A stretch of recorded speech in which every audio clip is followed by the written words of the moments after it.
Chapter 1, Day 18. Halfway down the balcony stairs, with the Beretta waving wildly in his hand, Paul could see the sun-splashed horde closing the distance on Cora.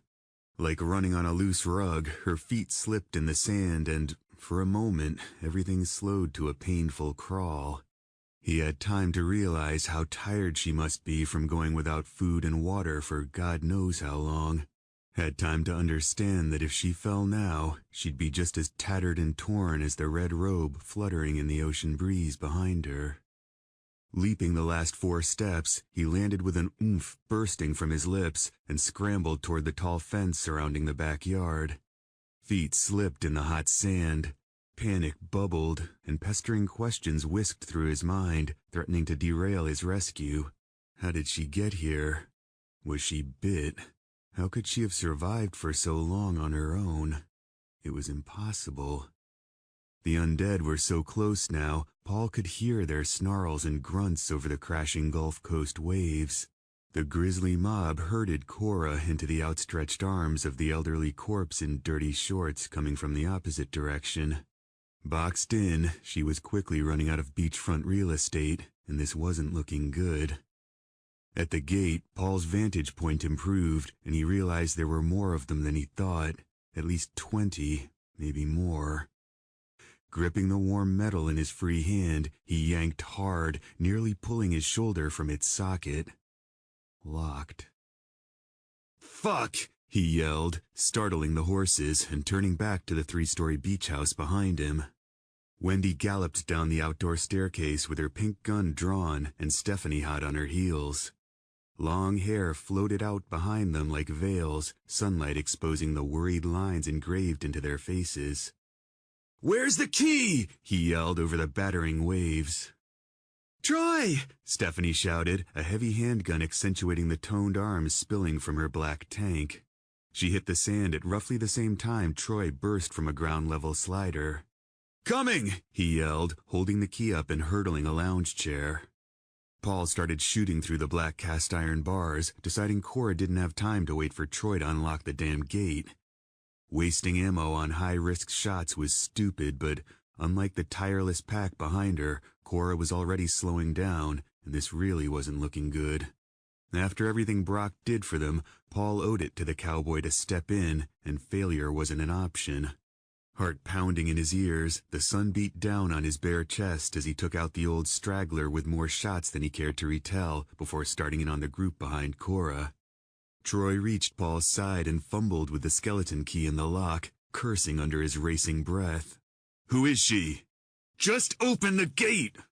Paul missed his next 2 targets, the iron bars interfering with his aim. "I'm trying!" Troy clenched his teeth and fought with the lock, a handgun tucked in the small of his back. "Got it!"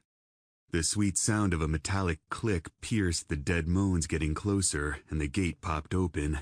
Everyone spilled onto the beach.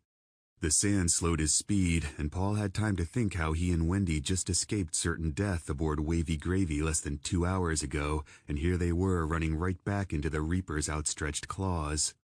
Curtis finally caught up with a shotgun tucked against his bare shoulder, the gate slamming shut behind him with a spring-loaded clang that made Paul shudder. Curtis stopped and planted his feet, firing a booming blast right next to Paul's head that made his ears ring and his next shot miss. He blinked to clear the rotating thunder clapping inside. It was a clusterfuck of gunfire and sunshine, the prior as deafening as the other was blinding. Their shadows stretching across the sand, they unleashed hell upon the rotting throng coming at them. Paul shook with the handgun's recoil, dropping a guy with curly blonde hair that reminded him of Dan. The man fell to his knees, and a chubby red-headed woman barreled over him, knocking him to the sand and reaching for Paul with hands that appeared to have contracted leprosy. Dragging in a heavy breath, he put a round in her in the shoulder, jerking her to the side. Undeterred, she sneered and corrected course, kicking up sand as she charged. Adjusting for the wind and forcing his breathing to slow, her head blew off just before he pulled the trigger. He glanced over at Curtis, who gave him a coy wink before pumping in another shell and turning back to the crowd. "I'm out!" Troy cried, cracking a black guy in the face with the butt of his gun and knocking out the man's 2 front teeth. Get Cora inside! Paul slowed his shots and backpedaled toward the gate, checking the pockets of the shorts he commandeered aboard Wavy Gravy. His spirits sank. Empty. One magazine hid in his holster, and it would have to last, but the way those things were coming, there probably wouldn't even be time to change it out. Every hollow point had to count, so he waited until he could smell the rancid stench on their breath before firing. It was a gamble, but one he had to take. Troy scooped Cora up into his arms, biceps bulging from a Chevy cutoff, while Paul, Wendy, and Stephanie closed the wall behind him. For every zombie they dropped, another took its place. Paul could see the rips and tears in their irate faces, and it didn't take a genius to realize their ammo wouldn't outlast them. "Get back to the house!" he yelled, putting a hole through the forehead of a young boy who made him think of Mike. Moving as a single unit, they crept to the gate with the undead literally dropping at their feet, the wind painting their faces in blood. Paul could taste the metallic liquid in his mouth and wondered if he was infected, wondered what it would feel like to suffer through what Sophia did. A stalking man in a suit and tie came out of nowhere, blasting through what was left of the pack like bowling pins. Hair thinning and gray, he must have weighed over 300 pounds and came fast as hell. Paul took aim at the snarl on his face and waited for him to get closer. An old woman in a dress limped nearer on his right, but he stayed on point, drawing a bead on the man's scrunched-up nose. Squeezing the trigger, he braced for the recoil that never came. Shit! With no time to clear the jam, he brought the gun back in his hand, tensing every muscle in his body. A thundering boom sent the thing sideways. Paul looked over, barely catching another one of Curtis's shit-eating grins before the old lady in the olive-colored dress was on him. He shoved the Beretta against her face, craning his neck to avoid snapping jaws and slashing nails. She looked fresher than the others, but just as hungry. "I'm out!" Wendy shouted, backing to the gate. Stephanie put her gun barrel to the old woman's head and blew the thing's brains out the other side. Paul threw the stiff to the sand and spit blood from his mouth before hitting a dead man in the face with the butt of his gun and sending him to the ground. Curtis finally joined their crumbling wall, using his shotgun like a baseball bat while egging those things on. "I'm out!" Stephanie cried, deflating what was left of Paul's hope and then planting a roundhouse kick into a woman's peeling face. The good news was only 4 corpses remained on their feet. The bad news was only 4 corpses remained on their feet, and everyone was out of ammo. Paul turned and ran, fighting off a skinny black teen blocking his path to the gate. He couldn't tell who wanted to kill who more, and all that Black Lives Matter bullshit didn't matter now. It was kill or be killed, so Paul skull clubbed him, sending the kid staggering. A blonde woman darted past with a sun hat dangling from her neck. Paul tried tripping her, but the teen pounced, driving him backwards into the sand. "Jesus Christ!" He held the kid's gnashing teeth at bay, instinct the only weapon left in his arsenal, which wasn't much. Someone screamed behind him, and Paul wanted to look, but couldn't. He grunted when the teenager slammed him up against the fence with surprising strength, knocking the Beretta from his hand. Weaponless, he punched him in the face, and the thing screamed back, breath cold and rank. Paul stuck a leg behind him and shoved, sending him cartwheeling to the beach. Spinning, he saw Troy struggling to unlock the stupid fucking gate, with the sun hat woman chewing on his shoulder from behind. The gangly pharmacist ripped through Paul's mind, gutting him from the inside out. He grabbed her sun hat and yanked. Troy screamed when her teeth tore a piece of flesh from his shoulder. Throwing the behemoth to her stomach, Paul stepped on her back and pulled, strangling her with her own hat. Tendons bulged in his neck as he arched his back, straining his muscles and gritting his teeth. He screamed to the blue skies above, ripping the cord through her vertebrae and severing the head from its body. Her arms and legs moved on the ground. Teeth snapped. Glistening blood gushed from the stump in her neck. Operating on automatic pilot, he grabbed a fistful of blonde hair and swung the head into a man trying to eat Stephanie's face for breakfast. The man teetered to the side, and Paul snatched his gun from the sand before hurriedly following Stephanie inside the fence. Troy slammed the gate shut behind them and jumped back as rotten arms shot through the bars. Everyone stared at the dead teenager and short woman desperately trying to breach the gate, chests heaving. Troy rested his hands on his knees, too gassed to even notice his wounded shoulder. He spit to the sand. Well, that didn't go so hot. "Fuck you, bitches!" Curtis barked, wiping the blood and guts from his tattooed chest and flinging it at the corpses. Paul heard a clicking noise and looked down, realizing he was still clutching the blonde woman's head in his hand. He held her up by the hair and watched eyes blink and teeth snap. Tossing the cranium over the fence, the ghouls chased after it like dogs, giving it a few quick sniffs before returning to the fence and reaching through the bars. Planting his hands on his hips, he exhaled a winded breath. Jesus fucking Christ, does this shit ever get any easier? "Troy!" Stephanie rushed to his side. "You're bleeding!" Paul and Wendy looked at each other while Cora cried in the sand at their feet, her robe so tattered and torn it barely covered her naked body beneath. Troy clutched his shoulder and winced, eyes bulging when he saw the blood coating his hand.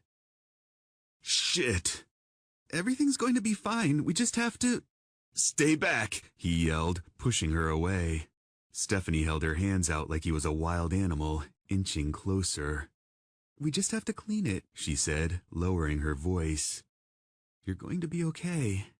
Her words sent a pang straight through Paul's heart. She didn't know. How could she not know? She came all the way down from Kansas City with her brothers and she didn't know? But Paul knew.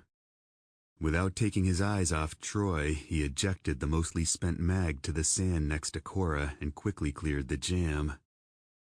"Just stay back, Steph," Troy pleaded, backing toward the narrow beach house. "I could have it." "Don't say that! You don't have it!" Troy nodded at Curtis. "Curtis, get the guns and ammo from inside and start reloading. There could be more coming."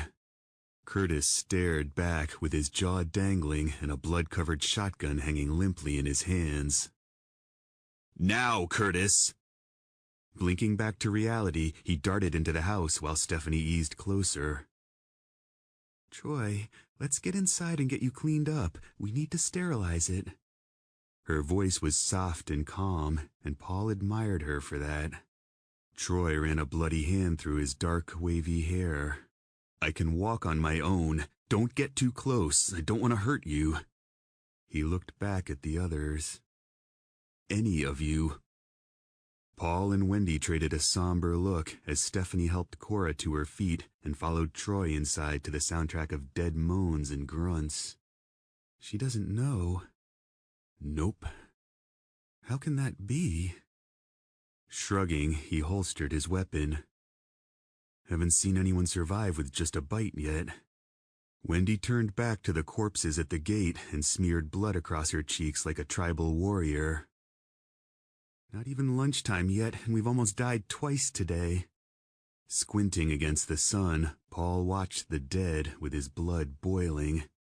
He mourned his old life and the safety he once took for granted, and the fact that he couldn't even get 2 minutes of peace and quiet to mourn his wife pissed him off even more. He couldn't see Sophia's face again, and it was like being buried alive in somebody else's coffin. Watching the teens snarl and hiss at him, he slowly shook his head. I punched that kid right in the face and it didn't even faze him. Wendy frowned. Why would you do that? He could have bitten you. He knocked my gun out of my hand, he replied, examining his knuckles. Taking his hand in hers, she inspected it through narrow blue eyes. Are you okay? I'm fine. He pulled away.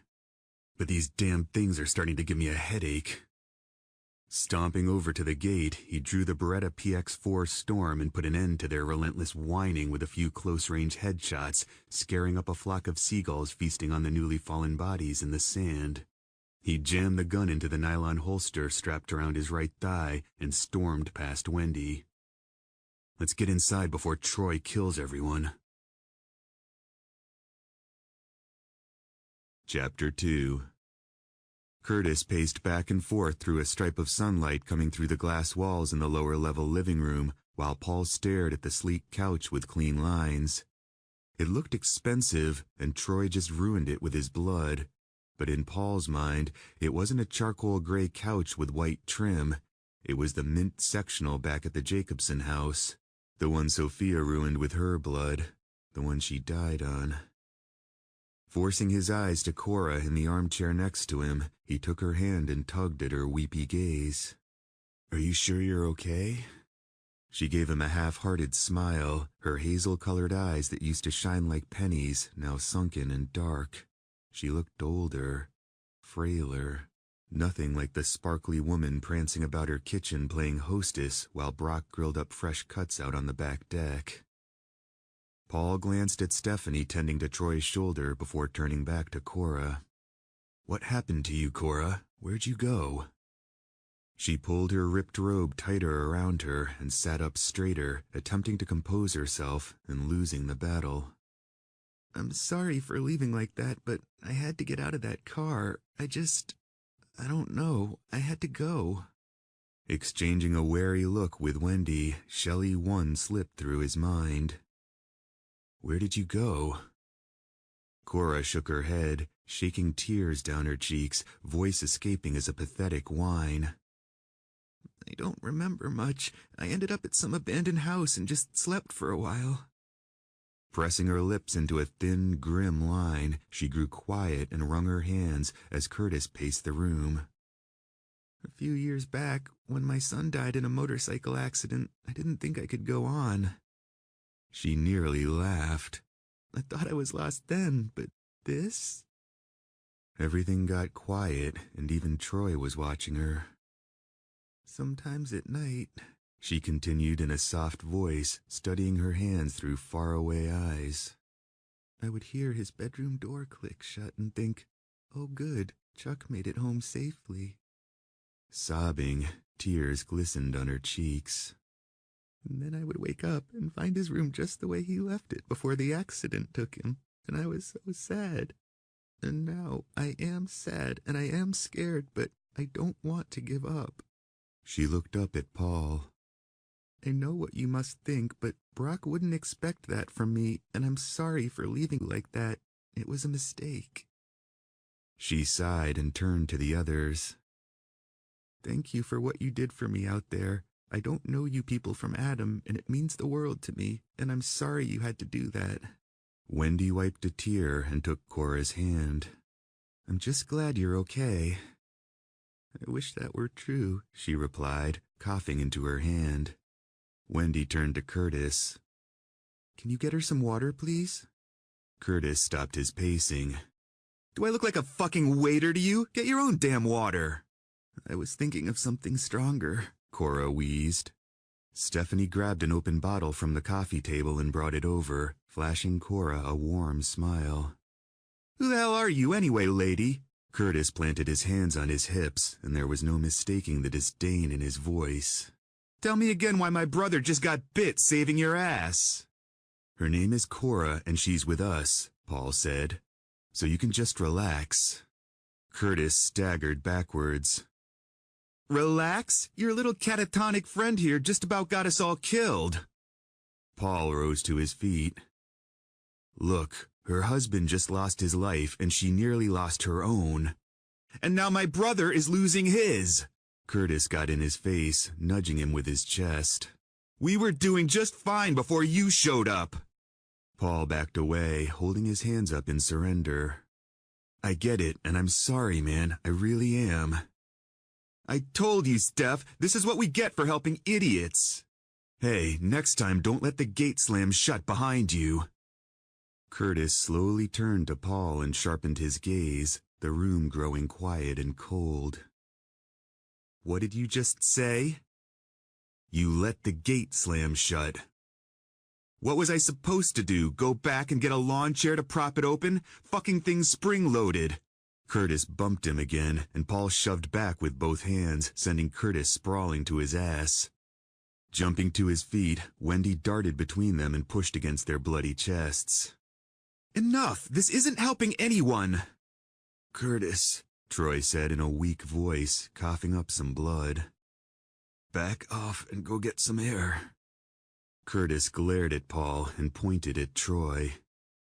"Anything happens to him, and I'll fucking kill you." A malicious grin swept through Paul's clean-shaven cheeks, hands balling into fists. "Oh, what? You think I'm scared just because you're bigger than me?" Curtis spit on the Adidas Paul took from an abandoned coal store. "I've put bigger boys than you on their ass before, Haas. Both of you stop it!" Stephanie turned a scowl loose on her younger brother. "What's the matter with you? You don't think these people have been through enough already? Everyone here is hurting, Curtis, not just you." He stared past her at Paul in the thunderstruck silence that followed, his heated glower smoldering around the edges.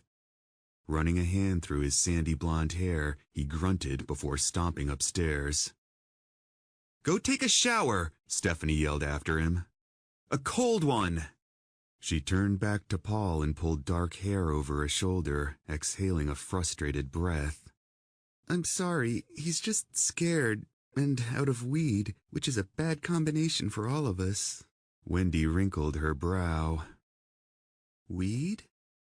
She traded a hesitant look with Paul and thumbed behind her. "I've got some back on the boat." "You do?" "And more guns," Paul added. "Then we'll go back, and soon." Looking down, Stephanie surveyed her bloody tank top and jeans. "But first I need a shower. There's one on each floor and clean clothes in the bedrooms." Turning to Cora, she tried to smile.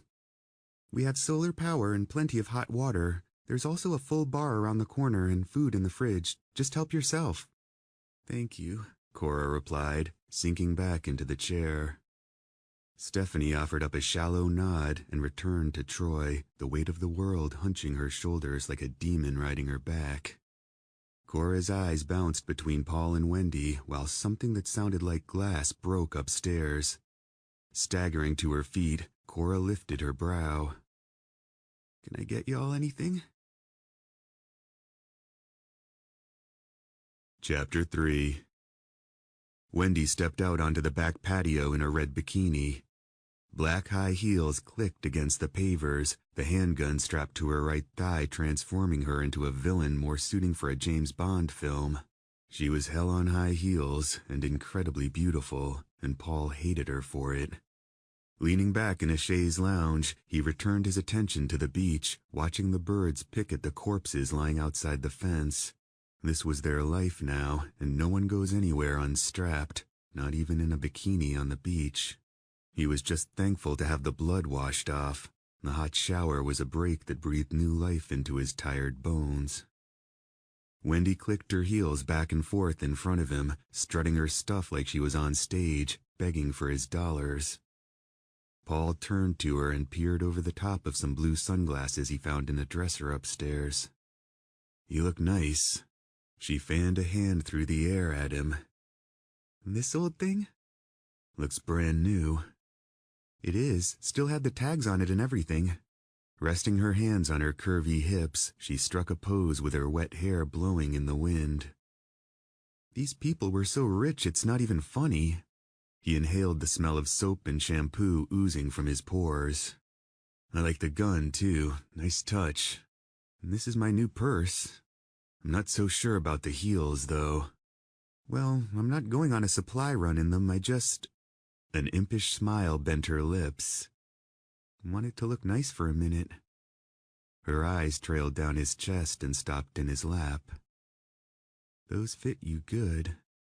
He looked down to the white tank top and gray board shorts he found in the same dresser as the shades. Place is like a clothing store in there. Sitting in a red chair next to him, she glanced back at the house. "Can you imagine living like this? Their vacation pad is stocked better than most regular houses." Paul took a long drink from a cold bottle of beer and turned back to the dead people on the beach, adjusting the 9mm that he felt naked without. "Yeah, sucks to lose it all like this." She leaned on her knees. "We're all screwed now, even the rich." "How's Troy?" Paul asked, inadvertently catching a glimpse down her skimpy top. "Pale." He sighed and looked back out to sea, memories catching up to him like old ghosts. I had to get out of there. It all... Wendy set a soft hand on his forearm. I know. He watched the waves crash and the birds pick, shaking thoughts of Sophia and Dan from his head with everything he had. Grieving was a luxury they could no longer afford. Stephanie still thinks he's going to pull through. I know, and I didn't have the heart to tell her the truth. I did. You did? Had to. He took another drink. She needs to be ready when he turns, and he will turn. Paul glanced back at the house. Where's Cora? Leaning back, Wendy crossed her legs and let a heel dangle from her toes. Asleep in one of the bedrooms. A dramatic exhale ruffled her shiny red lips. I still can't believe she made it this far on her own. On foot and unarmed? I thought I was seeing things at first. I had no idea what you were doing when you took off down those stairs. She twirled a wet lock around a finger. I thought you were running to save that old man straggler. What are the odds she could make it this far on her own like that, and to this beach house? She knew where we were going. Yeah, but not to this very beach house. We didn't even know we were coming here. Wendy shrugged. She must be here for a reason. Paul snorted. Yeah, to drink all our booze. I mean something besides that. All I know is they blame us for Troy, and they're right. They don't blame us. She squished her lips into the side of her face. Okay, Curtis blames us, but it's no one's fault. Paul tipped the bottle back and finished it while Wendy coiled a strand of hair around a finger. Curtis is going to shoot me when Troy turns, and I'm calling it right now. That guy is totally unstable. He's not going to shoot you. We should have never come here. That's not true.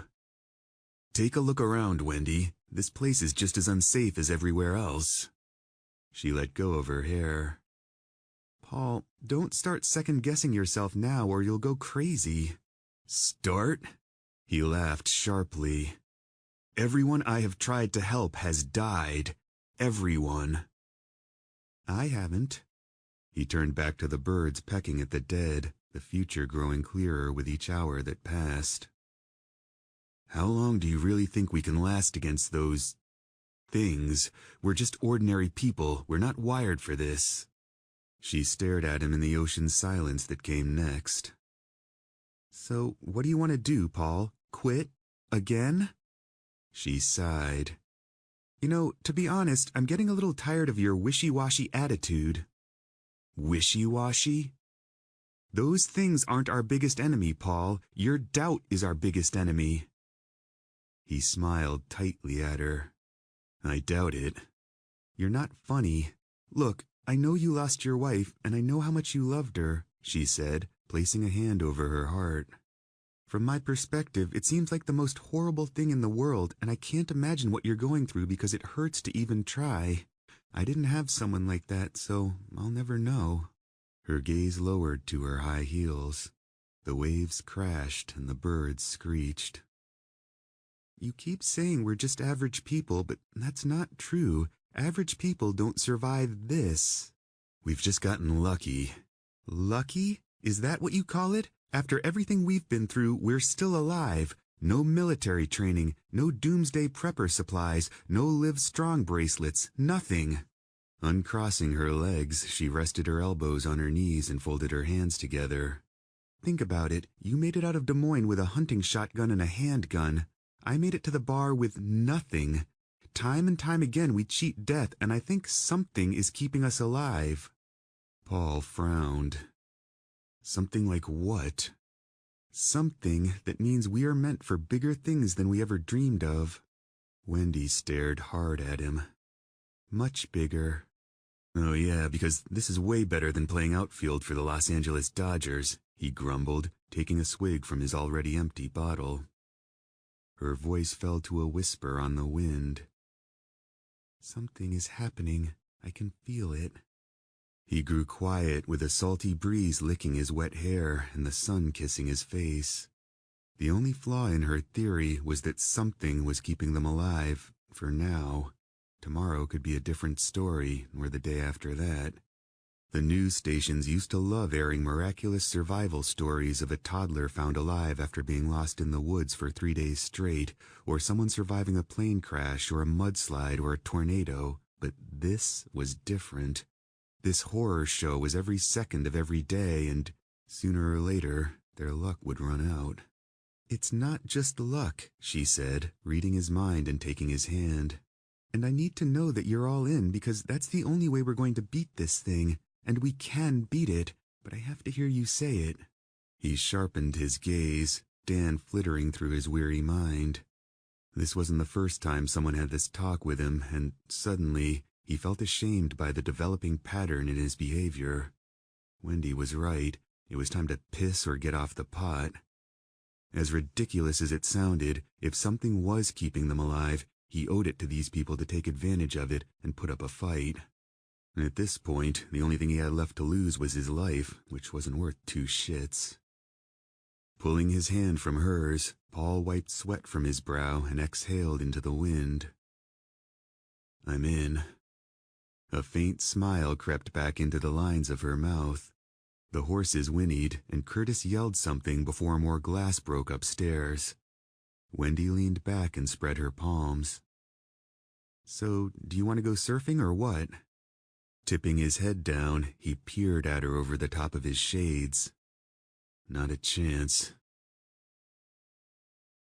Paul popped back up and pounded the water with his fists. "Son of a bitch!" Wendy laughed out loud, straddling a surfboard with her legs dangling in the water. "You almost had that one." Her smile morphed into an all-business look as another wave slowly built behind her. Sliding to her stomach and paddling with it, she sprang to her feet when the water crested and rode the curl with her arms out and knees bent. A high-pitched cry shot from her as she zipped past Paul, spraying him with a quick turn of the board. He shook his head and watched her jump back into the water, grumbling beneath his breath. When she paddled back out, an unmistakable glow lit up her face. "How do you do that?" he asked, straddling his board. Her smile was unbreakable. "Beginner's luck." "Okay, I think I'm done. This water is freezing and kicking my ass." His thin gaze drifted back to the house. "We should go check on Troy." "Oh, come on," she said, grabbing his hand and checking his watch. "You said a half hour." His eyes slid to the handguns lying on some brightly colored beach towels in the sand before sweeping back to the house where a gloomy outcome lingered like the smell of burnt toast. "I want to make sure everything is okay. He was fine when we left." Her lips pressed into a disappointed line. "Just one more, please." He watched her bob on the surface with the sunlight sparkling in her eyes. "One more and that's it," he said, sliding to his stomach. Shedding an impish grin, she paddled alongside him. "Isn't this fun?" "Yeah, until a riptide pulls us out to sea." "Paul Hessler, you say the sweetest things." He smiled at her, and a high-pitched shriek went off in the distance, drawing his gaze to the shoreline.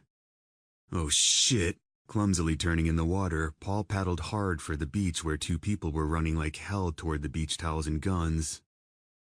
"Company!" he cried, trying to catch a wave back to shore that rolled under him and carried on alone. He paddled faster, water getting in his eyes and blurring the sprinting bodies into blurry dots zipping across the sand. It was a race to the guns, one that would undoubtedly come down to the wire. Wendy blazed past on her surfboard, crouching low with a determined look on her face, but it was too late. She stopped and screamed when a tall man in jeans and a button-down rushed into the water after her. He had to be at least 6'4" and over 300 pounds, with blood running from his nose and mouth in gooey globs. There was a patch of hair missing from the left side of his head, and his female sidekick wasn't in much better shape. Nose bitten off, one eye dangled from a bloody socket that reminded Paul of Dan. Wendy dodged the tall man's scraping claws with a shriek and jumped off the board, swimming back to Paul. The man snatched the surfboard and yanked, towing her back to him by the ankle strap. She screamed just before dipping beneath the water. Shaking from a spike of adrenaline, Paul undid the Velcro strap around his ankle and set the board free before swimming to her rescue. Wendy popped up, clear of the strap she must have undone while beneath the surface. Paul towed her into deeper water as the man pulled the board from the foam and stared at the empty leash, rage tightening the lines in his rotted face as he realized Wendy had gotten away. Tossing the shallow tail onto the sand behind him, he howled, stirring the woman next to him into a frenzy. She paced back and forth in the shallows as the man waded in deeper. Treading water with Wendy in his arms, Paul watched the surface rise above the man's jeans, stomach shriveling along with his privates. "He's coming in," Wendy panted. The thing stopped when the ocean found his shoulders. "It's okay, he won't come in any further, they can't swim."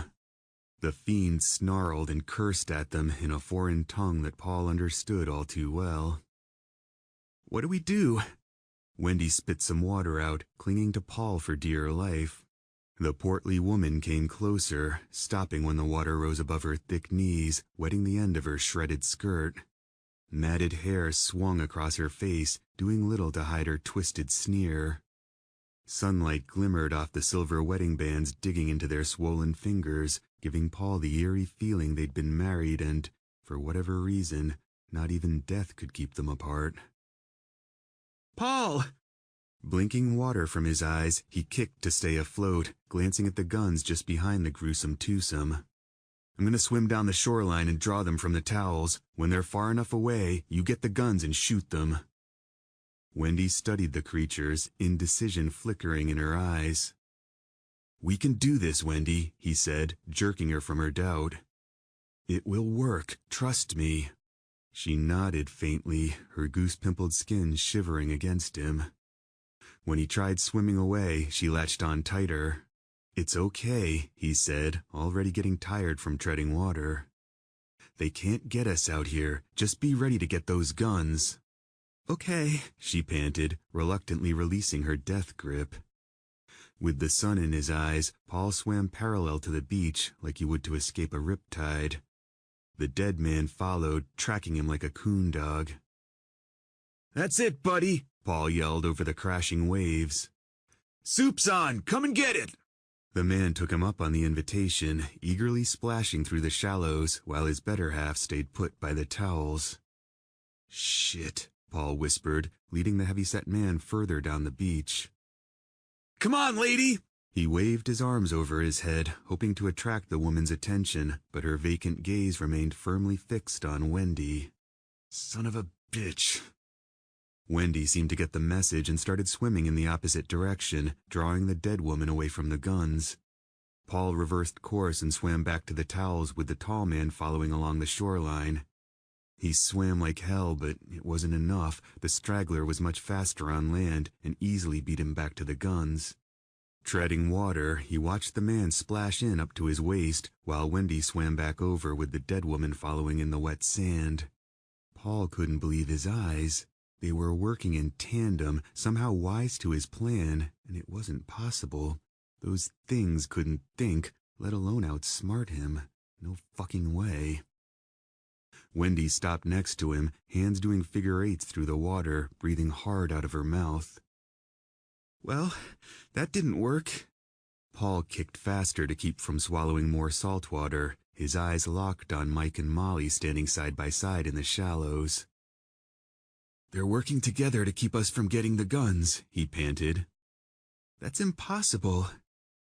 And they don't plan on letting us get out anytime soon." Studying the monsters on shore, her eyes thinned into reflective slits.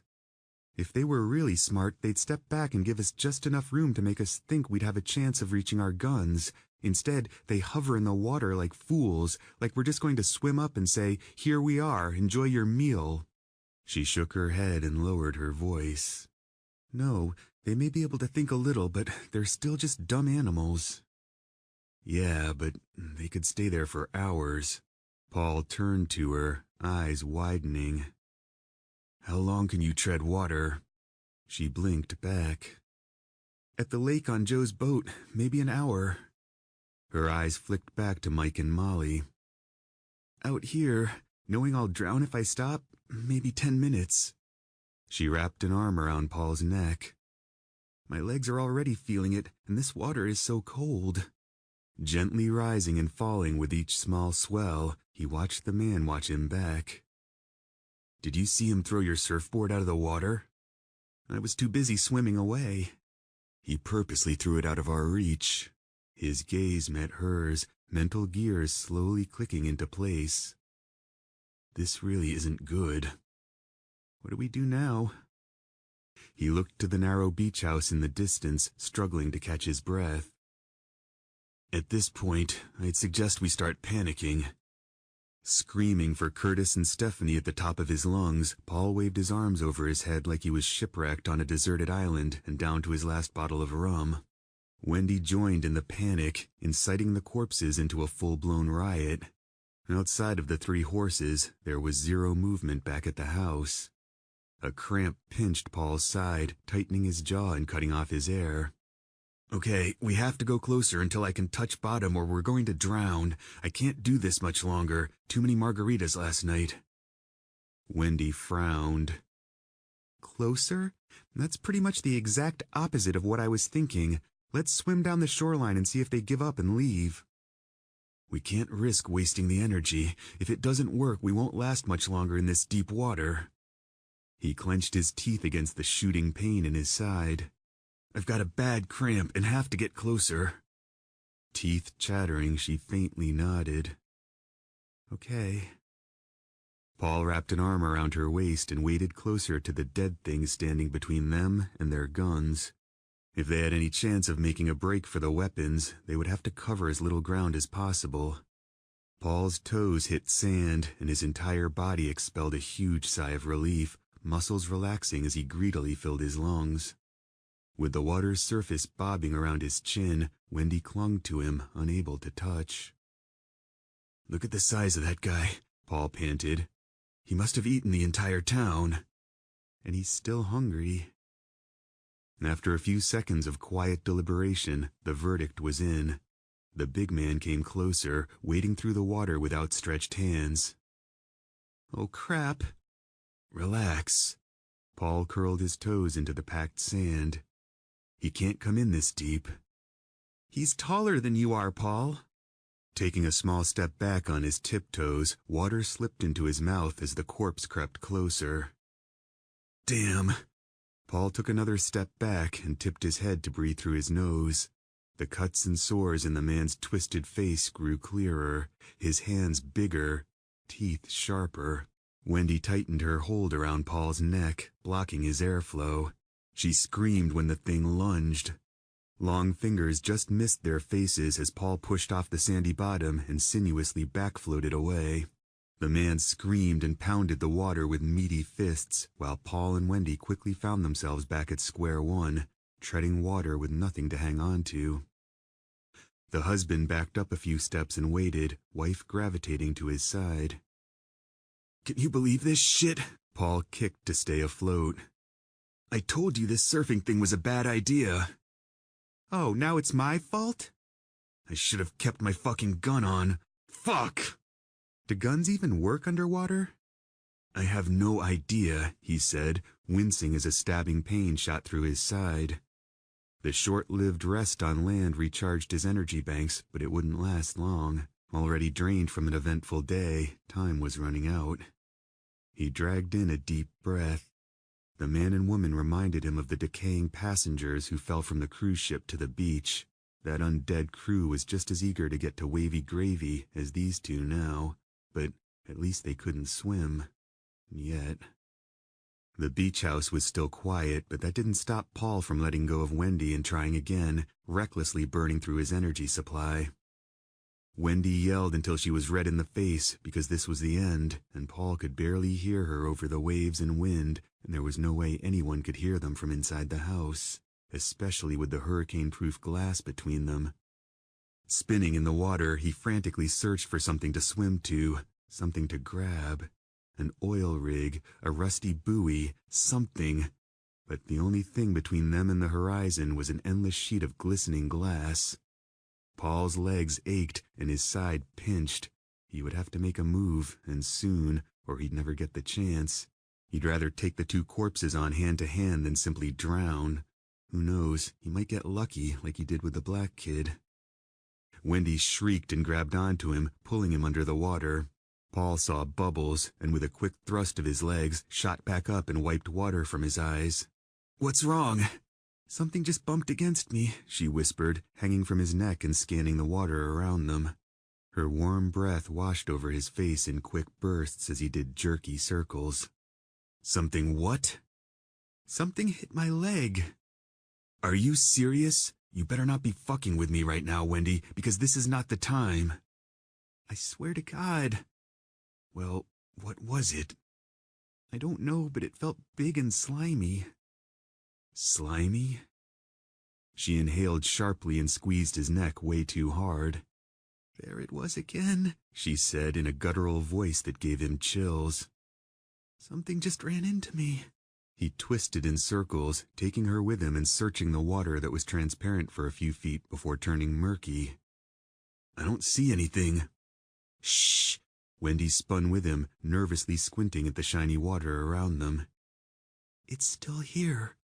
Paul couldn't see or hear anything but the sway of the ocean and their heavy breaths. "There, it just went right past us." He looked down, bracing himself for impact with something unseen. "Where?" "Didn't you see that dark blob just swim right past us?"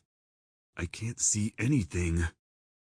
Wendy twisted her neck around like an owl, teeth chattering as her body temperature dropped and her fear rose. Paul was about to check on Mike and Molly when Wendy's teeth stopped chattering and her eyes got round. "Oh my God," she said in a cold whisper. Spinning around, his heart skipped a major beat. With Wendy's arms wrapped around his neck, he slowly turned, with the shark fins circling them 20 yards out. "Jesus Christ," he panted. "You have got to be kidding me." "Oh my God, oh my God, oh my God," Wendy murmured, as if speaking in a quiet voice would keep the shark from noticing them. But it was too late for that. Anyone who ever watched Shark Week knew it was standard procedure for a shark to bump its prey before sinking its rows of pointy teeth in. Wendy watched the shark, jerking her head around to the other side every few seconds. "Wendy, you're choking me!"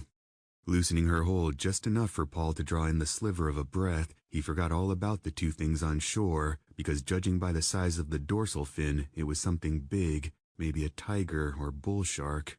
He pushed the thought of a great white from his mind, too terrified to even entertain that option, but the way this day was going, nothing would surprise him. "What do we do?"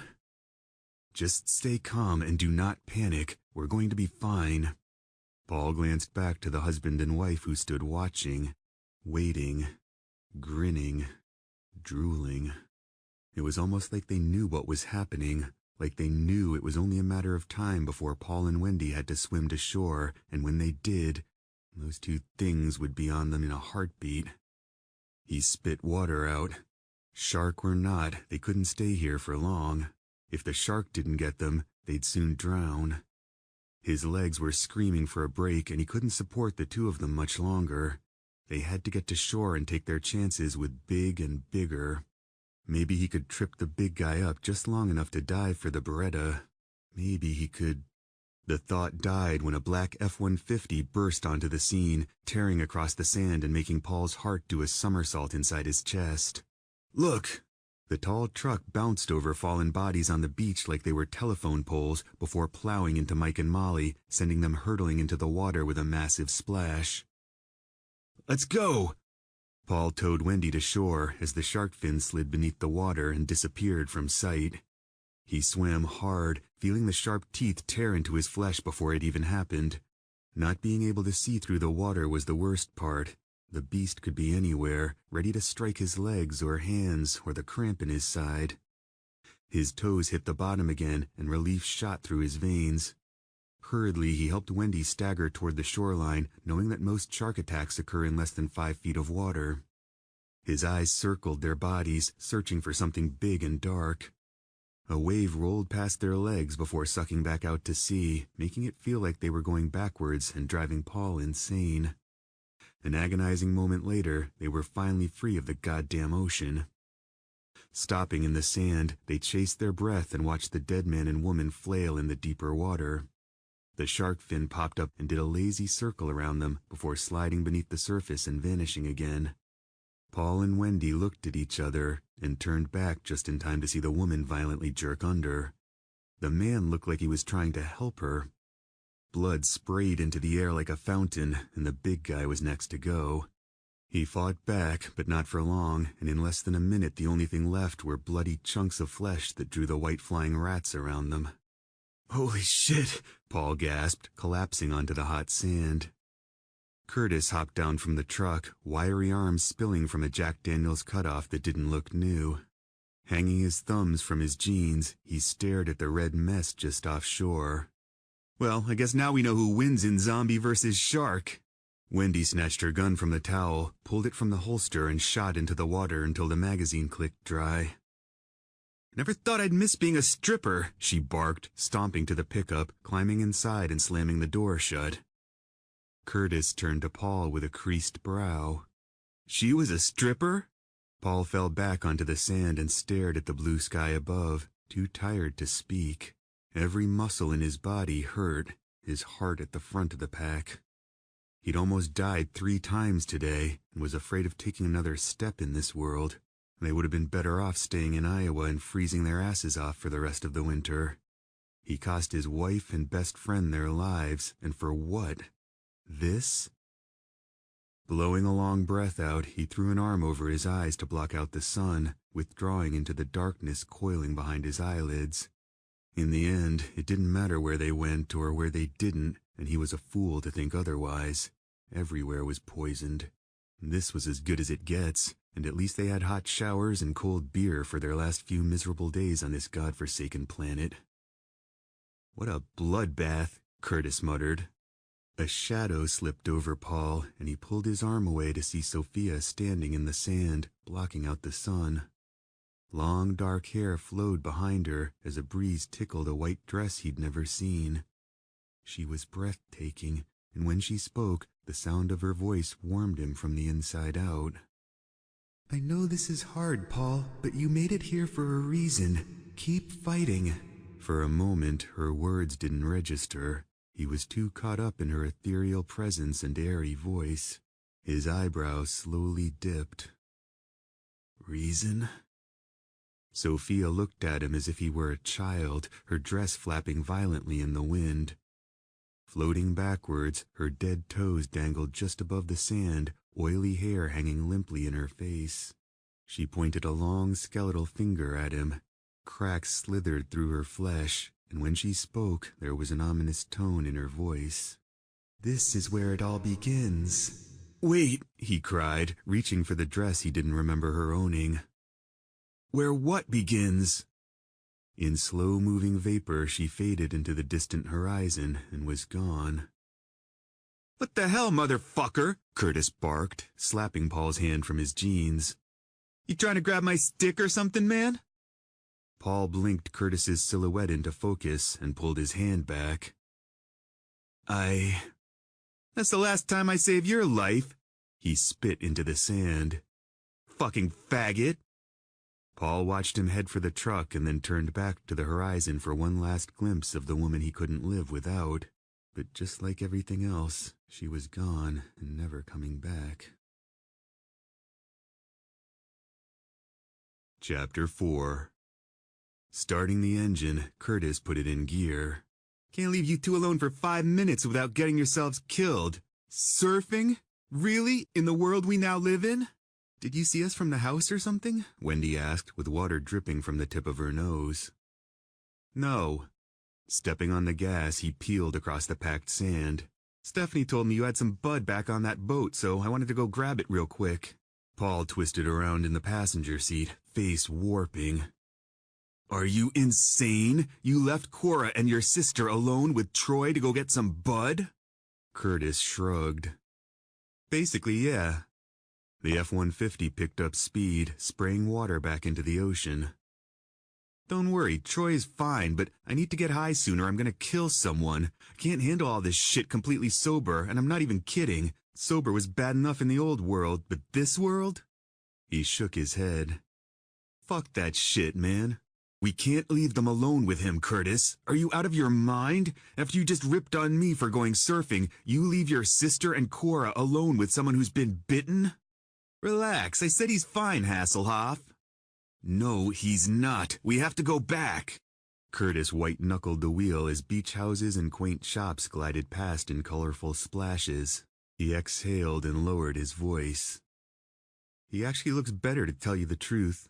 Better? Paul gasped. There is no better after you get bit. There's only worse, and it's only a matter of time before he turns and tries to kill someone. What don't you get about that? Curtis looked at him for a second or two before turning back to the sand. That what happened to your wife? She'd turn? Paul sank into the seat and rubbed his face, trying to figure out how this led back to Sophia. Eventually, all roads led back to her. So what happened? You just let her wander off with a pack of deadheads? He didn't answer. Curtis's eyebrows went up. You shot her? Of course he did, Curtis, Wendy snapped, leaning between them. She tried to kill him, which is why we should go back. I hate to say it, but Troy is about to— We're not going back. Curtis pounded the wheel. Steph has a gun, and this won't take long, and I had to get out of that fucking house for a few minutes, okay? So just shut the fuck up and enjoy the view. Rubbing his tongue over his front teeth, he shook his head and got into the gas. Fuck! He pounded the wheel again and grew quiet, clenching his teeth so tightly Paul thought they would splinter. Curtis was a ticking time bomb, and Paul didn't blame him. He remembered watching Sophia slowly shrivel away, and cringed when he thought of how he threatened to kill Dan if he didn't stop talking. Curtis was like that now. Angry, hostile, dangerous. Paul ran a hand through his wet hair and stared straight ahead, his mind trying to wrap itself around something entirely too big for one man to handle. He had cheated death 3 times today, and maybe Wendy was right. Maybe something was keeping them alive, and he wasn't sure if that was a good thing or not. Sometimes he was glad Sophia was dead. Those two were working together to keep us from getting to our guns. Curtis turned to him. Who? They wouldn't let us get out of the water. Curtis looked back to the stretch of beach unraveling before them. Working together? What do you mean, like velociraptors? Paul arched an eyebrow at him. Yeah, Curtis, like velociraptors. Bullshit, those stragglers are just as dumb as they are in the movies. I wouldn't be so sure about that, and I'd stay away from the fat ones because they're super fast. Curtis glanced at Wendy in the rearview mirror. No, you don't gotta tell me, sweetheart. We came across our fair share on the way down from KC. He rubbed his chin. Why do you think that is, anyway? Probably a muscle mass thing, Paul replied. Their fat is deteriorating first, and their muscles are lasting longer than the skinnier corpses. Seriously? I don't know, Curtis. Do I look like a scientist to you? All we know for sure is the fat ones are fast, and all of them, to a small degree, seem to somehow be regaining some of their cognitive ability. Now you sound like a scientist. Curtis shook his head. I just wish we could find someone with a cure, someone who could fix this. A forlorn sigh squeaked past his lips as he stared straight ahead through faraway eyes. The truck's air conditioning pimpled Paul's skin, and he couldn't stop thinking about what just happened and what it meant for them down the road. Did you get a flu shot this season? Hell no, that stuff only makes you sicker. Why? Paul shook his head as Curtis studied him through thin eyes. They passed a woman's body lying beneath a colorful beach umbrella, and Curtis pushed in a CD and turned it up, joining Garth Brooks for a slow one in a twangy voice that was anything but in tune. You know, a dream is like a river, ever-changing as it flows, and a dreamer's just a vessel that must follow where it goes. Paul glanced over his shoulder at Wendy, who looked even more frightened than when the shark was circling them. He couldn't stop the smile he felt playing on his lips and turned back around while Curtis sang loud and proud. It was an awkward moment, and Paul chose to suffer through it, just like Dan did when Sophia died. Slowing the pickup down, Wavy Gravy appeared off in the distance, leaning to the left and half in the ocean. Paul sat up straighter in the front seat as memories came back on an angry wave. Last night's margaritas, Wendy's kiss, and those things after the anchor came loose. Bodies littered the sand and water around the expensive fishing vessel, and Paul released a drained breath. The last thing he wanted to do was step back on board that boat, but they needed the bag of guns hiding under the couch. Brock went out of his way to give them to Paul, and he wouldn't turn away from a gesture that just might save their lives, Cora included. Curtis turned the stereo off and listened to the surf. "How long did it take, anyway?" he asked, staring at the boat. "For your wife to turn?" "A few days, but my buddy, Dan, turned in a matter of minutes if not seconds. That's why we need to get back to the house." "We will." Curtis put it in park and looked at Wendy in the mirror. "How much bud you got, anyway?" "I don't know, a half-pound or so?" His eyes gravitated to the plump breasts trying to escape her red bikini top. "It's not swag, is it?" "No, Curtis, it's not swag, and my eyes are up here." He smiled and got out. Paul shook his head and followed, drawing the gun from the holster strapped around his wet board shorts. Cautiously they approached the boat, scaring away some birds picking at the bodies in the sand that he half expected to reanimate at any second. It was a bloody massacre that smelled like death warmed over. Inside Wavy Gravy, it was even worse. Piles of bodies, warmed by the sun, blocked the narrow walkways. Holding his breath, Paul scaled a few stiff corpses and grabbed the black duffel bag from under the folding couch seat while Wendy bagged up the food in the kitchen. "What the hell?" Curtis picked a DVD case off the coffee table. "Were you guys watching Fool's Gold?" He held the movie up, folding his brow. Wendy snatched it from his hand. "Yeah, and we're going to watch it again. You got a problem with that?" "Actually, Good, it's settled then," she said, bagging up the other DVDs and somebody else's iPod she danced with Paul to the night before. Carefully stepping over more bodies in the tiny living room, Paul headed for the broken sliding glass door with the duffel bag hanging from a shoulder and his face turning purple from lack of oxygen. "Let's get the hell out of here." Back beneath the sun, he drew a deep breath and holstered his weapon, clearing his lungs of the rot inside.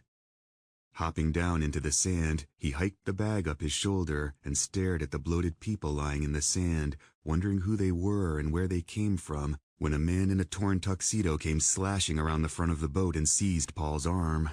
His heart jumped.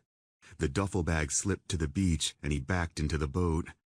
Balling the tux into his fists, Paul held the man at bay while Curtis put a gun to the side of the groom's head and dropped him with a deafening blow, spraying Paul with cold blood. Curtis stared down at the man, a black Glock hanging in his hand and the ghost of a grin tugging at his lips. "Told you I was going to kill someone if I didn't get high soon." Paul stretched his jaw, trying to clear the ringing in his ears. "If you don't stop shooting right by my head, I'm going to kill you next." "Oh, that's the thanks I get for saving your life again, princess?" "I had it under control." "Didn't look that way to me."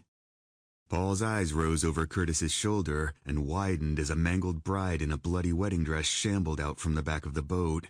A bloody veil hid her face, and before Paul could warn him, she wrapped Curtis in a cold embrace and buried her hidden sneer in his neck.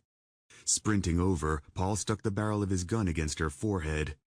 The bride shrieked so loud he saw stars before squeezing the trigger and covering Curtis in blood and brains. Curtis staggered back in the sand, cupping his ear. "Motherfucker!" "Now we're even."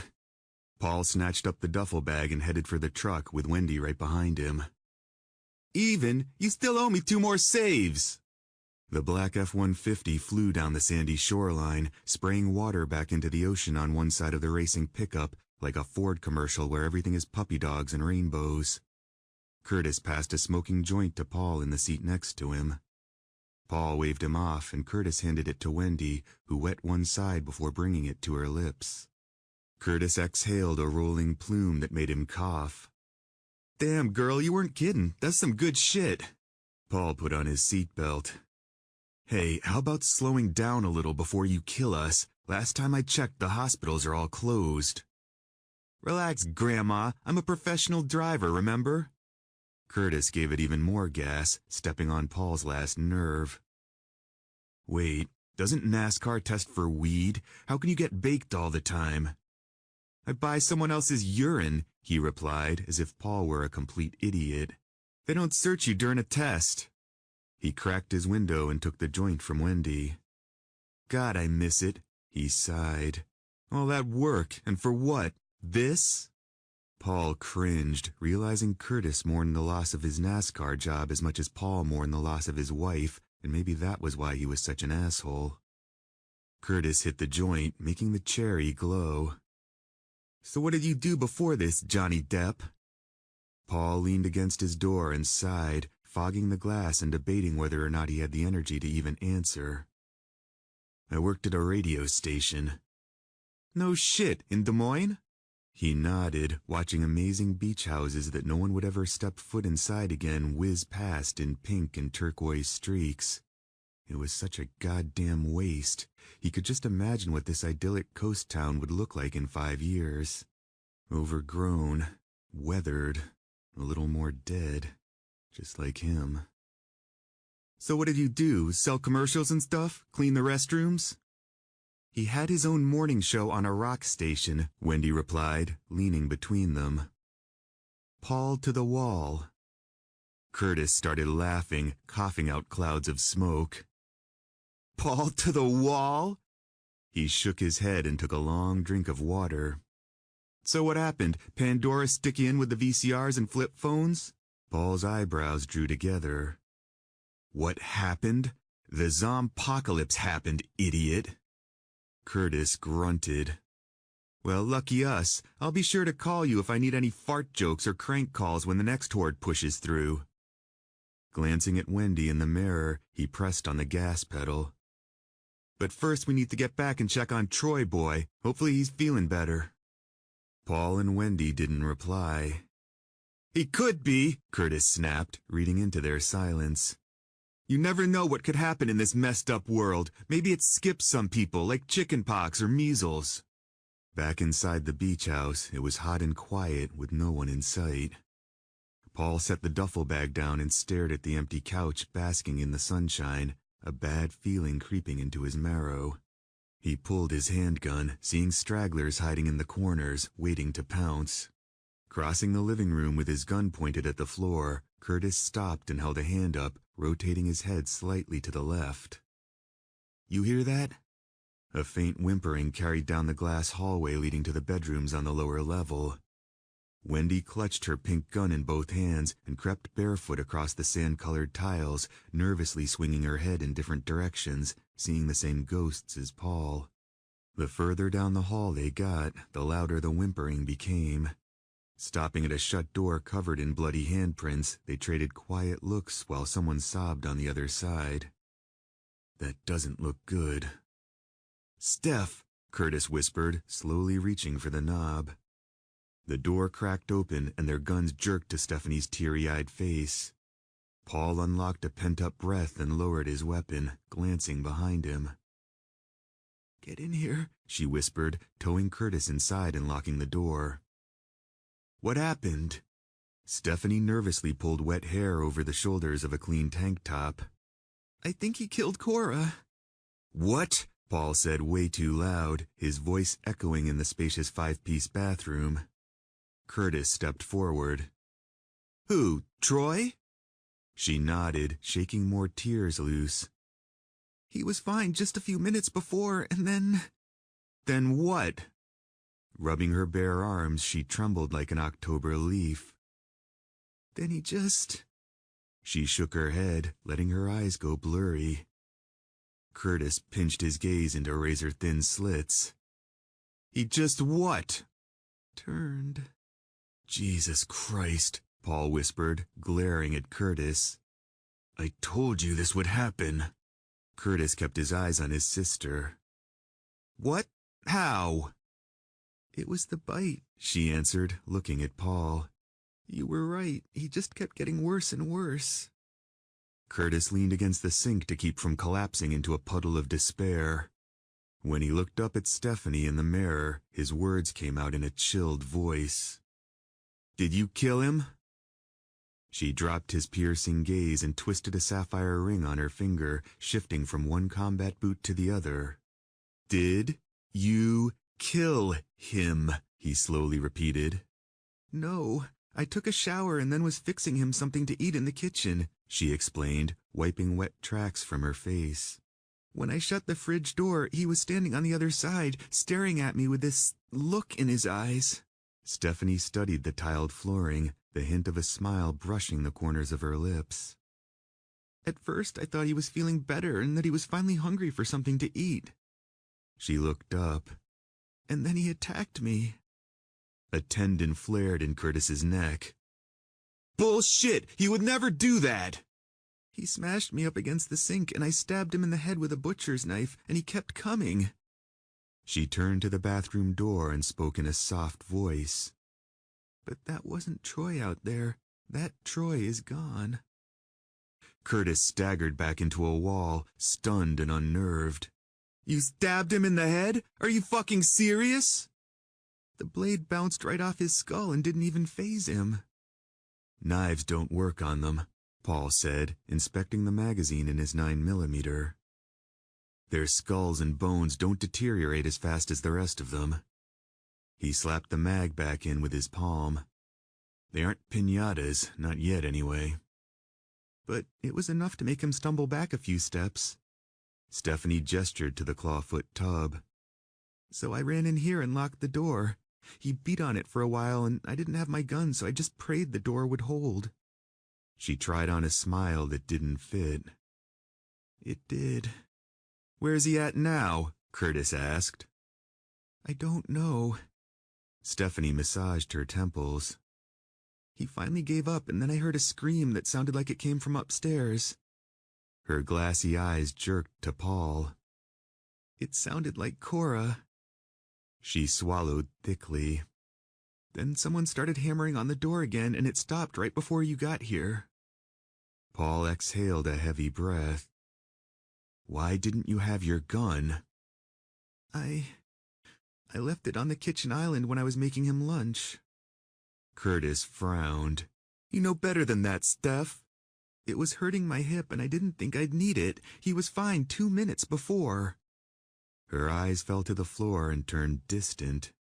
"We were talking about that time we all went camping at Devil's Lake when Dad fell out of the boat." She looked up. "You remember that?" He blew out a low breath. "I remember."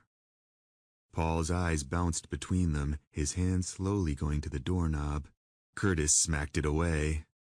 "I'll go first. He's my brother." Paul took a step back and swept his gun out. Curtis filled his lungs and quietly opened the door, jumping back into Paul, who fell against Stephanie. They stared in horror at Cora standing in the hallway just outside the door. Dark circles rimmed her eyes, and blood ran from a gash in her neck, staining the tattered robe hanging wide open. Curtis raised his handgun. "Paul," she said weakly. "No, don't!" Paul screamed. Curtis pulled the trigger and shot Cora in the face. Her head snapped back, and dark blood sprayed the glass wall behind her just before she slid to the floor. "No!" Paul slammed Curtis up against the bathroom wall, clenching his teeth. "Why did you do that?" "She was a straggler." Curtis pushed back and Paul slammed him against the wall again, bringing down a towel rack. "She just said my name, you asshole!" "There was a bite mark in her neck." "You don't know that." Paul pushed harder. "She said my name." Curtis turned to Cora's crumpled body, grasping at words and lowering his voice. "I'm sorry, bro. I thought she was one of them. It was an accident."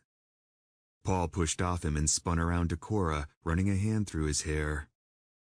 "Jesus Christ," he said, tightening his grip on his gun. Troy was still out there, and he needed to stay frosty, but the blood pooling around Cora's head made that a difficult prospect.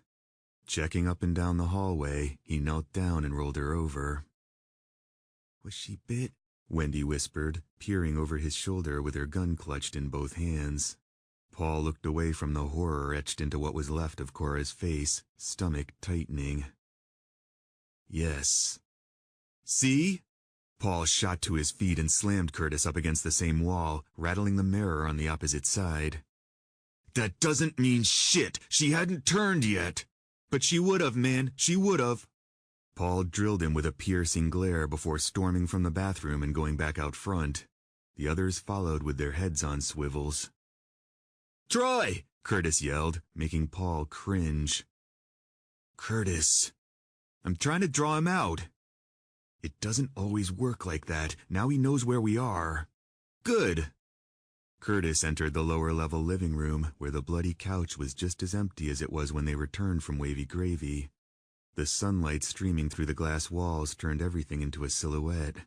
A man standing in the corner turned out to be a coat rack with a sun hat and raincoat draped from the hooks. Their heads jerked to the ceiling at the same time. Trading silent looks, Curtis nodded to the staircase and Paul followed, climbing the naked steps on rubbery legs, expecting Troy to reach through and grab an ankle at any second. The thumping grew louder, and the hair stood up on the back of Paul's neck. This was going to end badly, and he just wanted it to end. At the top of the second-floor landing, the thumping was loud and steady as a clock. Cautiously spilling into a large game room with the same glass walls as the rest of the place, the group stopped in front of a massive billiards table with leather pockets. Paul stared past the red felt with his mouth agape and a lump wedged in his throat, watching Troy pound a bloody fist against a glass wall overlooking the horses below. Troy wanted out, that much was clear. He wanted a piece of those horses, and Paul had time to think about how much more confused Troy was as a newborn corpse than Mike and Molly were back at the beach. "Troy?" Curtis said in a shaky whisper. Troy stopped pounding on the glass and everything got quiet. He stared out the window, and Paul adjusted his sweaty grip on the Beretta, intrigued and terrified. "Troy!" Hesitating for a moment, Troy slowly turned to Curtis with a blank look in his sunken eyes and blood running from the corners of his mouth. Purple veins spiderwebbed through his ashen skin like thin worms burrowing into his flesh. His mouth began opening and closing as if he was trying to tell them something. Maybe that he loved them and to chin up, or that he was sorry about Cora. But the only thing that came out was a stream of thick, dark fluid that oozed down his Chevy cutoff and slapped to the hardwood flooring around his bare feet. Paul took aim, curling his index finger around the cool trigger and lining up white dots with Troy's forehead. They'd seen enough. "Don't you fucking dare!" He looked over to find Curtis pointing the Glock at his head. Wendy swung her gun on Curtis and spread her legs. "He's gone, Curtis," Paul said, not lowering the weapon. "You don't know that for sure." "Curtis, stop," Stephanie pleaded. "Drop it, Curtis," Wendy said, her voice as steady as her aim. "Or I'll drop you where you stand." Paul jerked his chin. "That's not your brother anymore. That man is gone." "Paul, put the gun down," Curtis said calmly. Troy watched them with what almost looked like amusement in his vacant eyes. "Like you did for Cora," Paul replied, an imaginary bullseye floating on Troy's forehead. "We can still save him." "I told you there is no cure. There is no reversing this. He is dead."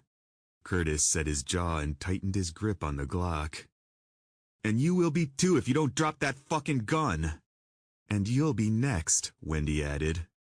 Paul hesitated, a scowl wrenching his face, and then lowered the gun with a scream like he just dropped a 300-pound deadlift.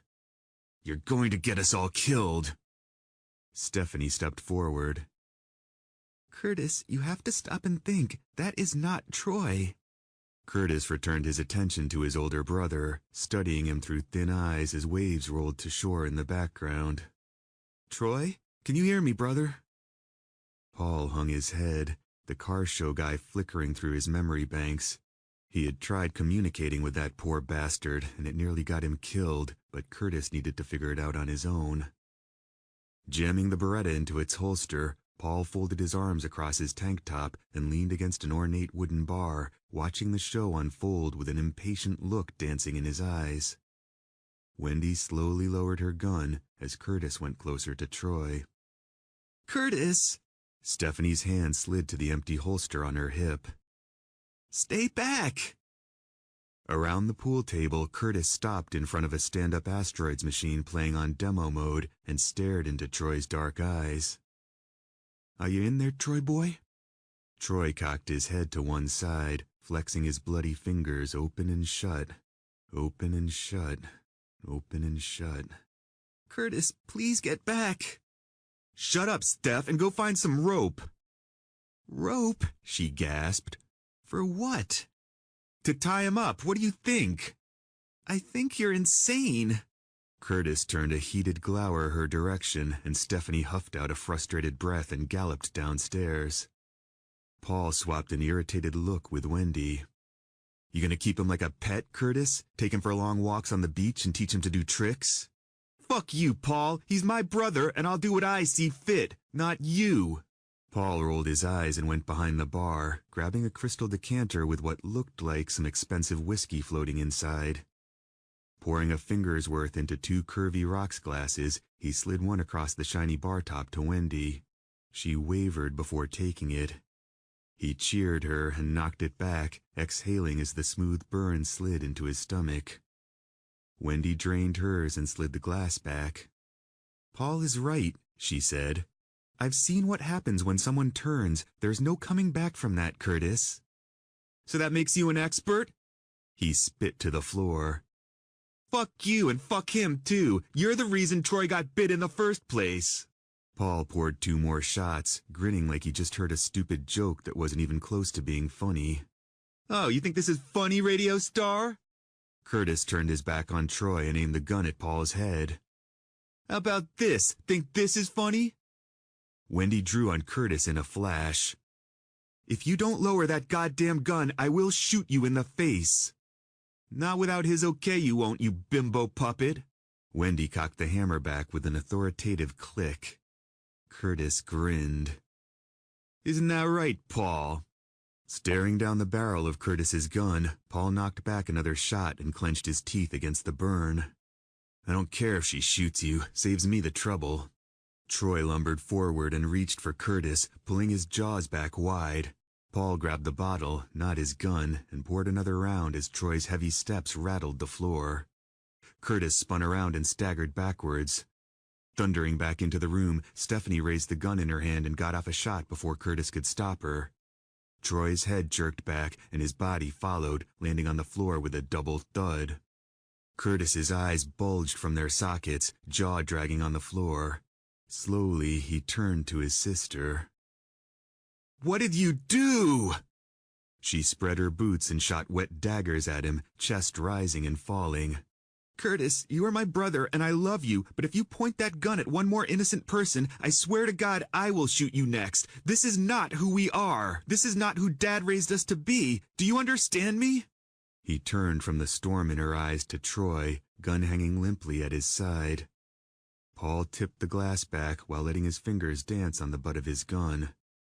With a loud scream, Curtis stomped out of the room, calling Wendy a bitch under his breath and smacking a picture to the floor that broke into pieces. Stephanie holstered her gun and fell into a leather couch, burying her face in her hands to avoid looking at what she'd done, what she had to do. Paul came around the bar and crouched down, picking up the splintered frame and brushing glass from the smiling family of 5 at the wizarding world of Harry Potter. He shook his head, wondering where they went, and set it back on the sofa table. After a long while, they carried Troy's body down to the beach and set it outside the fence. Then they went back for Cora and watched their bodies burn with some firewood and lighter fluid they found around the fire pit, while Curtis pouted inside.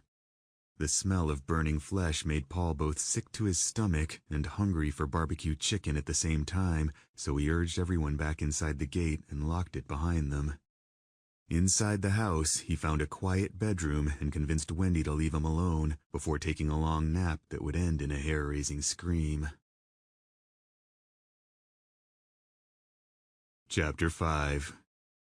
More glass broke inside the house, and Wendy looked at Paul from the Adirondack chair next to him, but he kept his eyes on the fire pit, blurring the flames into dancing blobs, His vocabulary closed for business. There was nothing left to say. The unspeakable had come knocking, and every day somebody opened that door. Today it was Troy and Cora. Tomorrow it could be him. It was real, and it was terrifying, and Paul thought he would have grown numb to it by now, but he hadn't. It was too much not to feel. Even a squadron of heavily armed Navy SEALs would be packing shit sandwiches in their pants at this point. This was so beyond fucked it was almost funny, like when you get the giggles just before going to bed. Blowing out a long breath, he zipped his hoodie up higher, grimacing with the movement. Every muscle in his body throbbed. He hurt inside and out, and what were the odds of surviving something like this on a daily basis when those things never stopped coming, never went to work or watched movies? They just kept coming and eating and coming and eating, and what were the odds of surviving when they never fucking stopped? Never. Tipping back a glass of whiskey, he watched faint clouds slip past the moon like ghosts, turning the ocean as dark as the look gripping Stephanie's face. She blamed him for Troy. He could see it in her watery eyes from here, and maybe she was right. Maybe this was as much his fault as everything else.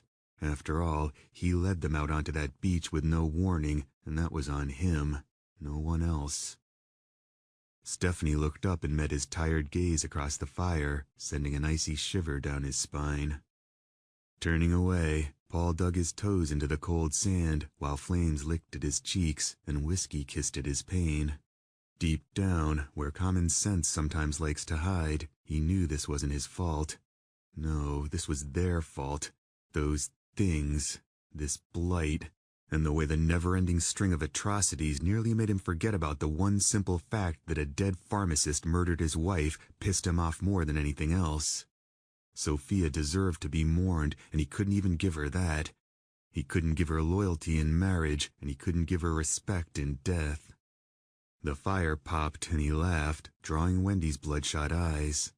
She pulled a flannel shirt tighter around her, giving him a queer look he didn't acknowledge. 4. That's how many were left. 2 men and 2 women against millions of those ambling corpses out there in the dark. Stephanie rested her elbows on her knees and stared into the flames through distant eyes, a whiskey and coke wrapped in her hands and a long coat draped over her shoulders. Paul knew what she was seeing play out against that curtain of fire. She missed her brother and her home, and this wasn't looking good, and he didn't blame her for blaming him. "Are you okay?" Stephanie's eyes rose to Wendy, the fire spitting embers into the night. "I'm fine, I just—" She looked back to the pit and grew quiet. "I know, and I'm sorry, sweetie," Wendy said, looking like she was about to say something else, but closing her trap instead. Paul let out a long breath that tickled the flames as he melted into his chair. That's the world they lived in now, one full of endless apologies and regrets, and your number could come up at any second. He was sorry about Cora and blamed himself for leaving her in that house with someone who'd been bitten. It was another mistake, and that was on him as well.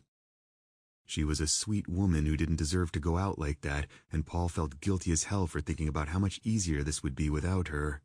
Cora was a functioning alcoholic who couldn't function without Brock, and she probably would have gotten them all killed at some point down the line.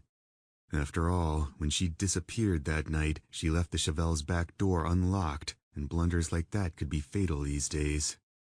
At the same time, he wished she was here and felt he'd let Brock down, leaving another hole in his heart that would never heal. A patio door slammed shut, and Curtis stumbled from the house with an acoustic guitar in one hand and a bottle in the other. There was a stagger in his step and a cigarette dangling from his lips. "Oh shit," Paul whispered to Wendy, brushing a hand against his gun just to make sure it was still there. Curtis stopped in front of the fire with a destructive look dancing in his eyes. He cleared his throat and shifted in the sand, shadows jumping across his face. "I want to apologize for earlier. I've been known to have a bit of a temper out on the track, but I don't usually go around pointing guns at people." His bloodshot eyes gravitated to Paul. "I'm sorry, Paul. That wasn't cool, and I—" He shook his head and stumbled a little, searching for words and coming up short. "It's okay," Paul said, bailing them both out. He wanted to hear it about as much as Curtis wanted to say it. Stephanie crossed her legs and rubbed a hand up and down her jeans. "Why don't you sit down before you fall down?" Curtis's gaze flicked to Wendy. "And I'm sorry I called you a bimbo puppet. That was wrong, too." She laughed. "Oh, honey, you're going to have to do a lot better than that to offend me." He gestured with the bottle, spilling some whiskey to the sand. "I'm also sorry I said your boobs are crooked. That wasn't right." Wendy's smile dropped. "You think my boobs are crooked?" "God, Curtis," Stephanie groaned, pulling on his hand. He yanked his hand back and staggered a little with the motion. "Listen, I realize we're all reeling from this nightmare, and I just got caught up in the moment, and I'm sorry." Dropping into the blue chair next to his sister, he flicked his smoke into the fire. "I'm sorry, sis. I wasn't thinking right." Stephanie pulled him into her arms. "I'm sorry too, baby brother," she whispered in his ear.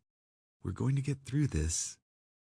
She held him for a long moment, embers rising into the night while Paul and Wendy traded a somber glance. Drawing apart, Curtis discreetly wiped some glistening tracks from his cheeks and lifted the whiskey bottle to the sky. "To Troy," he said, taking a long pull before passing it to Stephanie, who shook her head. He held it out to the others and received silent looks in return. With a limp shrug, he set the bottle down and strummed a few chords on the guitar. "Found this in the older brother's room upstairs, the kid with the curly hair." Paul watched him tune the guitar, mind shuffling on random. He smiled at how he ended up here with these complete strangers, having a bonfire on the beach and singing Kumbaya. Taking a long drink, he extinguished the smile and, once again, entertained the possibility he was already dead because this shit couldn't really be happening. Not for real. In fact, he bet he could pull his gun out, shoot himself in the head, and he'd wake up in one of the bedrooms inside to face this living hell all over again in the morning. This plague was like the mafia. There was no getting out. Curtis stopped strumming and took a quick swig of whiskey, flames jumping in his eyes as he quietly examined the others. Paul filled his glass from a bottle at his feet, and Curtis started picking at the strings with surprising agility, bringing to life a smooth melody without missing a note. A rock guy through and through, even Paul could recognize a melancholy Garth Brooks when he heard it. A dramatic pause brought out the water softly rolling ashore in the distance and the call of a loon. Curtis shut his eyes, struck a perfect chord, and began singing out of tune. "Sometimes late at night, I lie awake and watch her sleeping." Paul shifted uncomfortably in his chair, while Wendy stifled a laugh. Stephanie slowly shook her head at Paul, silently communicating a heartfelt apology for her brother she needn't. He rolled his eyes at her, bringing the hint of a smile to her full lips. Seated around the fire, they drank and listened to Curtis, and it didn't take long for the moans and snarls to reach the fence, startling the horses. Twisting around in his chair, Paul brushed his hand against his gun and watched the things reach for him through the iron bars. "If tomorrow never comes," Curtis sang on, "will she know how much I loved her? Did I try in every way to show her every day that she's my only one?" The rotting hands grew in number, the moans and hacks getting louder with each verse. Like all front row ticket holders, they wanted closer to the stage. It was never enough. Paul cleared his throat and unsnapped the strap over his gun. Curtis?" Curtis gave his fans outside the gate a warm nod, because that's what they were to him now. Fans. Nothing more, nothing less. "'Cause I've lost loved ones in my life who never knew how much I loved them." Paul slowly shut his mouth and sank into the Adirondack chair, tipping his glass back and resigning to let Curtis get it out of his system. Those things weren't getting inside, so what was the point in starting another war? The guy was an emotional roller coaster, and Paul didn't feel like another ride. 10 minutes later, he gave Stephanie a faint smile and headed off to bed while Curtis played on for his screaming fans lining the gate. Backflopping onto a twin bed in a guest room that looked more like an expensive hotel suite, Paul flipped on the nightstand light and stared at the ceiling. The peace and quiet was so thick it made him squirm. This world balanced between two extremes, running for your life and sheer boredom. Without TV or cell phones or the career he loved to divert his attention during the downtimes, his mind ran away on him, and it was tired of running.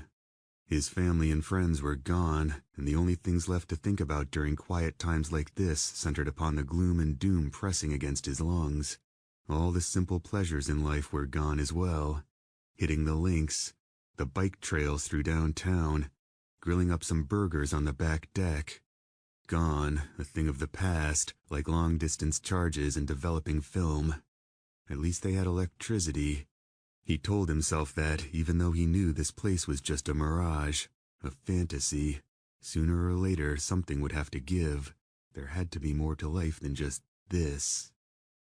He yawned and stretched out on the bed. The good news was he didn't have to wake up at 3 a.m. to go to work in the dead of winter anymore. It wasn't much in the face of extinction, but it was enough to make him smile. If that was the biggest pro in this world, they were in more trouble than he thought. He sighed, mind shifting to Stephanie. Tonight was her first night without Troy, and it would hurt. She seemed like a good person, with her caring attitude and hair like Sophia's, and Paul vowed to try and lift her spirits, but not tonight. Tonight he just wanted to sleep and never wake up. A light knock on the door jerked him from his rambling thoughts. "Yeah?" The door cracked open and Wendy poked her head inside. "Are you okay?" He locked his fingers behind his head as she stepped inside and quietly shut the door.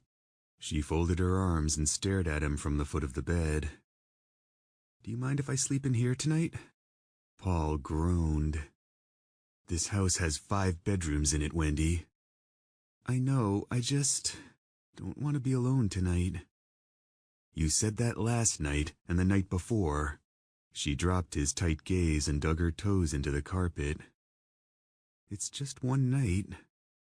"Whatever." Her face brightened and she slid into bed, joining him in watching the ceiling.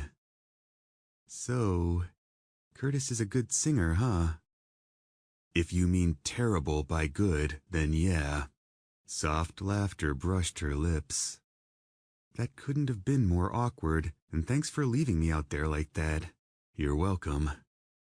"He's still playing." Leaning up on one elbow, she studied his profile, the hurricane-proof walls mercifully drowning out Curtis in the backyard. "But I'm glad we found them." He turned to face her. "Yeah?" She nodded, biting her lower lip. "I like it here." "Probably not a lot of hot showers left in the world." "Not to mention movies that still play. Tomorrow I say we watch The Vow and eat popcorn and just take the entire day off from everything." She set a soft hand on his chest and toyed with his chest hairs through a black t-shirt he found hanging in the master closet. "Thank you for everything." "You don't have to thank me for anything. We all look after each other now." "I know," she said, leaning closer. "But I don't know what I'd do without you." "You would do just fine without—" The words died on his lips when she pressed her mouth to his, catching him off guard and kissing him softly. Blonde bangs tickled his face, and he could taste the whiskey on her tongue when it slipped inside his mouth. Paul kissed her back, taking solace in her warmth as her hand meandered down his stomach and slipped inside his jeans. Breath catching in the back of his throat, her fingers wrapped around his cock and squeezed. Rebecca flashed through his mind, with her sinister black hair and evil warm skin. Wendy brushed her tongue against his. The room spun. Her hand pumped faster. Paul broke their kiss and pushed her away, leaning against the headboard and massaging his face. "Stop," he panted. "Just stop." Lines carved through her face like she was aging in front of him. "I'm sorry." "I can't do this, Wendy." "Then we don't have to." My wife just died and you knew her and this isn't right, he said, pulling his hands from his face and seeing the shame flicker in her eyes. And I don't care what's going on out there or how fast this world moves. I can't do this. Wendy's tears magnified her eyes. You're right, and I'm sorry. I guess I'm just terrified of being alone in this world. I don't know anyone anymore, and it scares me to death. Wendy, he said, despising himself for falling into her lips like that. Guilt wrenched his insides like a rusty vice, rupturing his grief at the seams. Just like the night he brought Rebecca into his house when Sophia was out of town, his weakness knew no bounds. You are not alone, and we're going to get through this together. I promise you that, okay? I'm not going anywhere. She nodded, losing the battle with a single tear that triumphantly rolled over the apple on her cheek. Okay. Paul stared at the ceiling for a while before shutting off the nightstand light and dropping into the pillow, air rushing from his lips. Let's get some sleep. Chapter 6, Day 19.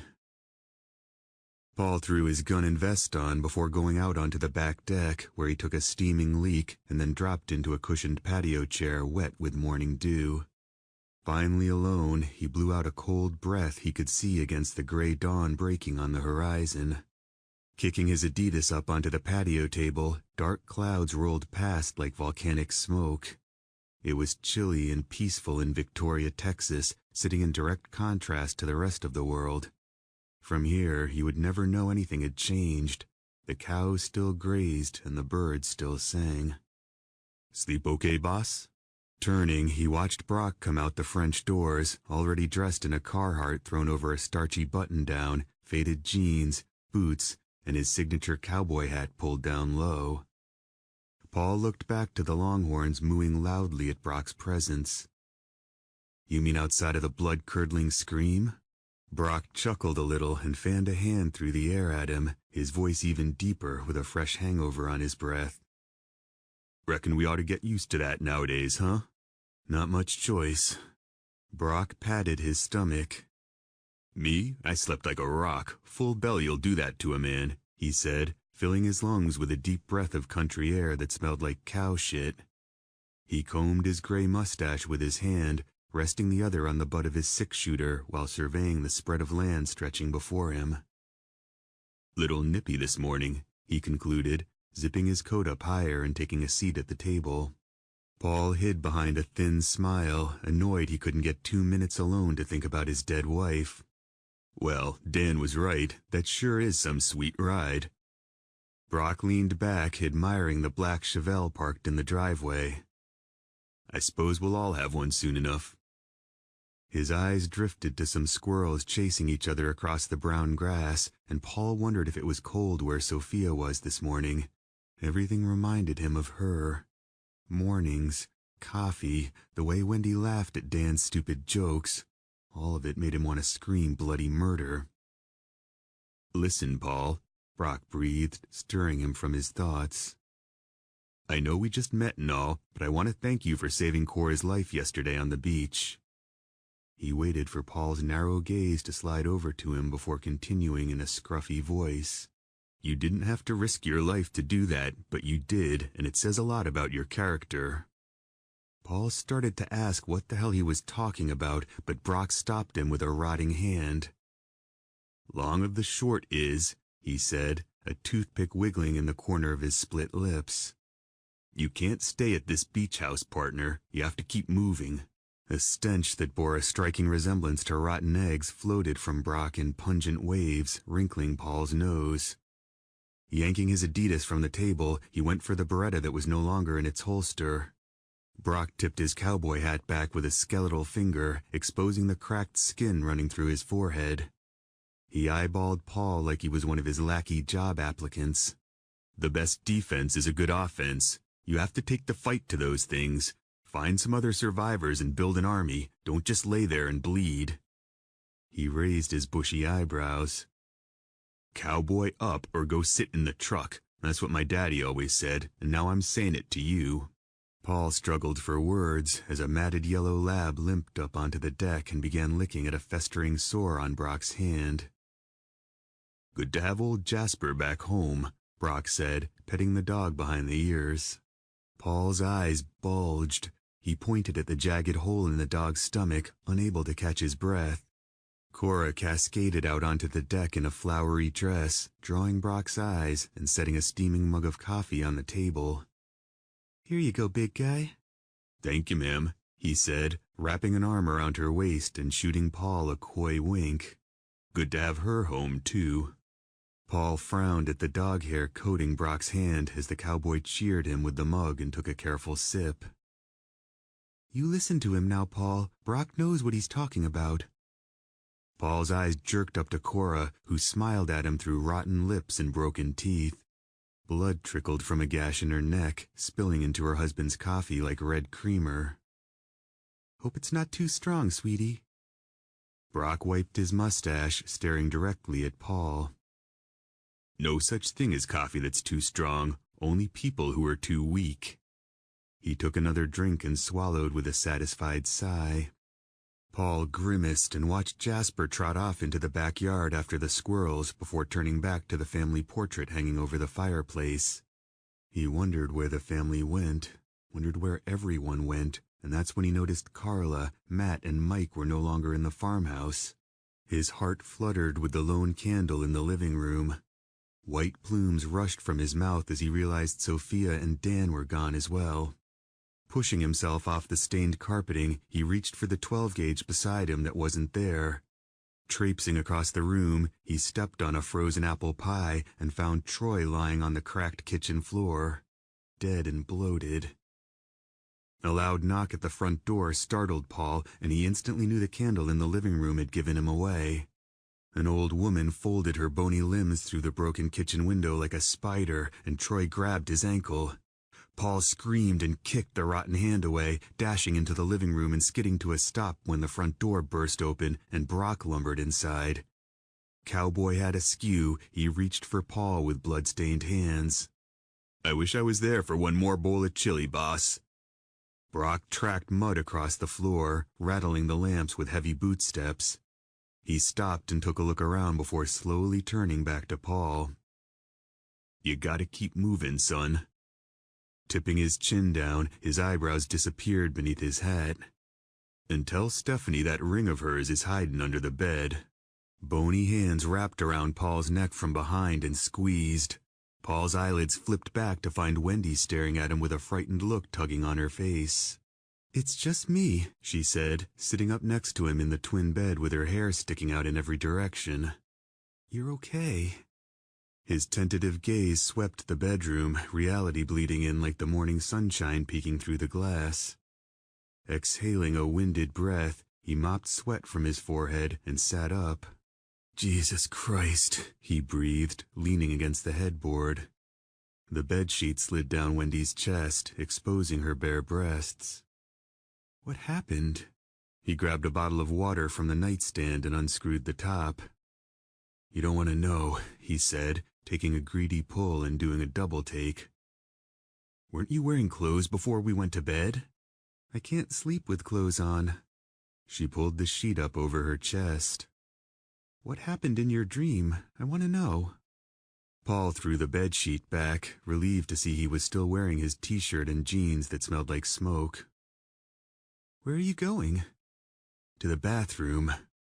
"Can you bring me back a juice box?" He didn't reply and went out into the hallway to find the nearest bathroom door closed and locked.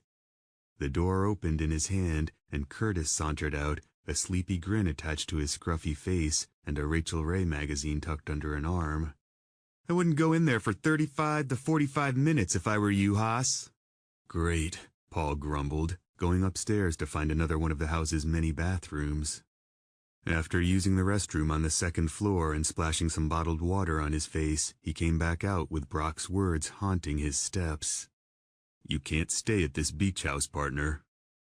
At the top of the second floor landing, Paul noticed Stephanie curled up on the leather couch in the game room. Brow folding, he crept into the room, the hardwood flooring cold beneath his feet. His eyes followed her distant gaze to the bloodstain on the floor where Troy died for the second time yesterday. After burning Troy's and Cora's bodies, Paul and Wendy cleaned it up, and now he realized they didn't do a very good job of it. "Are you okay?" Stephanie clapped a hand over her chest, nearly spilling her coffee. "You scared me." "Sorry." Her eyes drifted back to the floor, hands cradling the steaming mug for warmth. "I just can't believe he's gone." Paul came around the pool table and sat next to her on the couch, searching for something to say and settling for less than he wanted to find. "It gets better." She turned to him and folded the bare legs spilling from someone else's running shorts beneath her. "Does it?" He opened his mouth, but nothing came out. "Not really." Smiling, she tucked a strand of wet bangs behind an ear. "When we were kids, Troy was so protective of Curtis and I. Every time I had a date, he questioned the poor kid more than my dad did, and for a while there, I couldn't stand him." She brushed at a teardrop, gaze wandering back to the blood spot on the floor. "But after high school, we became closer than ever, and he always had the right answers, always knew the right thing to do." She sniffled, her voice escaping as a pathetic whine. "Now I don't know what to do." Paul rubbed her shoulder, breathing in the vanilla floating from her hair. "We're going to be fine, I promise." Looking up, Stephanie searched his eyes for veracity, faces inches apart. "Are we?" she whispered. He stared back, studying her almond-shaped eyes with his heart beating in his ears. "Probably not." Her abrupt laughter was music to his ears and pulled a smile from him as well. She kept her eyes on him and, to Paul's surprise, an extremely comfortable silence fell between them as waves silently crashed to shore in the background. "I'm worried about Curtis. I don't know what he's going to do without him. Troy was his biggest champion." "He was his crew chief, right?" Stephanie nodded and blew on her coffee, swirling the stream. "Troy pushed Curtis so hard on the track. He was positive Curtis had what it takes to race in the big league." "The Sprint Cup?" "And he would have made it in another season or two. Nothing could stop the two of them." She swiped at another tear. "Now everything's gone, and it was all for nothing." Paul stared into her dark browns. "Not everything." "No?" "No." "Yeah, I guess you're right. We still have breakfast bars." Paul laughed, and it felt good. He grew quiet and shifted on the couch, watching Stephanie sip at her coffee. "Did you get a flu shot this year?" She frowned. "Flu shot? Why? You don't think—" "We haven't come across many people, but so far it's still on the table, until you answer anyway." "Well, I didn't get one. The last time made me so sick I couldn't keep anything down for a week." She pressed her lips together, eyes locking onto his over the rim of her cup. "What if—" He held her gaze, imagining all those people standing in line at Walgreens and CVS. What if? What if all of them lined up to die, and what if someone did this on purpose? "We'll probably never know." "Not unless they fix the internet or we come across an infectious disease specialist." Ooh, look at the big brain on the cheerleader. Infectious disease specialist. I would have just said doctor. Lightly slapping his thigh, she traded a warm smile with him that he happily returned. A few seconds went by, and no one knew what to say next, but it wasn't awkward. It was relaxed and easy, and Paul felt her pain. Sometimes words, no matter how carefully chosen, could only get in the way. "I'm glad you're here," Stephanie said, breaking the silence between them. He smiled. "Me too." "There you are." Startled, they turned to see Wendy standing at the top of the stairs. "I thought you were just getting me a juice box," she said, strolling closer. "Jesus, you move like a cat." "I should check on Curtis." Stephanie rose from the couch, flashing Wendy a tight-lipped smile on the way by. Wendy took her spot on the couch, cozying up to Paul like they were married and literally getting under his skin. She leaned her head on his shoulder and sighed. I just love waking up in this house. It's beautiful. He scooted away a little. I've seen worse. It's a long way from my tiny 2-bedroom apartment in Dwight, Kansas. Stephanie came back into the room, an unsettled look in her eyes as she scanned the bloodstain on the floor. What's wrong? Paul asked.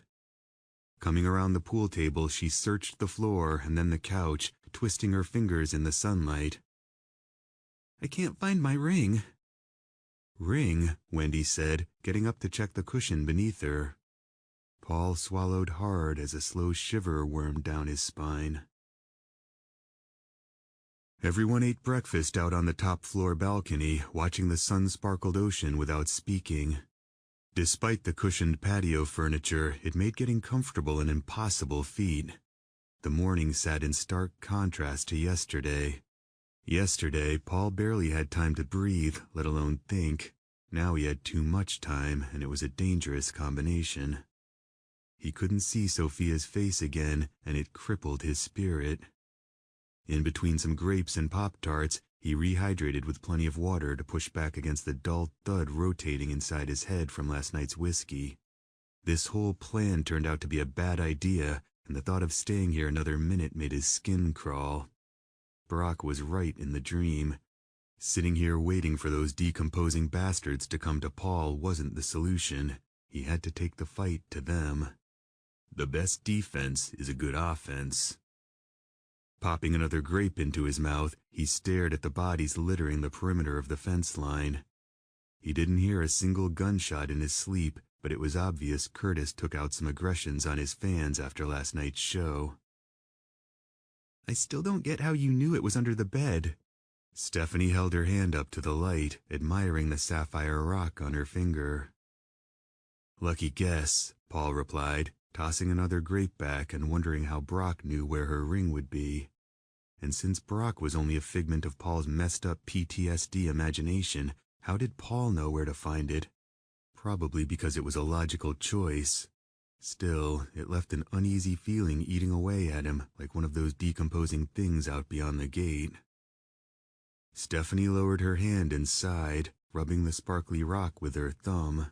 Troy gave this to me the day I made the Chiefs cheer squad. It's beautiful, Wendy said, admiring the cobalt stone. Hey, you gonna bogart all those grapes or what, Haas? Paul's puffy-eyed gaze swung to Curtis. He threw him the bag and Curtis fumbled to catch, spilling grapes all over the balcony floor. Nice toss, dickweed. Curtis, Stephanie groaned, pulling a brown leather jacket tighter around her as the wind picked up. Snatching a grape from the ground, Curtis threw it at Paul, who easily blocked it. God, I'm sick of looking at you. Paul laughed, swapping an amused look with Wendy. Geez, bipolar much, Curtis? Fuck you, city boy. Wendy, I think Curtis needs his meds before he has a total meltdown. I think that's a good idea, she said, pulling a joint from a pack of smokes and handing it to Curtis. He hesitated before grabbing it and lighting up, giving Paul the evil eye and holding his breath. We need to do something about those bodies before it starts smelling so bad we can't work out in the backyard anymore. Paul followed Stephanie's gaze to a yoga mat and some light dumbbells in the sand. He couldn't imagine the smell from burning all those bodies, not to mention the energy it would take dragging them into a pile and covering them with wood. Digging Sophia's grave left him tired and sore for days, and the thought of disposing of a couple dozen of those things made him queasy. It would be easier to just move on. Gazing out to sea, Paul drummed his fingers against the table. This place was nice, but something called to him out there, and not just the photo albums back at his house. Those were important, but after getting them, he would need something to keep him busy, something that might make a difference. Dead Brock was right. They were behind the 8-ball, and playing vacation wasn't the way to get out. He had to go back. It was March now, and Old Man Winter would soon be losing his icy grip on the Midwest. Spring was right around the corner, and Paul could imagine the hurt look on Wendy's face when he told her he was leaving this delusion of paradise, but he didn't care. Maybe he would come back and visit, or maybe he would just wander the ends of the earth until those yellow teeth found his flesh. "I'm sorry, Paul." He blinked Curtis into focus. Slouching in a patio chair, smoke trailed from Curtis's nose like a sleepy dragon. Paul laughed. "You know what, Curtis? You're a fucking idiot. I'm just having a hard time." His glassy gaze swept over the railing to the dark spot in the sand where they burned Troy's body. "Dealing with everything that's happened." "We all are. Jesus." "Curtis," Stephanie started, "you're not the only one hurting here, so quit acting like it. I loved Mom and Dad too." She poked a finger into her chest. "Troy was my brother too." "I know," he softly replied, bringing the joint to his lips. Paul dropped a Pop-Tart to his plate and got up, handgun banging against the doorway as he went back inside. He was in no mood to deal with Curtis's bullshit today and feared where another confrontation might lead. It was better to defuse the situation and start coming up with a new game plan because the old one sucked. In the old one, she was there. Now she wasn't. Stopping in the study on the top floor, he planted his hands on his hips and laughed a little at his situation, and if anyone was watching, they'd think he was going crazy, and maybe he was. Do crazy people know when they're going crazy? Exhaling a forlorn breath, his eyes slid down a wall of books to the Adidas on his feet, the ones he stole from a Kohl's store with Sophia and Dan. He had rinsed them off in the ocean yesterday, but they were still wet and blood-stained against the rug he stood on. Unlike the clean t-shirt and black jeans he had on now, none of the house's prior tenants wore his shoe size, and he was just as stuck with these bloody Adidas as he was in this beach house. Pinching the bridge of his nose, pieces of a new plan started coming together in his mind. He would go back to his home in Iowa and stop to see her along the way. That was all there was to it. Sophia deserved that much. After all, no one would put flowers on her grave. He ran a hand down his face and chuckled, the sheer absurdity of it all blowing his mind. His wife and Mom were dead and gone, while Dan still walked the earth as one of those things. Never in a million years did he think. "Everything okay?" His head snapped around to the sliding glass doors. Wendy's curvy silhouette stepped into the room and folded her arms across a blue leather coat. "What were you laughing at?" He looked to her new Nike running shoes that appeared to fit just fine. "My shoes," he said. "All the brand new shoes in this place, and none in my size. We should hit a store today and stock up." "I have to go back." Her eyebrows dipped. "Back?" "To my house." "In Iowa?" Wendy shifted in her stance, gun jiggling against her thigh, while Paul braced himself for her rebuttal. 1,000 defense strategies ran through his mind at the speed of light, and there was no way in hell she was talking him out of this. "Okay," she said. "I'll go back with you."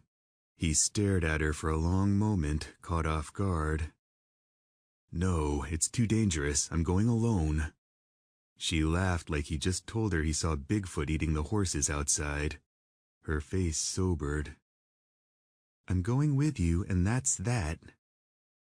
"Wendy," he said, stopping when she held up an unwavering hand. He sighed, a strong dose of irritation injecting into his bloodstream. "I was getting bored here anyway," she lied, her smile brightening her blue eyes. This made him laugh. They'd barely had a minute to think since they got here. "Bored? Really? And it smells like fish." "You can't leave." They spun around to see Stephanie standing in the patio doorway, sheer curtains blowing around her like a ballroom gown. "It's suicide to go back out there." She stepped inside with a mug of coffee cupped in her hands, stopping in front of a tall ladder running up a wall of books. "It's safe here." Her gaze tightened. "We can make a life here, a stand." "I know it's safe, but I have to do this." She swept a hand out. Paul, we have a fence and solar power. Horses, for Christ's sake. Horses! We can't just sit here and play the waiting game, Stephanie. We have to bring the fight to them or we'll never win. And where will you go? Back to his house in Iowa. Her thin eyes darted to Wendy. Iowa? For what?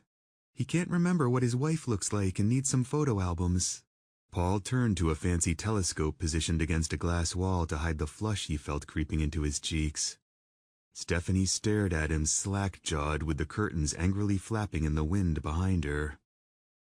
Can't you get the pictures and come back? He went around a glass desk and stopped at the window. It was beautiful outside, the kind of day that unforgettable memories are built on. It was tempting to stay. It would be so easy. They had everything they needed, and this wasn't that big of a town, and they could stay here and watch movies and play pool and asteroids and volleyball and fuck the rest of the world. The rest of the world could fend for themselves. I'm not coming back. A seagull swooped down and landed on a dead man wearing a neon safety vest Paul could see from here. He scanned the bodies. If it wasn't for that fence, he'd already be dead. They could just stay here.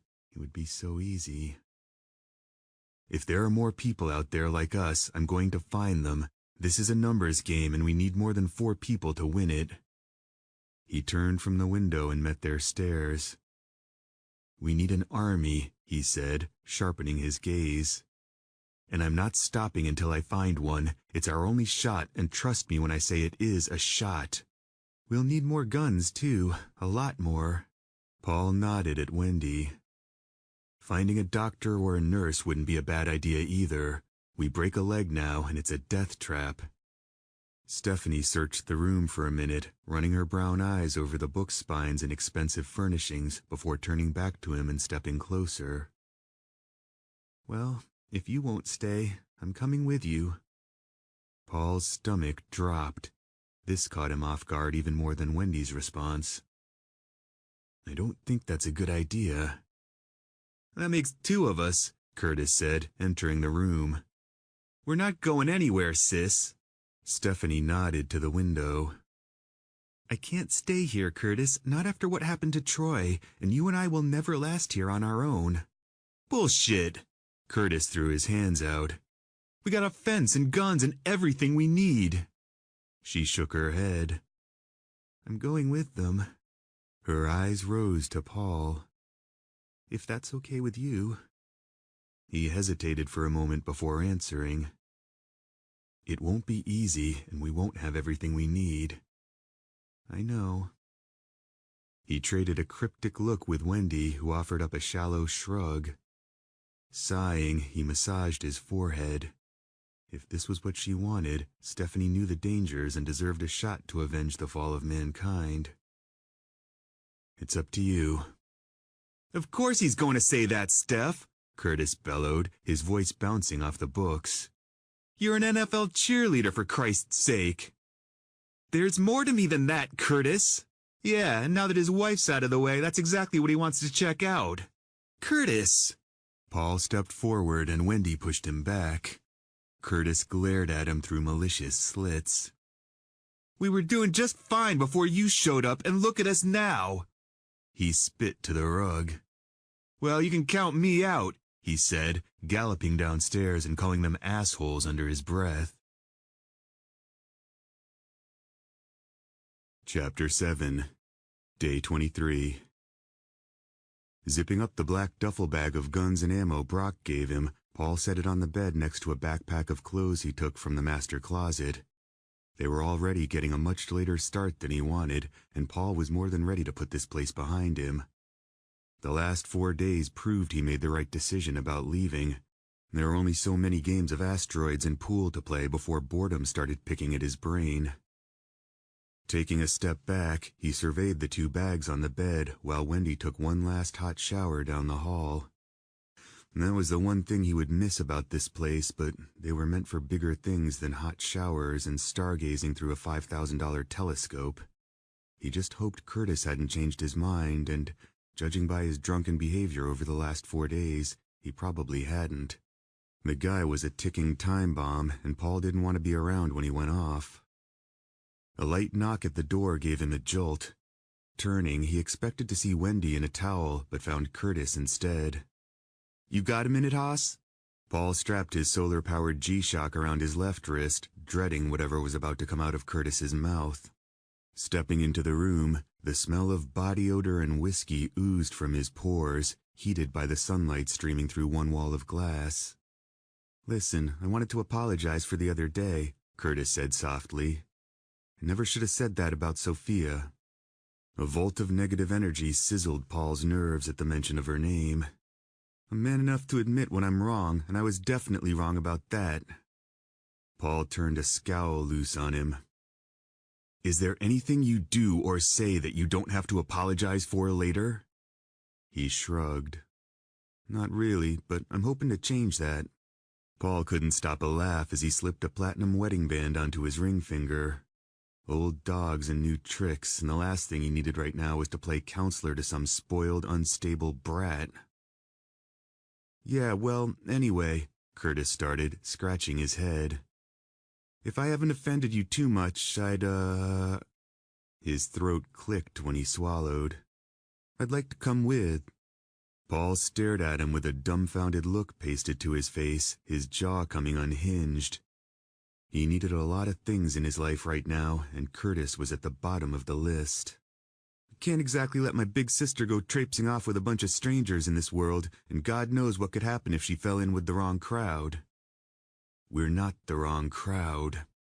"No, I know. That's not what I meant, but we can't be the only people left alive out there, right?" Paul snorted his laughter. "I wouldn't be so sure about that," he replied, tightening the leg straps on his holster. "Maybe not, but if there are more people out there, they'll be desperate and scared, and I can't let her go without me." Paul tucked a loaded mag into the side compartment on his holster, not bothering to waste the energy on a reply. He didn't like where this conversation was going. Curtis watched him round up his stuff, a tension-filled silence pressing against them. "So?" Paul slung the backpack over his shoulder, grabbed the duffel bag, and turned to face him. "Look, Curtis, I'm sorry about Troy, I really am. He risked everything for people he didn't even know, and that's exactly the kind of person I'm looking for. But you and we mix like oil and water. And that's my bad. I sometimes shoot my mouth off, and like I said, I'm going to change that. I guess I just don't have the patience to wait. You're a good guy, Paul, and you didn't deserve the hard time I gave you, and I'm sorry. It won't happen again, and I'll follow your lead." His eyes slid to the window overlooking the ocean. "I just don't want to be here alone, not without Steph and Troy." Paul stopped in front of him on the way out, staring into his soul through the windows of his eyes. "You should have thought about that before you shot Cora," he said, pushing past. "I saved her too, you know. It wasn't just Troy." Paul kept going down the hallway. "I thought she was a straggler," Curtis yelled after him. "She got bit." Down in the living room, Paul found Wendy and Stephanie sitting with wet hair and their bags packed. They looked nervous and unsure, and he didn't blame them. Following their eyes over his shoulder, he found Curtis leaning in the doorway behind him. Paul turned back to the women and set his bags down. "Are you sure you want to do this?" His gaze lingered on Stephanie because this was about to get weird. "Yes," she replied, tucking a strand of hair behind an ear. "You're right. We can't just sit here and wait for people to find us. We need to start taking back what belongs to us." "And we will, but right now we always have to be ready to run. We're a long way from taking anything back, and no matter where we run, we never let our weapons leave our side. Ever." Paul pointed to the driveway out front. "We have a siphon, but that doesn't mean we won't run out of gas or hit a snag with the truck somewhere down the line. We always have to be ready to run." "Wait, did you say truck?" Curtis piped in. "As in my truck?" Paul ignored him. "Just remember what we talked about on the beach during target practice. This isn't a movie or a video game, and headshots don't come easy. It's hard enough hitting a stationary target, let alone one that is literally trying to kill you. Pressure changes everything, your heart rate, your breathing, your aim. No matter how good you think you are sitting on the couch, everything is different out there. He exhaled and lowered his voice. And there are probably going to be times when we go hours or days without ammo, and if that happens, shit's gonna get weird real quick, so conserve your rounds. Wendy and Stephanie replied with faint nods. Now, I don't know what we'll find in Des Moines or what we'll do after that, but we will figure it out. There has to be someplace we can go, and the only way we'll get there is if we stick together. They nodded again. He took a deep breath and released it. Just follow my lead above all else. Do not accidentally shoot me, or I swear to God I will haunt you for the rest of your miserable lives. And what about you? Stephanie looked at Curtis. Where's your stuff? Solemnly, Curtis shook his head and crossed the living room to a window overlooking the F-150 and Corvette parked out front. She bolted to her feet. I thought we talked about this, Curtis. He won't let me. Paul rolled his eyes, avoiding Stephanie's pointed glare. Paul, she stepped closer. We can't just leave him here by himself. I've already made my decision. I don't need anyone testing my patience because there's none left to test. Stephanie rested a hand on the gun on her hip, looking like an action hero in a brown leather jacket and tight-fitting blue jeans that poured into a pair of combat boots. Paul didn't know if she brought the clothes with her or found them upstairs, and didn't care. She looked the part, and his mind was made up about Curtis. I've already lost one brother, and I'm not about to lose another. Then stay here, he replied, snatching his bags up off the floor. Paul, Wendy said softly, rising from a studded armchair and crossing the room. You keep saying we need more people, that we need to build an army, and Curtis can shoot. Yeah, I saw that when he put a round right through Cora's eye. Impressive. Curtis turned from the window and Wendy shot a hand up. That was an accident and you know it, Paul, she said, controlling her voice. This is all still new to us. It hasn't even been a full month yet, and Cora would have turned into one of those things anyway. It was a terrible accident, but did you see her face? Things aren't like before. We're all scared and jumpy, and mistakes are going to happen, but he won't make that mistake again, will you, Curtis? He buried his hands in the pockets of his oily jeans. From here on out, I just want to help, that's it. Wendy turned back to Paul with a pleading look swimming in her blue pools and vanilla wafting from her wet hair. See, he just wants to help. Paul stared at her to the sound of his beating heart. She was right, and goddamn her for that. Curtis could shoot, and they needed all the guns they could get because they were up against a serious wall. Releasing a reluctant breath that lowered his shoulders, Paul shook his head. Not in a million years. Paul. She took his hand and squeezed. I'll follow you to hell and back because I believe in you, but I would feel safer having him with us. He's already saved our lives 2 different times. 3, Curtis coughed into his hand, pulling a cross look from Stephanie. Paul took his hand back and ran it down his freshly shaven face. Fine, but this is my party and I call the shots. Is everyone clear on that? He drilled Curtis with a challenging glower. Everyone nodded, including Curtis, who couldn't stop a wry smile from pulling back into his unshaven cheeks. Paul studied him for a few seconds, regret already leaking into his bones. And the first thing I need you to do is go take a shower. You smell like the dead. Chapter 8. The black F-150 sped down a winding 2-lane highway, reversing the path Paul took in the Chevelle to get here. With the ocean growing smaller behind them, he glanced at Wendy riding shotgun, and then into the rearview mirror at Stephanie and Curtis stuffed in the back seat. He shook his head with mild amusement or gross repugnance. Back at square one with a new set of players on another road trip from hell, a twisted blast from the past that reminded him of his old Jeep. He could still see Sophia riding next to him, with the sunshine kissing her skin, and Dan, Carla, Matt, and Mike squeezed in the back. Those players were all dead now. Their game's over. He failed them, and there was no way to fix it. "Are we there yet?" Paul's gaze rose to Curtis in the mirror.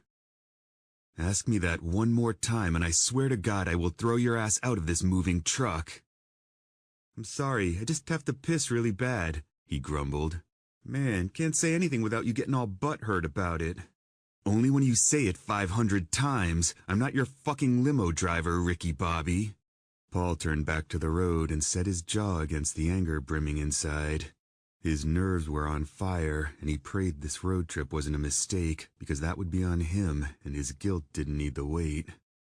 They could have easily rode the next few years out at the solar-powered beach house, enjoying hot showers and coffee, but they would let those things win the war, and after everything they'd already lost, that was the one thing they could not afford to lose.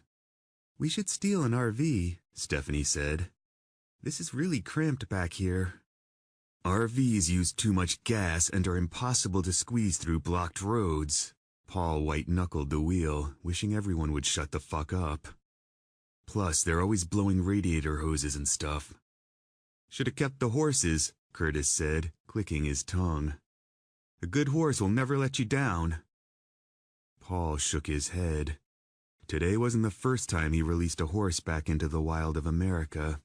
He remembered Benji and the bearded man in the buggy, and now he would remember Gilly, Moses, and Lady. They were free to roam the beach, and he hoped they could find food and water and evade capture at the hands of the enemy. After stopping to siphon gas from a Chevy Tahoe out in the middle of a Toys R Us parking lot, they grabbed some food from the tubs in the truck bed and got back on the road. A few times the highway grew so choked with parked or wrecked cars, they had to turn around and find a different route, slowing their progress to a tedious crawl. The lack of stragglers along the way almost made Paul feel better, but he knew they were there. He couldn't see them, but he could feel them, watching from the shadows, biding their time, waiting to pounce. This is why he picked the Tahoe out in the middle of a deserted Toys R Us parking lot where nothing could sneak up on them. But sooner or later, those things would jump. It was inevitable. He glanced at the others as he flew down the road. If he got any of them killed during this next secret pit stop, he'd never forgive himself. And these days, forgiveness don't come cheap. "You sure you don't want me to drive?" Paul looked in the mirror. "I got it." "I'm just saying, if you want to take a break, I can drive for a while. I mean, it's kind of what I did for a living and all." "Yeah, I've seen the way you drive, and I'd rather not end up like Paul Walker." Curtis opened his mouth, and Stephanie set a hand on his leg, making him slowly shut his trap. Paul stepped on the gas, eager to get there before darkness fell, desperate to be close to her again. All this driving gave them too much time to start asking delicate personal questions like, how long were you married to Sophia? Where'd you meet? Have any kids? Pets? Questions that, in general, grated on his nerves. The group fell silent as another small town of dead cars and houses and shops whizzed past in a dismal blur. It started sprinkling, and despite not having to spend a single bullet thus far, it was hard to remain upbeat about anything. Reality wouldn't let them enjoy even the tiniest victory for long. They stared at a charter bus pulled over on the side of the road, with dead elderly people milling about like they'd stopped at a scenic view. There was a state patrol car parked behind it, and Paul bet that if the battery hadn't already gone dead, those flashing cherries up top would still be lighting up the gray-haired corpses reaching for the pickup. "So I take it bingo is canceled," Stephanie murmured. Paul stared at the dead cop trying to eat through a bus window to get at them, his hopes sinking. "Paul, watch where you're going!" Wendy shouted. He got into the gas and easily swerved around the undead, wondering where they'd been going when the infection spread through the bus aisles like dominoes. Probably a Barry Manilow concert at some nearby casino. Soon, darkness scratched the sky, and Paul cursed under his breath. He hoped to be at Sophia's grave by now, but it would have to wait until tomorrow, assuming he got it tomorrow. Exhaling, he looked around, hating this part of their new life more than anything else.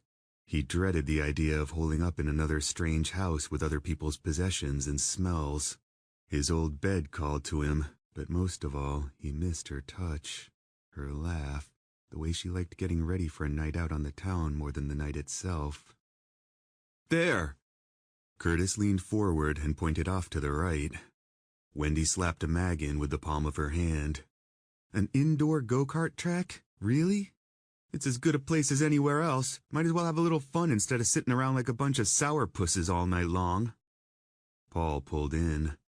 The last thing he wanted to do right now was sit around in somebody else's house and stare at their pictures. It felt like they could see him through that glass, like they knew he was trespassing in their home. But this place would be different. Neutral. Clean. Hitting the headlights, he cruised around back to find the back door hanging wide open. "That can't be good," Stephanie mumbled, checking her handgun. Curtis snorted. "Hey, at least they're open." There was a short-lived chorus of magazines clacking and clicking, slides racking and locking before they exited the vehicle. Under the cover of dusk, they cautiously approached the open back door. Paul peeked inside, but it was pitch black, so he nodded at Wendy, and she lit the place up. The dead state trooper's tactical shotgun felt good in his hands as he stepped inside the giant machine shed. Lightning flashed, and thunder vibrated the metal walls and high ceiling. A twisting track snaked across the shiny concrete floor in front of him, marked off by a red and black barrier system that looked new. "Holy shit, I think I've died and gone to hillbilly heaven," Curtis muttered, stepping inside with his 12-gauge in his shoulder. "Somebody's probably in here, so be careful," Stephanie whispered.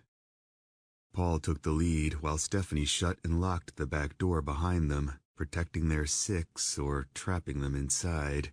He wasn't sure which yet, but they'd find out soon enough. Inside a small booth next to a checkered starting line, they found a computer, 2 flashlights, a dead cell phone, and discarded candy bar wrappers. Curtis passed a flashlight that still worked to Stephanie, raindrops beginning to pelt the roof. "Looks like somebody was here for a while and decided to take their chances elsewhere." Paul scanned the rest of the massive building that smelled like fresh paint and felt like somebody was watching them. An open-air snack bar in the rounds sat by the front doors with comfortable-looking couches and chairs positioned around it, flanked by a silent arcade off to the side that only came to life when lightning flickered. "It looks brand new," Wendy said, swinging her light and gun around. Their eyes followed the beam to a tall cabinet with full face helmets resting on top that looked like heads. A few yards over sat a winner's podium, complete with a Victory Lane backdrop and all. Paul couldn't help imagining 3 corpses standing atop the podium, sneering for the cameras with bloody medals dangling from their necks. After clearing the restrooms and a manager's office, they raided the snack bar and gorged themselves on the only things that hadn't yet gone bad: candy bars and fucking chips. Paul sat on the glass counter with his legs dangling over the edge, blurring the racetrack into a twisting blob, grinding barbecue potato chips between his teeth. His body was here, but his mind was already with Sophia up on that hill. He would see her tomorrow, and still couldn't believe she was dead. It was like one of those nightmares that, no matter how ridiculous, seemed so damn real, and he couldn't get past the fact that someone screamed and grabbed him from behind, wrapping him in a bear hug that crushed his lungs. Arms pinned to his sides, Paul dropped the chips to the floor and drew his sidearm, but couldn't raise it. His heart pounded, face turning red. Curtis let him go and bellowed with laughter. "Curtis!" Stephanie snapped, physically holding her heart inside her chest. "You scared the shit out of me." "You!" Paul cried, giving Curtis the evil eye. "That shit is not cool, man." "I'm sorry, I couldn't resist." Paul jammed his Beretta back into its holster. "I almost shot you." "Oh man, that shit is too funny," Curtis said, exhaling a winded breath and grabbing a Snickers from a rack behind the bar. He unwrapped it and took an eager bite, looking everyone over while he chewed. "Hey, you think that was scary? Go try out the bathroom I just destroyed." Wendy crinkled her brow. "No thanks." Stephanie rolled her eyes at Paul, giving him another silent apology from an orange couch across the way. "Well, this is some kick-ass setup." Curtis nodded, admiring the track. I haven't been on a go-kart since I was a kid." "Is that how you got your start?" Wendy asked, leaning back in a matching armchair. "Most of us NASCAR rats started out karting. I cut my teeth on a bumpy dirt track out behind my grandpa's farm, but this would have been awesome to have around in the winter. Our dad thought Curtis was wasting his time on that track all day until he started beating the pants off Troy every time."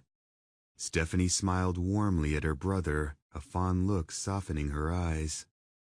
"Next thing you know, Dad was buying him an old stock car." "I'm surprised he didn't buy you a guitar as good as you sing," Paul said, scooping his chips up and making Wendy laugh. "Actually, he did." Stephanie popped an M&M into her mouth. "And Curtis thought he was going to be the next Garth Brooks." "I would have, too, if some asshat didn't break into our house and steal it." Stephanie clapped a hand over her mouth and snorted. Curtis gave her a double take, eyes thinning. "What?" She shook her head, struggling to keep laughter from slipping through her fingers. "No, come on, what's so funny?" Stephanie snorted harder, and the sound made Paul and Wendy laugh. This triggered Stephanie's wall to collapse, and she laughed so hard her eyes watered. Thunder cracked, and Curtis threw his hands out. "What the hell is so goddamn funny?" Stephanie raised a finger into the air, momentarily gaining control of herself. "Dad staged that break-in to get rid of your guitar," she quickly spit out before cracking up again. "What?" Paul threw his head back and laughed at the twisted look gripping Curtis's face. Dragging in a wheezing breath, Stephanie wiped her cheeks and caught her breath. "He took us all out for ice cream that day and had Grandpa come over and steal your guitar so we didn't have to listen to your singing anymore." Curtis stared at her for a few taken-aback seconds, face souring. "Bullshit!" "He also took some of Mom's jewelry just to make it look good." Stephanie blinked out another tear, her giggles beginning to boil again. "Dad made everyone promise to never tell you." "Are you serious?" Paul laughed even harder, and it felt good. "I like your dad already." "Did he really do that?" Wendy asked. Stephanie nodded, running a finger under her eyes while Curtis snatched a Gatorade from a warm cooler and grumbled under his breath. Paul blew out a long breath. "I bet that was the greatest day of your life." Stephanie smiled at him, a sparkle in her eyes he hadn't noticed before. "Yeah, and we got ice cream." "I bet the look on his face when he got home was priceless." "Oh, it was. He was so pissed he wanted to hire a private eye." Paul smiled, holding on to her almond-shaped eyes. "Sounds like that was one case best left unsolved." "My dad had to pretend to call the police and file a report just to get him to settle down." Holding her warm gaze, his lips pulled back into the corners of his mouth, the others fading into the background with the lightning flickering through the glass front doors. "That is too funny." "It was so funny." Wendy got up and crossed over to the snack bar, stopping in front of Paul and blocking his view of Stephanie. "My mom played piano on an old upright we used to have and would make us all sing church hymns. It was a daily nightmare." His brow dipped. "Sounds like it," he said, peeking around her to catch Stephanie biting back another laugh that brought a smile to his face. "So, did you cut your stripper teeth on the jungle gym pole at the playground?" "Curtis!" Stephanie laughed. "You're not funny." Wendy hopped up onto the snack bar next to Paul. "So, how much money did you make racing in NASCAR anyway?" She crossed her legs and let a sneaker rock through the air. "If you don't mind my asking." "I mind." Curtis took a long gulp of red Gatorade and wiped his mouth with the back of his hand. "Hey, Paul, if any of those things still have a charge, what say we race to see who drives tomorrow?" Paul stuck a chip into his mouth and crunched down, following his gaze to the go-karts. "What say we race for the hell of it, and I drive either way?" "Only because you know you'll lose." "If you were that good, you would have been in the Sprint Cup Series by now." Curtis gritted his teeth until a vein popped out in his neck. Paul's subsequent laughter echoed throughout the cavernous building, bouncing off the freshly painted walls. He hopped down from the bar and left the shotgun on the counter. "I'm just messing with you, kid, but let's see what you got." The women grabbed their snacks and flashlights, following them to the low-to-the-ground carts parked behind the starting line booth. Curtis bent over a cart, turned a key, and the engine started right up, bringing a shit-eating grin sliding across his face. "Bam!" he said, hopping inside. "Let's do this, Howard Stern." Paul climbed in and buckled up. "You might want to grab a helmet." "Fuck that, these things are like a scooter."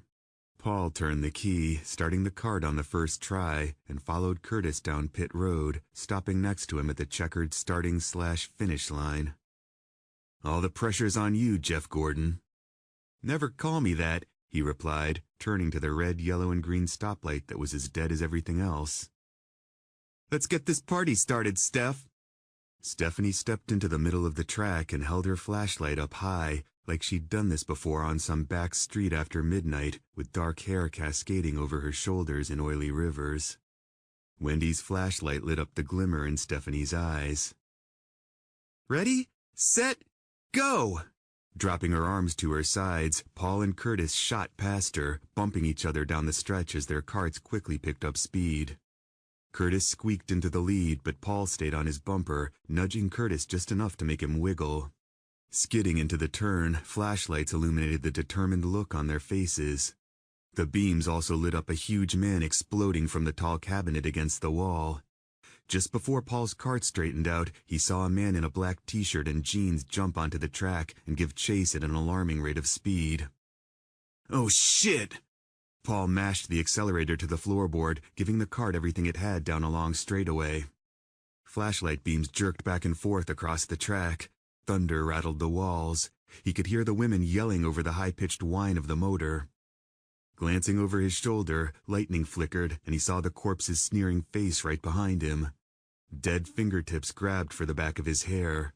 Screams and choked grunts assaulted his ears.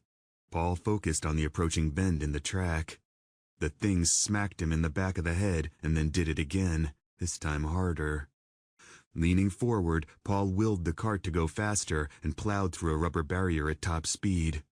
He jerked against the seatbelt, grunting with the abrupt stop in motion as the corpse toppled over him. Fingertips grazed his scalp just before the dead man cartwheeled into a metal wall outside the track. Springing to its silver converse, the man sneered and charged again. With little time to spare, Paul fumbled for the Beretta strapped to his side, his seatbelt hindering his ability to draw. Blood pumped thickly in his temples as he watched the stiff race closer in slow motion, the cuts and gashes in its face growing clearer with each bone-rattling step. Gunshots rang out, but the man kept coming as the girls missed their mark. The handgun finally popped free. Paul raised it. The thing screamed so loudly his vision doubled, threatening his aim. He squeezed the trigger. Gunfire echoed off the walls. The big man's head snapped back, but his momentum sent him crashing into Paul. Blood and slobber flew into his face. He shoved the body off to the side and shot him in the head one more time for good measure, flinching with the loud report. Staring at the dead guy, who couldn't have been older than 19 or 20, Paul chased his breath as the girl sprinted over with guns drawn and jaws dragging. Unclicking the harness, he pushed himself from the cart, eyes snagging on the building's logo on the dead guy's shirt. "Are you okay?" Wendy asked, examining Paul for signs of trauma. He wiped his face and rubbed his neck, grimacing with a bolt of pain. "I'm fine." "That was the fastest one I've seen yet," Stephanie panted, checking their 6. Curtis skidded to a stop next to them in his cart, staring in abject horror at the oversized dead thing lying on the concrete floor. He looked up, face drawn and pale. "Guess this means I'm driving tomorrow." Chapter 9, Day 24. The next morning, Paul grimaced with the sting of a sore neck and a strong desire to get back on the road.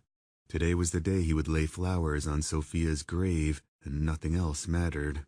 Not the fact that he almost died last night, or the unsettling notion that the dead go-kart employee might have left the back door open as a trap before hiding in the cabinet.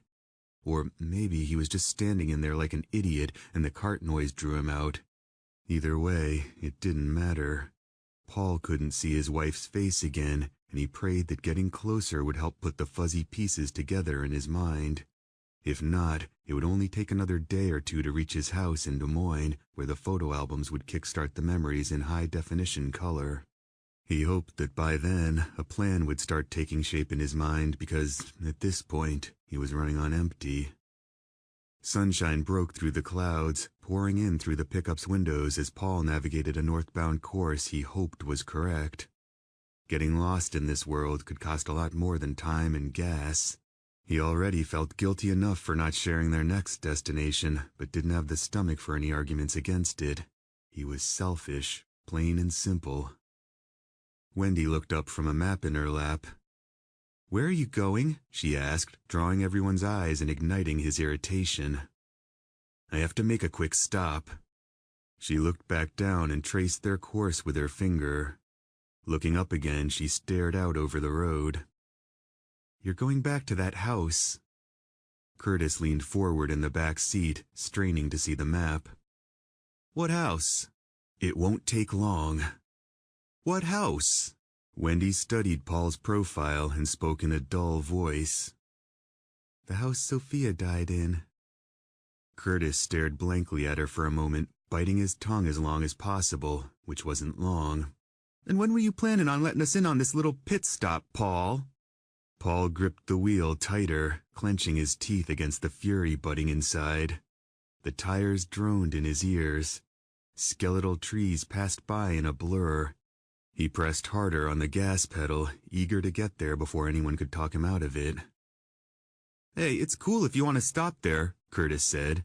"I just wish you'd keep us posted on your plans." "It's on the way," Paul replied, growing quiet and hoping Curtis would as well. Right now, he just needed to be alone with his thoughts. This visit would change him, and it was important he didn't let it change him too much. Not for him, but for Sophia. She would be crushed if he let his misery get in the way of their safety. Whether he liked it or not, he was responsible for each one of them, and the last thing he wanted to do was become numb to losing people, which, in this world, was easier done than said. Still too early in March to find any wildflowers growing alongside the road. Every flower shop they stopped at was just as dead as the flowers wilting away inside. So Paul took a fake bouquet of pink carnations from a weathered gravestone in some small-town cemetery along the way. The 78-year-old man had been there since the 30s, and Paul figured he wouldn't mind. Despite that, Paul couldn't stop seeing a bony hand shoot through the ground and grab his wrist as he pried the flowers from the headstone vase. At this point, nothing would surprise him. The miles passed with the time until eventually a large white house appeared in the distance, the Jacobson house. Paul slowed down, ignoring the butterflies launching in his stomach and the tears welling in his eyes. He didn't want to do this, but he had to. If he didn't, who would? One thing he would not do was step foot back inside that godforsaken house, not with that blood-stained sectional waiting to stir his pain. Backing down the driveway, Paul got out and stared at the naked willow perched atop the hill in the backyard. Fake flowers clutched in one hand, tactical shotgun hanging in the other. Everyone followed him up that hill which stretched forever, past the back deck and covered pool, one lethargic step after another. The black leather jacket he took from the house fluttered in the wind, and despite the sun, it was cold. At the top, the four of them fanned out and stared at the crudely made cross fashioned from some leftover white trim Paul and Dan found inside the garage. It seemed like years ago, digging this grave with his friend in the warm sunshine, the willow providing no shade, while Wendy prattled on and on about the fucking view. "It's a beautiful view," Stephanie said, gazing over the valley of trees below the sun shining in her face. She gave Paul's hand a quick squeeze and backed away. Wendy bent down and ran a hand across the still fresh dirt, tucking her hair behind an ear. "I miss you, girl," she whispered, voice cracking. "I wish I could have gotten to know you better." She paused and a blue jay screeched out from below. "Thank you for saving my life more than once. I will never forget that." The coal store slipped through Paul's whirling mind as Wendy slowly rose to her feet and gave him a weak smile before leading Stephanie down the hill to the house's large back deck, the same deck Dan taught Wendy to shoot on. Paul blinked a tear out. He still couldn't believe Sophia was here, dead and buried, gone forever, a fleeting memory. Curtis set a soft hand on his shoulder and gave it a light squeeze. "I'm sorry, bro," he said, standing there for a few seconds, at a rare loss for words. "It really is an amazing view." Paul kept his eyes on the grave while Curtis retreated to join the others, the sun warm on his face and the pain sharp in his heart.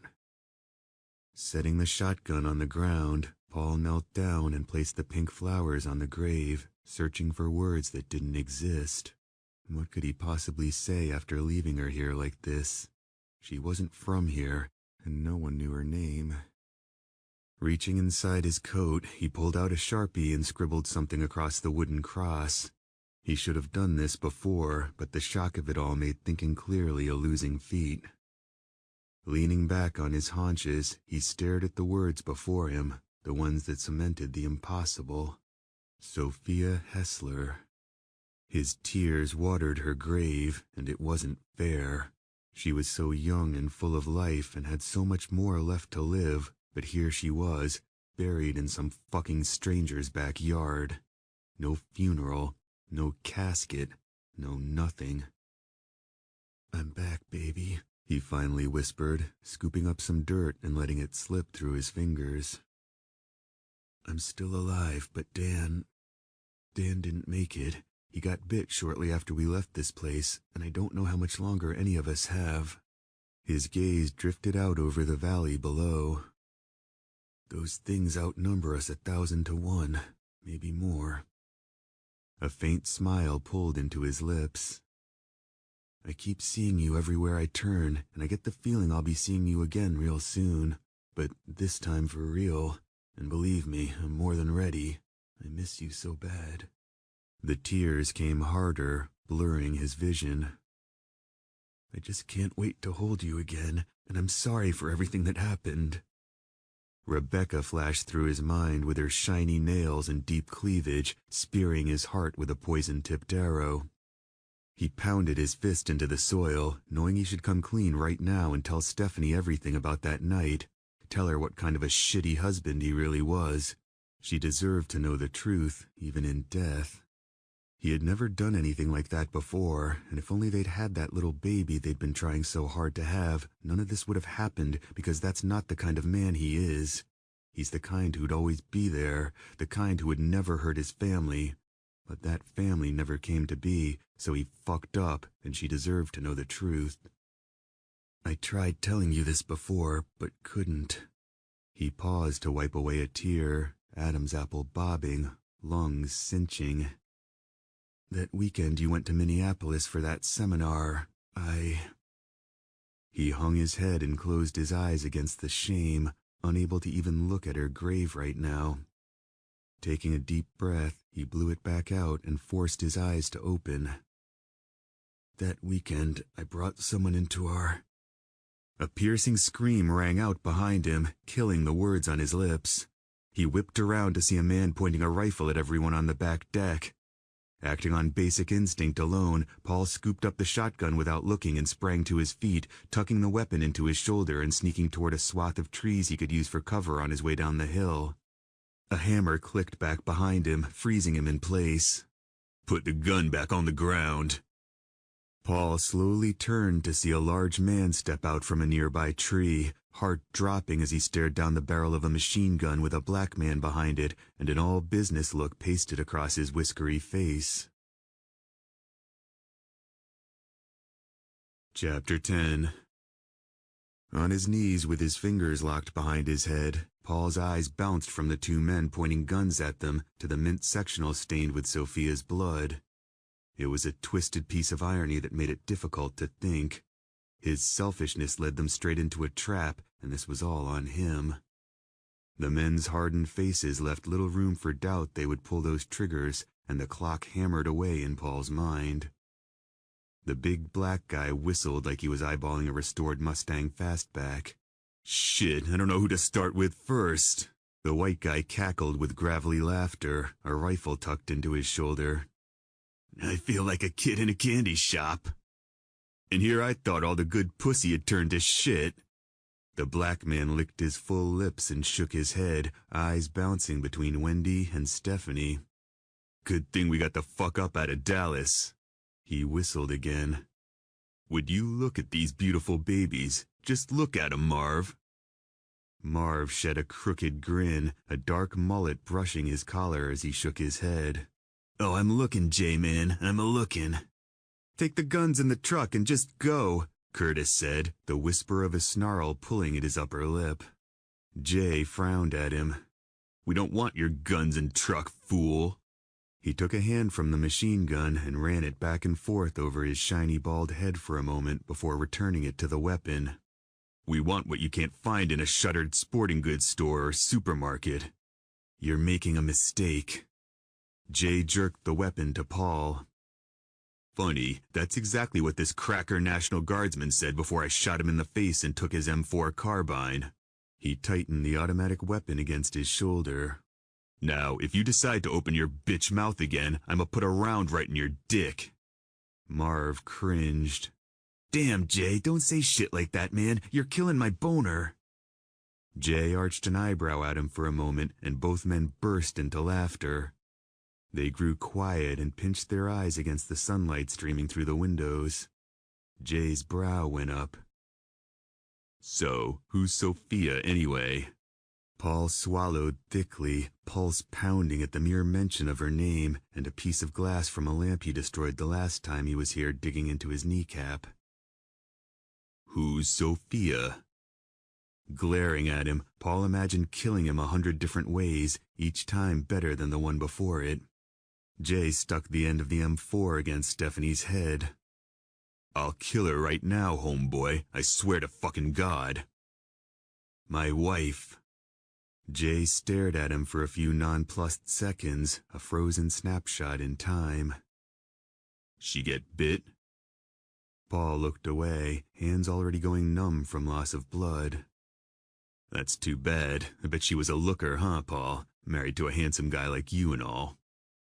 Paul tipped his chin down and stared straight ahead, his primal rage threatening to make him do something stupid, something he'd regret if he lived long enough to regret it. Jay pulled the gun from Stephanie's head and chuckled. Shit, maybe when I'm done here, I'll go dig her up and fuck her, too. Paul got to 1 foot, dislodging the glass from his kneecap and drawing Marvin's rifle. Don't, Marvin said coolly. Paul got back to his knees and locked his hands behind his head, seething with rage. Good dog. Jay pulled up the baggy jeans hiding beneath an oversized polo shirt. So, Marvin, you want to pick first, or you want to go first? Marv ran a tongue across his yellow front teeth, shifting in his worn boots. Damn, that's a tough call, J-Man.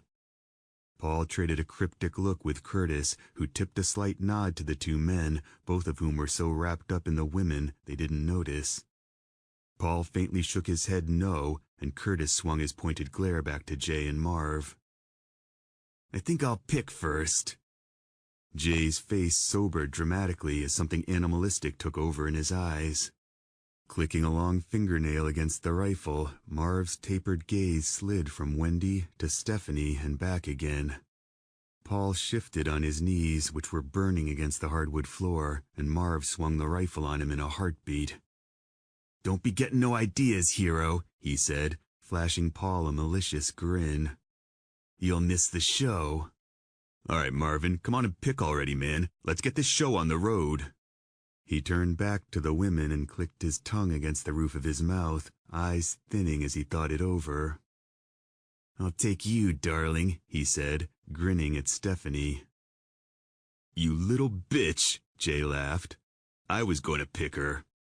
Hey, all's fair in love and war, J-Man. I guess so. Jay's eyes hovered on Wendy. What's your name, princess? She traded a helpless look with Paul that made him shudder. Sabrina. Sabrina, I like that. He gestured with the M4. Get up. Grudgingly, she got to her feet, keeping her hands behind her head. Step over there. Wendy crossed the living room, glancing at her pink gun lying on a sofa table with everyone else's weapons, while Marv kept his rifle trained on the others. Paul looked at Curtis, who was, judging by the pissed-off look on his face, very close to getting them all killed. Cringing, he silently cursed himself for getting them into this mess. He never should have come here, because nowhere was safe now, and he fucking knew that, but came just the same. Stop, Jay said. Wendy stopped in front of the bloody couch, lower lip quivering as reality crashed down. This was really happening, and they were powerless to stop it. Now, nice and slow-like, take off your jacket and shirt. It doesn't have to be like this, Paul said, bracing himself for a bullet to the head. We can stop these things out there, but only if we work together. Marv jerked the rifle to him, face reddening with anger. You say one more word, and I will shoot you in the face. He jerked the gun to Stephanie, pulling a light shriek past her lips. But I'll shoot her first and make you watch. Jay kept his gaze fixed on Wendy. Always gotta be a hero in the bunch, huh, Marv? That's why you gotta break 'em early. Jay gestured with the gun. The jacket. Wendy looked to the others for help they couldn't provide, and reluctantly let her blue jacket slide to the floor before pulling her shirt over her head. Jay's eyes lit up when he saw the lacy red bra hiding beneath. He whistled. Damn, girl, you got some gifts. Marv couldn't stop himself from sneaking a peek, and Paul knew that when Wendy removed her jeans, Marv would look again. That would be Paul's chance to make a move, and one thing was certain. He would make a move. Now the shoes, and then the jeans. Wendy kicked out of her sneakers and, with trembling hands, unbuttoned her jeans while Paul readied himself for his impending attack. If he could get a hold of Marvin's rifle, he might have a chance to shoot Jay before the big man shot him. It was a risky plan with little chance for success, but it was better than nothing. He couldn't live with nothing. Wriggling her hips back and forth, Wendy peeled the jeans to the floor. Jay's eyes drew to her matching panties. Nice, he whispered, taking one hand from the gun to massage his groin. Now go ahead and kick him across the room.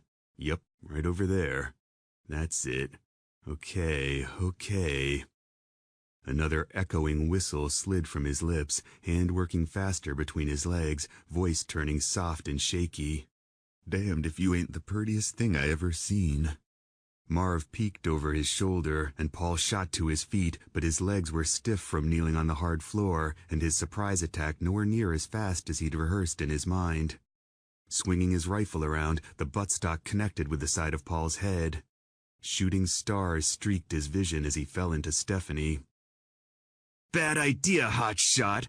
Marv pointed the weapon at Stephanie, eyes on fire. I told you I'd kill her, and I'm a man of my word! Paul leaned in front of her and held his hands up, staggering on his knees. Don't, he cried.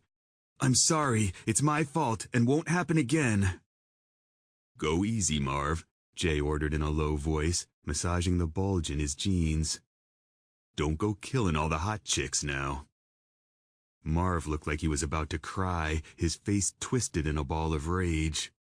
Finally jerking the rifle away, he let out a frustrated cry and glared at Paul. Next time I will skin her alive and make you watch. You got me, slick? Paul barely nodded, Marv's face blurring around the edges.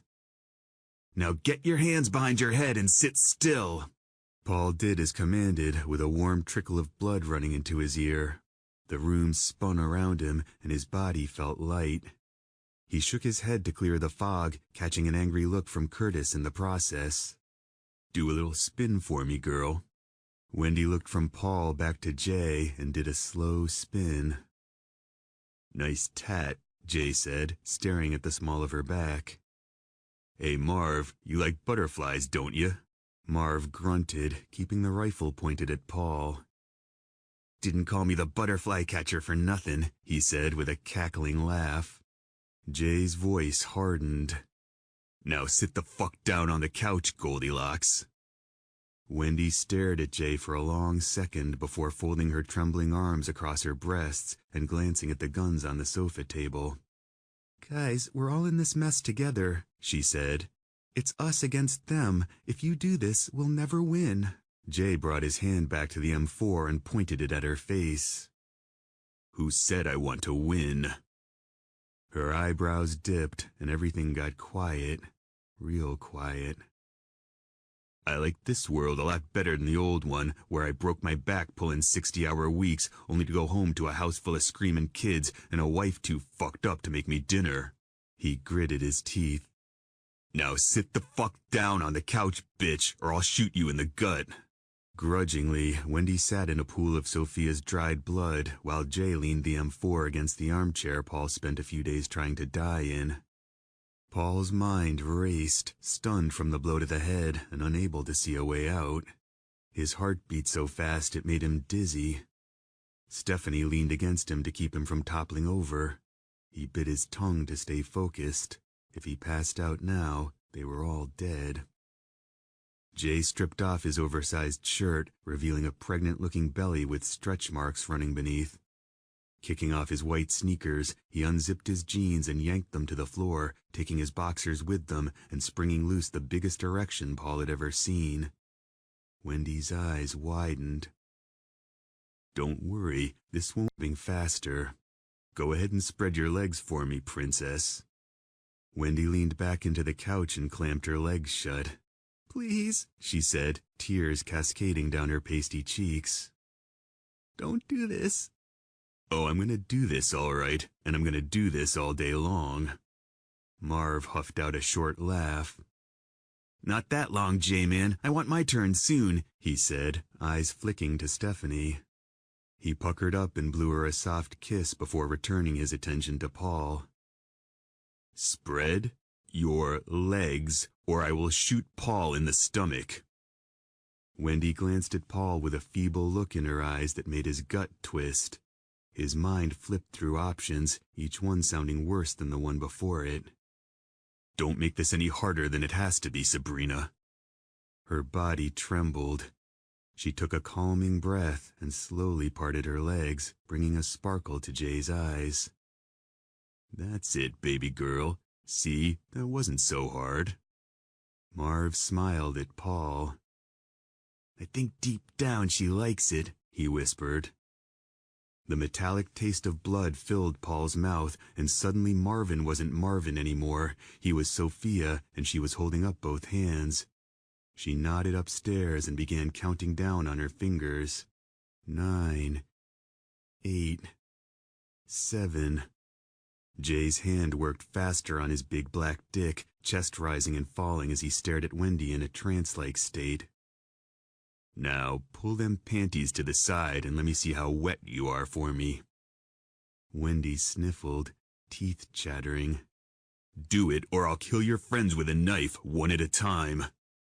All right, she snapped, painting her breasts with tears. All right. Sitting up a little straighter, she tried composing herself and reached down between her shaking legs. Jay worked his cock. Marv laughed. Sophia's fingers dropped.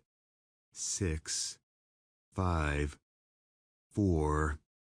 Paul readied himself for whatever was about to happen, if anything. He prayed something would, because this had to stop, and stop right now. Time was up. Wendy pinched the lacy material hiding between her legs, eyes searching the room for something that wasn't there, something to get them out of this mess. 3, 2, 1. A door slammed shut upstairs, making everyone jump. This time Paul moved much faster. Marvin turned back around just in time to catch a fist to the jaw that buckled his legs and dropped him to the floor like a bag of wet cement. Curtis was quick to follow Paul's lead, darting across the room and tackling Jay to the ground. But Jay was big and naked and slippery. He got up and sent Curtis crashing into the sofa table with their weapons. For a big man, Jay was surprisingly quick in his stocking feet. He reached for the M4 leaning against the armchair, fingertips stopping just inches from the cold metal. Barely moving a muscle, he slowly looked up and over his shoulder. Paul smiled, pointing Marvin's rifle at the big man's face. "Hey, girlfriend." Chapter 11. The sun broke through a passing cloud, casting the two men's shadows across the brown front yard. From the porch, Paul couldn't hear what Jay and Marvin were saying to each other and didn't care. Thanks to some rope they found in the garage, they weren't going anywhere. Paul watched them shift on their knees in the sunshine, ears still ringing from the blow to his head. He released an exasperated breath. All the millions of good people who died out there, and these two douchebags somehow slipped through the cracks.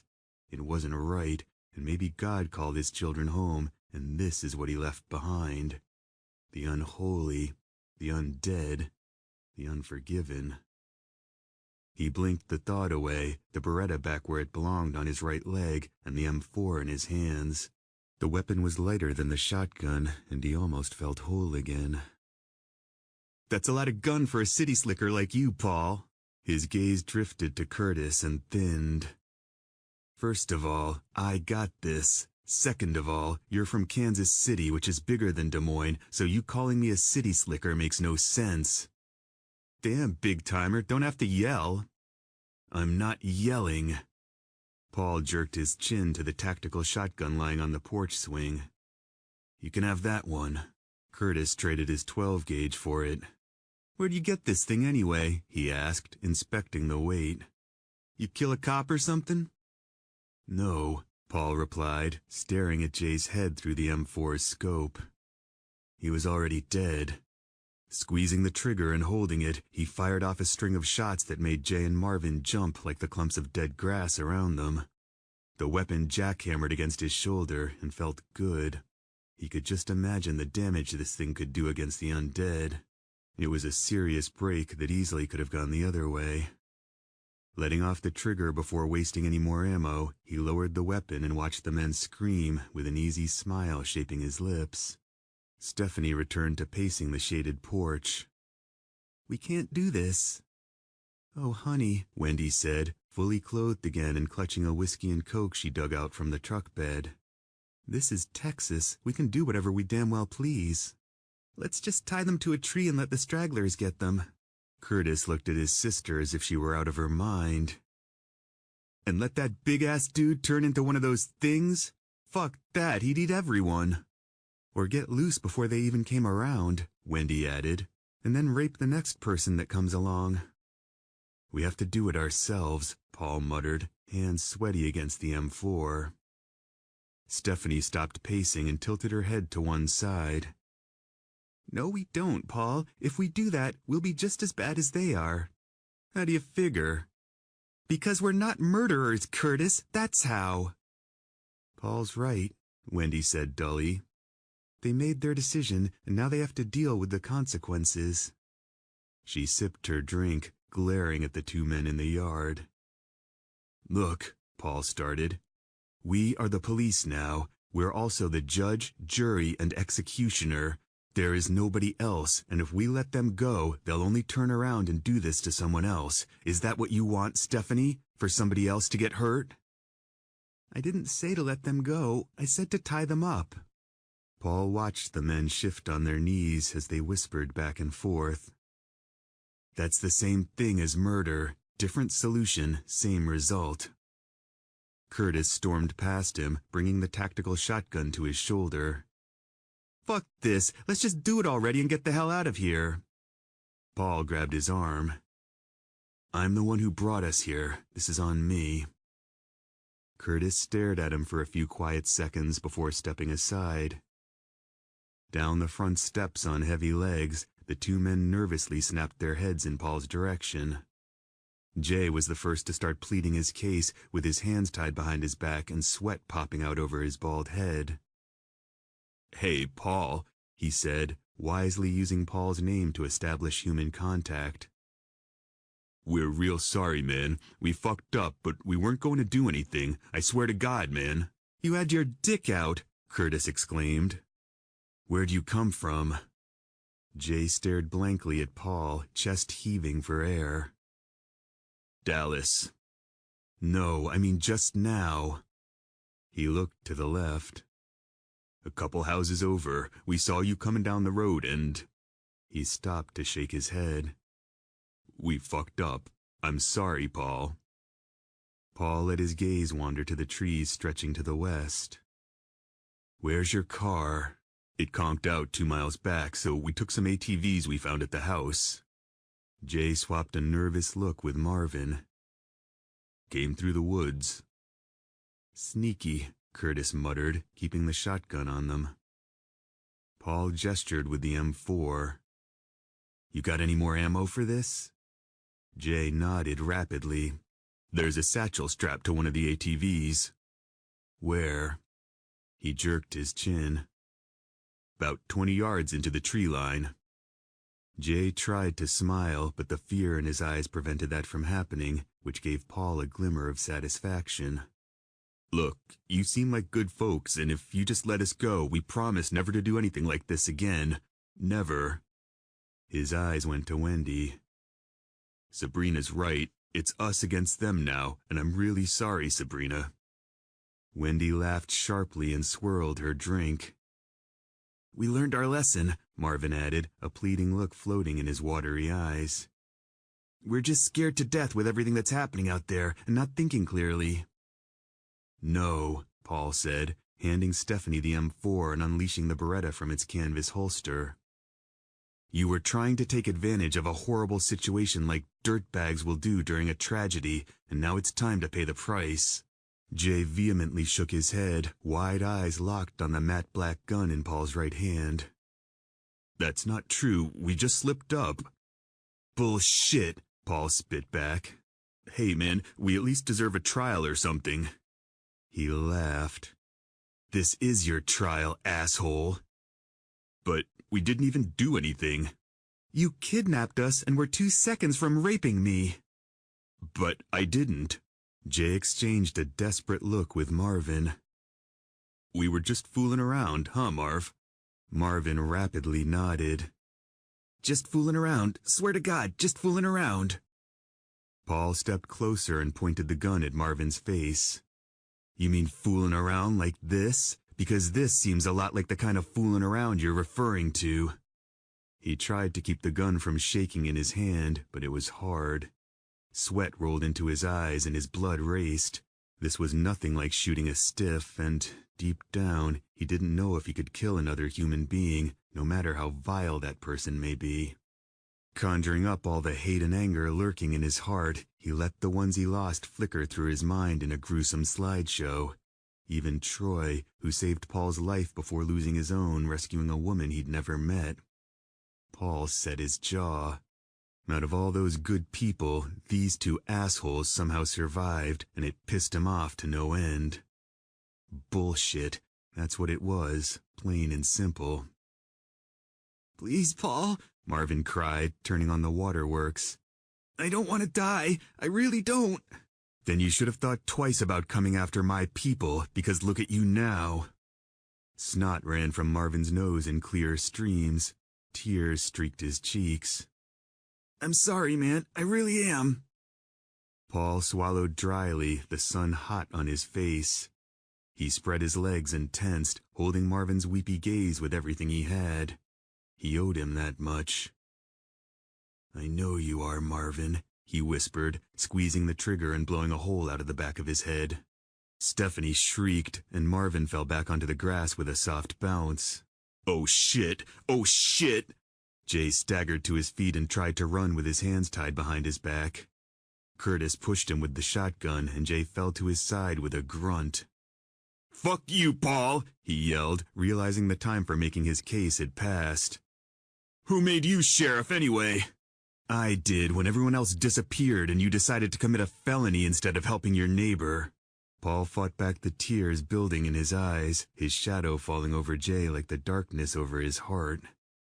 Pointing the Beretta at the man's twisted face, he cocked the hammer back with his thumb and resisted looking at Marvin's lifeless body. Jay trembled from head to foot while a wet spot grew in his pants. He tried sounding brave, but his voice came out as little more than a whimper. "I'll see you in hell, asshole." The ghost of a grin curled the corners of Paul's lips. "You tell the devil I'm coming for him next." "No, wait." A loud blast silenced Jay's protests. His body jolted with the bullet passing through his skull and brain and into the lawn. Then he was still, the wet spot in his jeans the only part of him continuing to move. Paul released an angry cry and dropped to his knees, forcing himself to look at what he'd done, what he'd become. "Fuck you for making me do that! Fuck both of you!" Resting his forehead on the grass, he pushed against the pain. He never imagined killing another person before, and damn these two cocksuckers for pushing his hand. Even in the face of the evil they were up against, people still couldn't come together to help one another out, and it crippled Paul's spirit. Like they didn't have enough to worry about all fucking ready. A hand landed on his back before he heard Wendy's soft voice. "You did the right thing." "Get away from me!" he cried in a guttural voice that made her jump back like he'd changed form into something hideous, something deadly. And he had. Chapter 12. The last thing Paul wanted to do was spend another night in this house, but by the time he, somewhat, had his shit together, dusk was falling fast and it was too late to go anywhere else.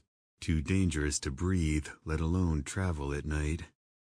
After he and Curtis hauled Jay and Marvin into the bed of the pickup, they drove a mile down the road and dumped the bodies in a ditch so Paul didn't have to look at what he'd done. Then they gathered up the satchel of ammo from the ATVs in the woods, thinking they heard something every 30 to 60 seconds. The rounds weren't much, but enough to get them out of a jam or two. Back inside the house, Paul sat slumped in the same armchair he did when Sophia was slipping through his fingers like sand. Drinking a glass of whiskey, he blurred the couch into a fuzzy blob like he'd never left this place at all, like he was caught in a time trap. He kept seeing Sophia's sunken eyes fall shut, kept feeling her clammy skin against his, hearing her voice get weaker. "Don't leave me." Yet he had, like the selfish little prick he was. Paul brought the fancy rocks glass to his lips and knocked back a swallow, his throat already numb to the slow burn of the alcohol. "We need handcuffs." His puffy eyes found Curtis seated in a matching armchair on the other side of the fireplace. How long he'd been there, Paul didn't know. "Just in case we run into any more assholes, not always going to have rope lying around to tie them up with." "Creeps," Wendy muttered again, gathering her honey-colored hair into a ponytail and starting out the French doors overlooking the back deck. "You'd think after something horrible like this infection took out the entire world that every survivor left would band together to fight it, not make it worse." Paul appreciated her attempt at making him feel better about what he'd done, but wished she'd shut the fuck up just the same. This wasn't a movie where Tom Cruise killed a bad guy with a flick of his wrist and felt zero remorse. This was real. He just took 2 human lives, 2 people who had mothers and fathers, brothers and sisters, maybe even kids. He remembered how he felt after shooting that first zombie inside his home, and he remembered the horror of discovering the poor woman was pregnant. It took everything he had to keep moving back then, and that gunshot still haunted his hand. Flexing his fingers, he longed for the days when killing a spider was the extent of his vicious nature. Paul was afraid to look in a mirror and see what he'd become. This world turned everyone into killers, including him. Sitting on the end of the couch that didn't have Sophia's dried blood all over it, Stephanie stared at the whiskey swirling in her glass and spoke in a hushed voice. "How did that door slam shut upstairs?" Wendy turned from the French doors. "The windows are all closed, I checked." Stephanie leaned back and crossed her legs, letting a combat boot dangle in the air. "I just find the timing of it all a little strange." "Yeah, no shit," Curtis agreed. "I mean, what are the odds that would happen right then, right at the perfect time to make a move?" His eyes shifted to Paul. "And you reacted so fast it was almost like you knew it was coming." Paul noticed Wendy staring at him with a knowing look branded into her face, so he poured more whiskey into his glass before going out onto the front porch and sinking into the swing, 1,000 different thoughts bartering for a piece of his time. Chapter 13, Day 25. The snow grew dangerously deep, and if the Jeep got stuck now, they would probably die. A mile or more between farmhouses, darkness fell with eerie stealth, and if they had to walk out there with those things hiding in the moonlight shadows, they wouldn't make it far. Not in this snow. "There!" Dan cried from the back seat, pointing up ahead. Paul slowed down, stingingly killing the Grand Cherokee's momentum up a gradual snow-covered hill, telling himself the Trailhawk package would get them out of the deep stuff if they had to stop. A hooded figure exited the driver's side of the minivan and waved their hands over their head. "Wait," Dan hissed, leaning forward. "What if they're rapists?" Paul came to an unenthusiastic stop, trading a nervous look with Sophia in the seat next to him. "Think about it, man. There are no cops anymore. Even if there are, they're probably a little on the busy side right about now." "Dan, we're going to help them if we can because that's what people do in times like these." Paul put it in park and nonchalantly dug beneath his heavy coat to draw his sidearm. "Not all people, dude." The hooded figure trudged closer through the falling snow. "You think it's a trap?" Sophia whispered, drawing the pink 9mm from her hip. After barely escaping Des Moines with their lives, she was jumpy, and Paul didn't blame her. Hell had thrown back its gates, and every move could be their last. Death lurked around every corner, and caution was as necessary as air and ammo. The person stopped at Paul's window, the fur-lined hood hiding their face. His right hand tightened around the Beretta as he rolled the window down with the click of a button. "Thank God," the woman panted, snowflakes swirling in through the open window. "We're stuck. Can you give us a lift?" Paul stared at her for a few wavering seconds before nodding to the back seat. "Hurry," he replied over the howling wind, groaning when he saw her march back to the van and gather up 2 small kids from the back seat. Where were they supposed to take them? He knew before they even got inside the Jeep that giving them a lift in this world entailed a lot more than dropping them off at an auto repair shop. Adoption, that's what it meant now. "Thank you so much," the woman breathed, slamming the back door shut and squeezing in next to her 2 boys, nearly pushing Dan out the other side. "Matt, climb in the back." In the rearview mirror, Paul watched Matt kick Dan in the head as he climbed in back. "Where to?" Paul asked, catching an elbow from Sophia. The woman blew out a long, white breath, and Paul turned up the heater. "I'm Carla, and this is Mike," she said, gesturing to the older kid sitting between her and Dan. "And that's Matt in the back." Sophia twisted around in her seat. "Are you all okay?" Carla pulled her hood back and shook the snow from her bangs. "We're fine, just pregnant and scared to death." Sophia's eyebrows drew together. "You're pregnant?" Oh, great, Paul thought, putting the vehicle in drive. Carla sighed. "Do you know what in the world is going on out there?" "We know as much as you do," Dan replied, pulling a seatbelt out from under him. Paul gave the Jeep some gas, heart thumping in his chest. It seemed like 2 more inches had fallen since they'd stopped, and this was the moment of truth. The Jeep's tires began to turn, sinking their knobby teeth into the fresh powder, each wheel getting the independent dose of energy it required. Slowly, he pulled around the minivan, no longer able to tell where the gravel road started and stopped. Relief rushed through his veins as the SUV gained traction. Glancing in his mirror, he half expected to see 100 of those dead things giving chase, but all he could see were red taillights reflecting off the white snowfall. "Whatever it is, we have to find somewhere to hide for the night. They seem to come out more when it's dark," he said, turning to Sophia, who smiled at him through broken teeth and peeling lips. Pressing against his car door, his breath hitched as jagged cracks spiderwebbed through her ashen skin. Dan leaned between them, missing an eyeball and blood running from the exposed socket onto the console. "The dead aren't here to destroy you, Paul," he said, his jaw dangling by a sinewy thread. Sophia set an icy hand on Paul's leg. "We're here to help you." "But you're going to need more than a rainbow knife," Matt said from the back, his throat ripped open and blood squirting out in pulsating bursts. Mike frowned. "Rambo knife, doofus," he said, a dark trail oozing from a bullet hole in his forehead. "Michael," Carla snapped, scratching at a nasty gash in her cheek. "Don't call your brother names." "What the fuck?" Paul screamed, his gaze jerking back to Sophia when she dug her thick yellow nails into his leg.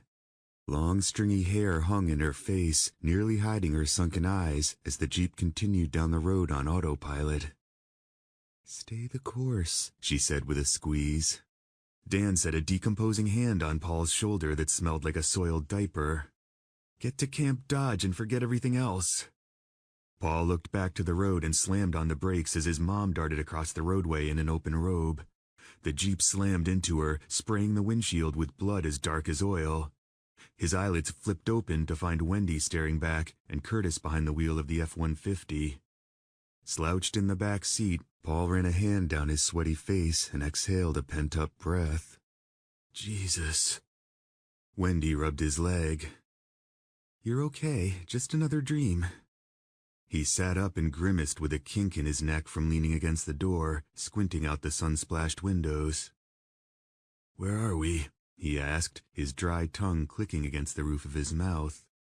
"Bumfuck nowhere, Oklahoma," Curtis answered, leading the truck down some back road way too fast. "Where the beer is warm and Ethel's bite is worse than her bark." "How long was I out?" "Since we left," Stephanie said, twisting around in the front seat and staring at him over a pair of sunglasses.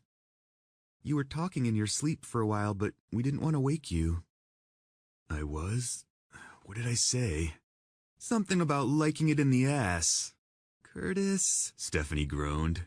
"Never would have guessed you for a fudge packer, Paul, but I guess different anal strokes for different folks."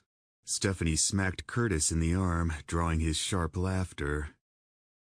"You kept saying she's pregnant, she's pregnant." Wendy took Paul's hand. "Who is pregnant, Sophia?" Sinking into the back seat, the nightmare receded back into the vapor where it came from faster than he could snatch at bits and pieces of it. "Carla." Wendy creased her brow while a dilapidated two-story house zipped past in the background. "The soccer mom?" He nodded. "She was pregnant?" "No, she wasn't," he blew through his lips. "Thank God." Curtis turned on the stereo, wasting no time singing along at the top of his lungs. "I often think about that summer. The sweat, the moonlight, and the lace." Paul dropped his face into both hands, a dull thud knocking behind his left eye. "And I've rarely held another when I haven't seen her face."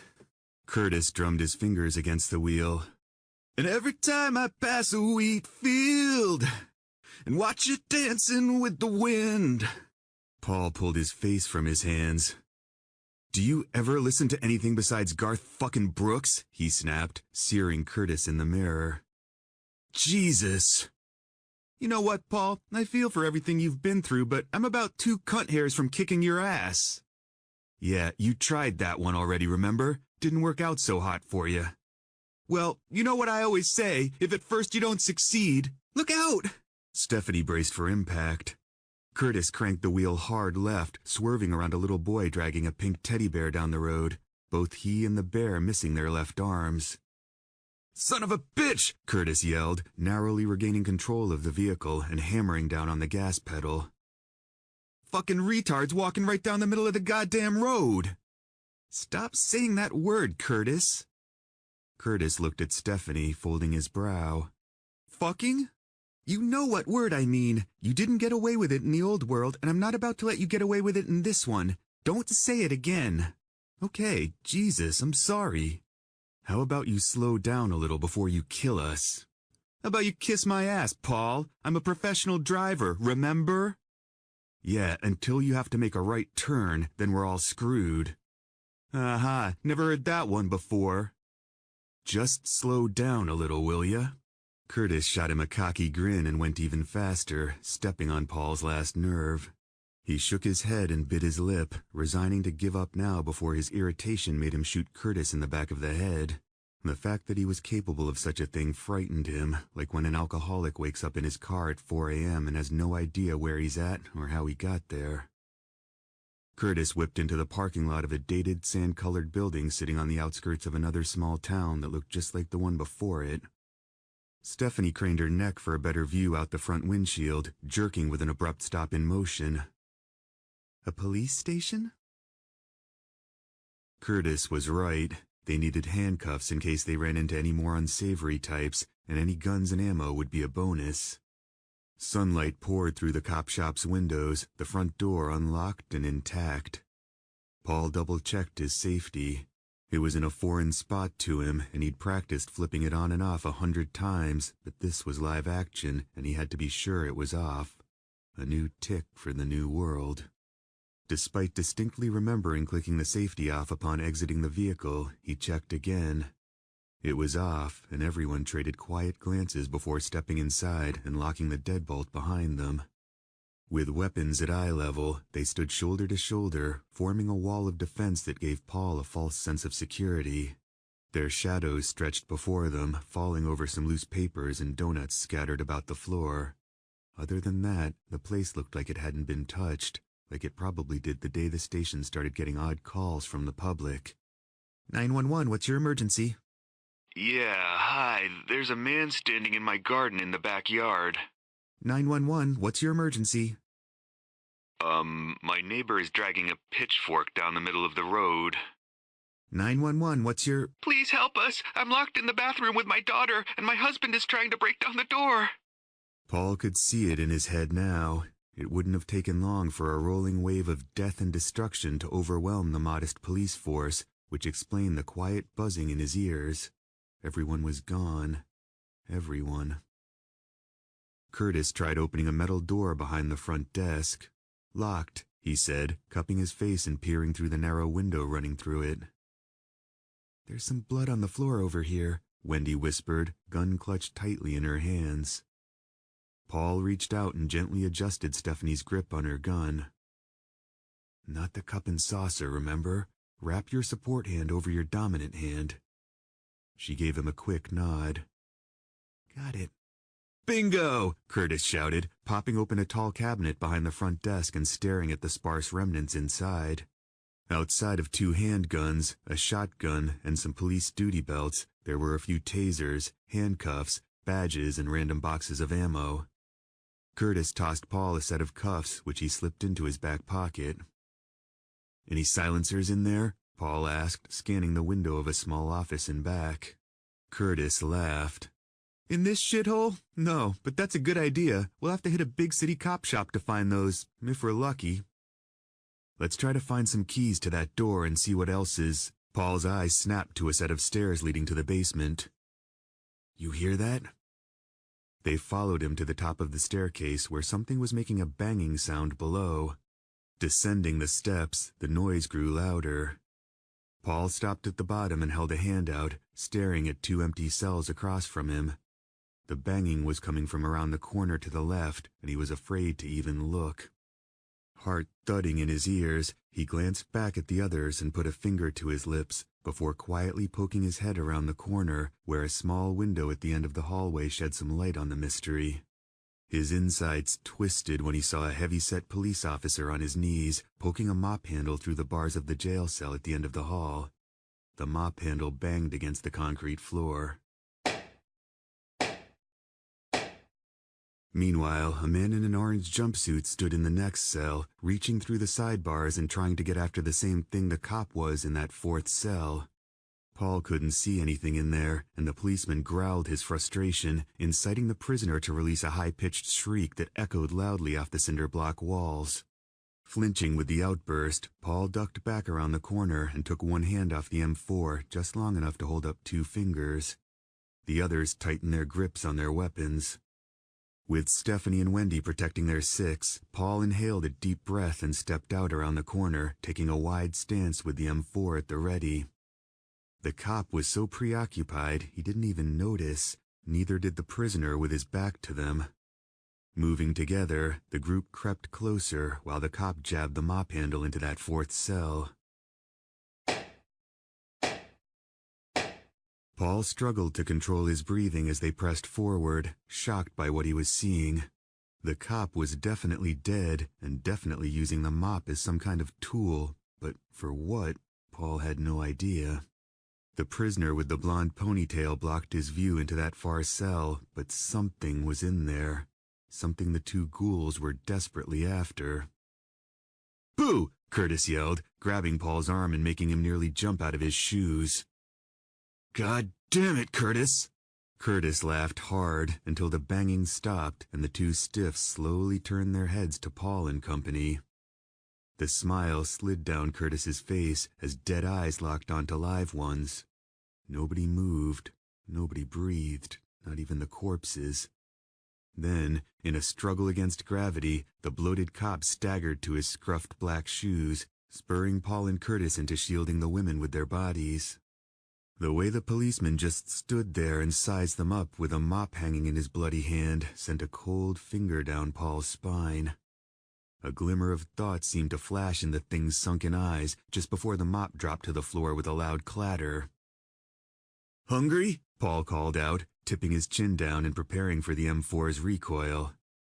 The cop snarled and charged, covering 10 of the 25 feet between them in a disturbing burst of speed.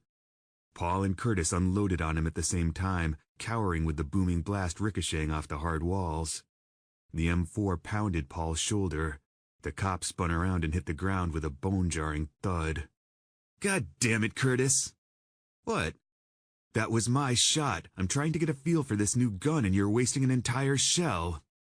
"Sorry, I thought you might miss." Paul's face fell. "From here?" "I told you, man, that's a lot of gun for a guy like you to handle." The prisoner shot his ragged arms through the bars, screaming when no purchase was found. "Shut up," Curtis said, swinging the shotgun to him. Paul pushed it down and gave Curtis an icy look that made him back up. Carefully stepping closer to the thing's cage, Paul yanked on the cell door and jumped back just before the man latched onto him. "It's locked. He's not going anywhere." The fourth cell at the end of the hall tapped at his attention. He was dying to know what was in there and dreading to find out at the same time. Pressing up against the wall, they squeezed past the prisoner's raking claws and stepped over the dead cop, stopping at the end of the L-shaped hallway. The far cell was devoid of life, drawing Paul's eyebrows together in a state of confusion. Empty cracker boxes, protein bar wrappers, and water bottles littered the floor, further adding to his puzzlement. Surely the cop couldn't have been trying to get at whatever food was in there, because those things weren't interested in anything that wasn't still breathing. Then something moved. Kneeling down, Paul peered beneath the small bed in the corner where a shadowy figure lay curled into a ball. "Hello?" The figure didn't move or respond, and Paul looked back at the others before trying again. "Are you hurt?" "Who are you?" a man's voice whispered from the shadow. "Survivors." A pregnant pause followed. "Of what?" "Whatever's going on out there." The other prisoner grunted and snarled, reaching through the sidebars and trying to get at the man under the bed. "And what exactly is that?" the man asked. Paul cocked his head to one side for a better view that didn't do much. "A nightmare," he answered. "How long have you been in here?"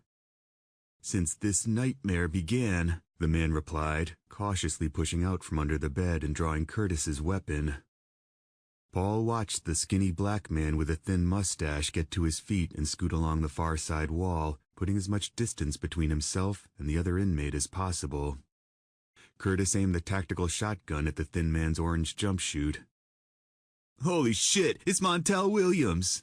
The man responded with a nervous laugh, scooting along the far wall as the other inmates snatched at him from across the tiny cell. "What's your name?" Paul asked. "Billy." "Are you hurt?" Billy's eyes went to Stephanie. "No, just hungry," he replied, reaching the front of the cell and grabbing the iron bars like he just swam across the English Channel. "Can you get me out of here?" he panted, nodding at the fallen cop. "The keys are on his belt." "Why didn't you just grab them?" Curtis asked, not lowering his weapon. Billy looked at the blonde-haired thing flailing across the bars in the cell next door. "Johnny already tried that. Didn't work out so hot." Stephanie grabbed the keys off the cop's belt, and Paul snatched them from her hand, curling them into his fist. "What are you in here for?" Billy looked from Paul to the others and wet his lips. "I got a DUI the night before all hell broke loose. I was supposed to get out the next day, but these cops got swamped. Fast." Paul studied him for a few seconds. "What's your last name?" "Smith." "Where are you from?" "I'm from here." "Bullshit," Curtis spit back. "Then why don't you have an Oklahoma accent?" "Because we moved here from Detroit right before my senior year of high school." Paul sharpened his gaze. "Why?" "My dad took a job with the water plant just outside of town." His eyes dropped to the keys in Paul's hand. "Can you please just let me out of here? I ran out of food 3 days ago, and I'm literally starving to death." Curtis stared past him to the empty beef jerky wrappers and boxes of crackers on the cell floor. "So what? They just slid some wheat thins in there and left you?" Billy nodded to the cop.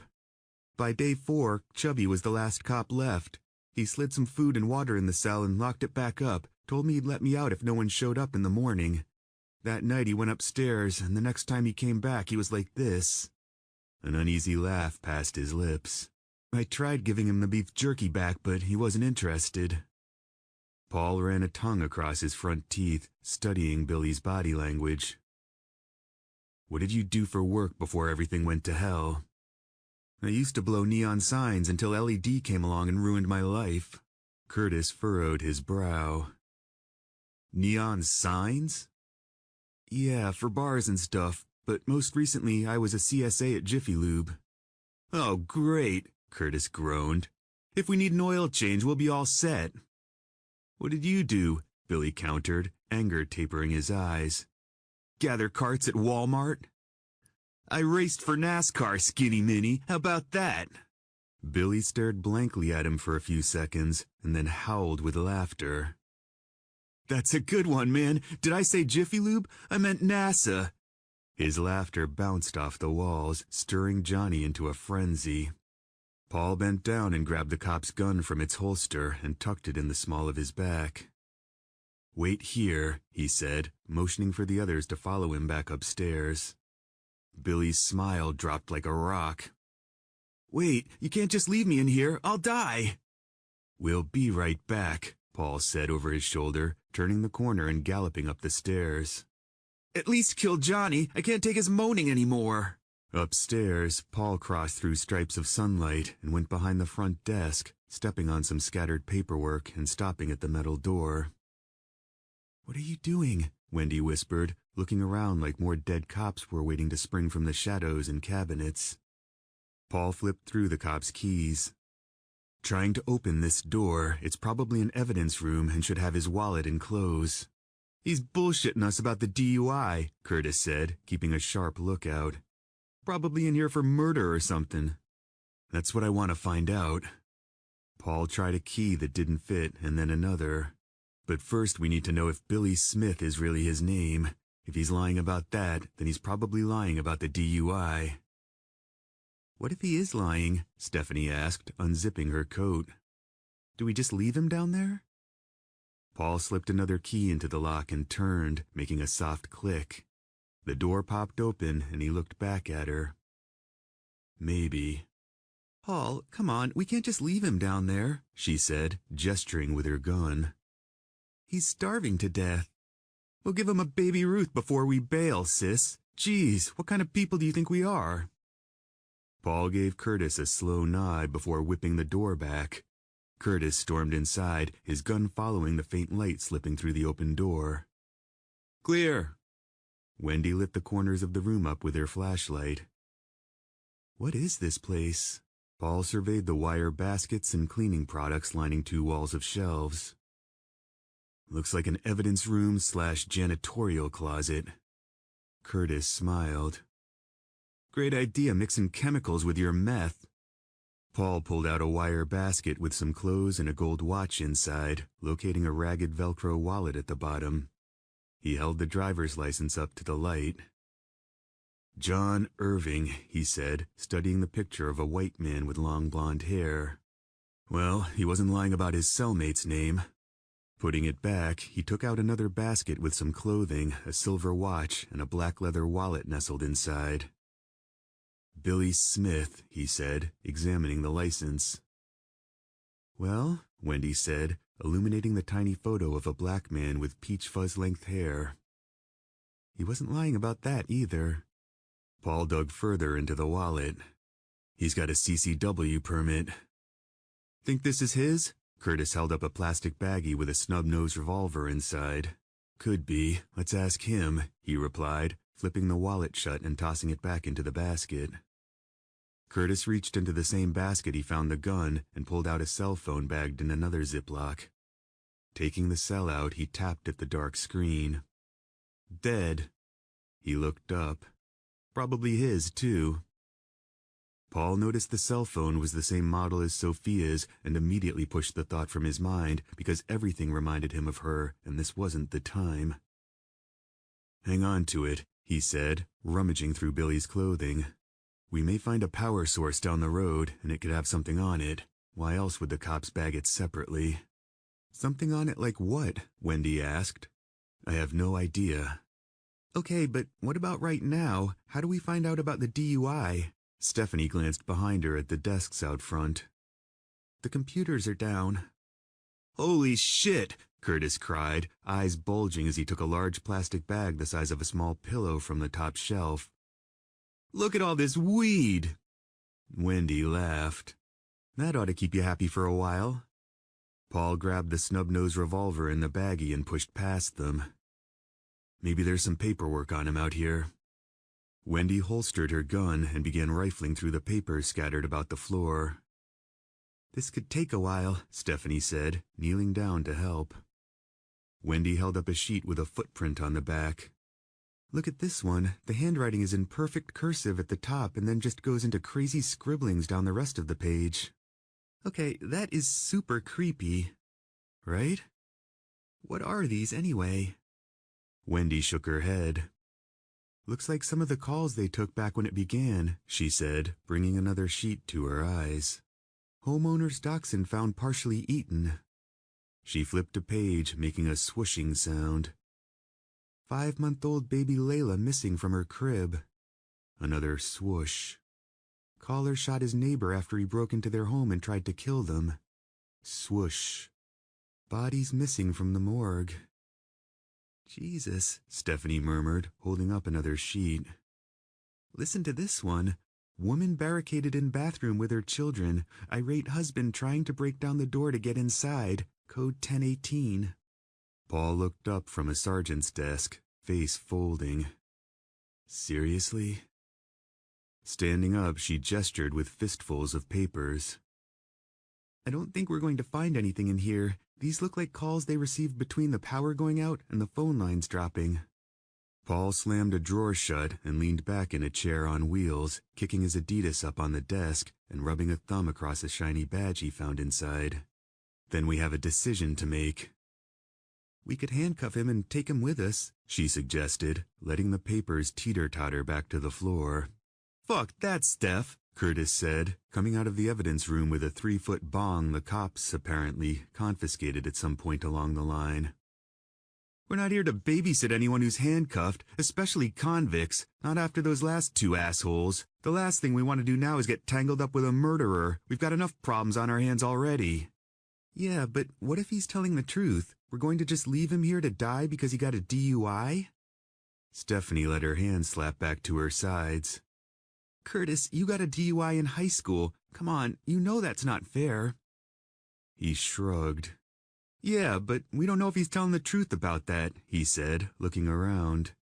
And we probably never will. Look at this place. How are we supposed to find out for sure? We can't. Curtis is right, Paul replied, bringing a proud look to Curtis's wiry face. We either leave him here, or we trust him with a gun. There is no other option. Everyone pulls their weight on this team. Nobody rides for free. Stephanie folded her arms across her chest and tapped a finger against her lips for a few seconds. Maybe there's a newspaper lying around, she finally said, checking behind the front desk. If he did something more serious, it probably would have made one of the last papers to come out. Wendy stood up and tightened her ponytail. Do people still get the paper? Small-town cops probably do, Paul agreed, rummaging through the other desktops. Curtis came out of the evidence room and exhaled a cloud of skunky-smelling smoke, coughing until his face turned beet red. Everyone stopped what they were doing and looked up. He gestured with the smoking bong, eyes watering. What? I always wanted to get baked in a police station. Paul tried a small police radio off to the side that no one answered and, after some more searching that came up empty, went back downstairs. Oh, thank God, Billy exclaimed, the mop handle in his hands now snapped in two. I thought you were going to leave me in here to rot with Johnny. Wendy looked from the splintered end of the bloody mop handle to Johnny's newly rearranged face, her brow crumpling. What did you do? I tried putting him down, but his skull is thicker than I thought. Paul pulled the cop's keys from his jeans. You can't stab them in the head with anything. I've tried that. The only way to bring them down is to shoot them in the head. Or run them over, Curtis grinned, smoke seeping between his teeth. Billy's gaze dropped to the keys in Paul's hand. Does this mean you're letting me out? Do you know how to shoot?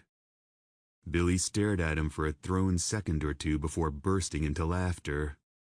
Man, I'm from Detroit. Of course I know how to shoot, he said, with a drawn-out laugh that made Johnny reach through the bars. Curtis snorted. Yeah, you look like a real gangster, homie. Is this yours? Billy stared at the snub-nosed revolver Paul held up. Yeah, it's mine, and I have a permit for it, too. Why is it in this baggie? Because when the cops find a gun on you after getting a DUI, they confiscate it, permit or not. I made a mistake that night by driving drunk with a loaded gun, but that doesn't make me a terrorist. They would have given it back after all my shit checked out. Paul studied the lines creeping through Billy's forehead, indecision swimming in the air. You gonna let me out of here or what? Come on, man.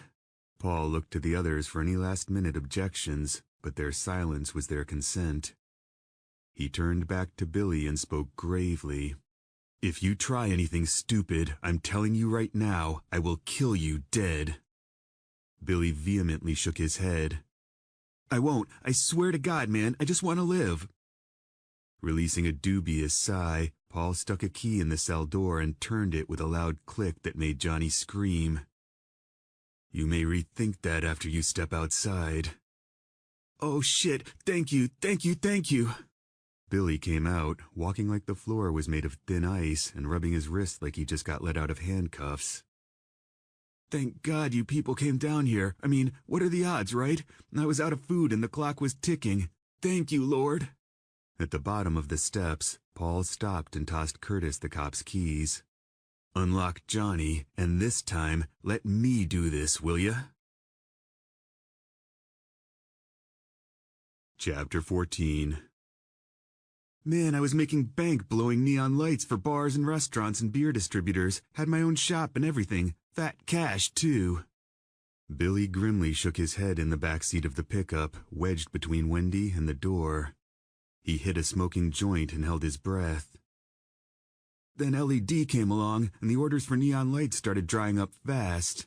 He exhaled through the open sunroof and passed the joint back to Curtis, voraciously returning to the Baby Ruth bar in his hand. Oh, sure, I got some repair work for a while there, which at $65 a pop wasn't too bad, but then even that stuff stopped coming in.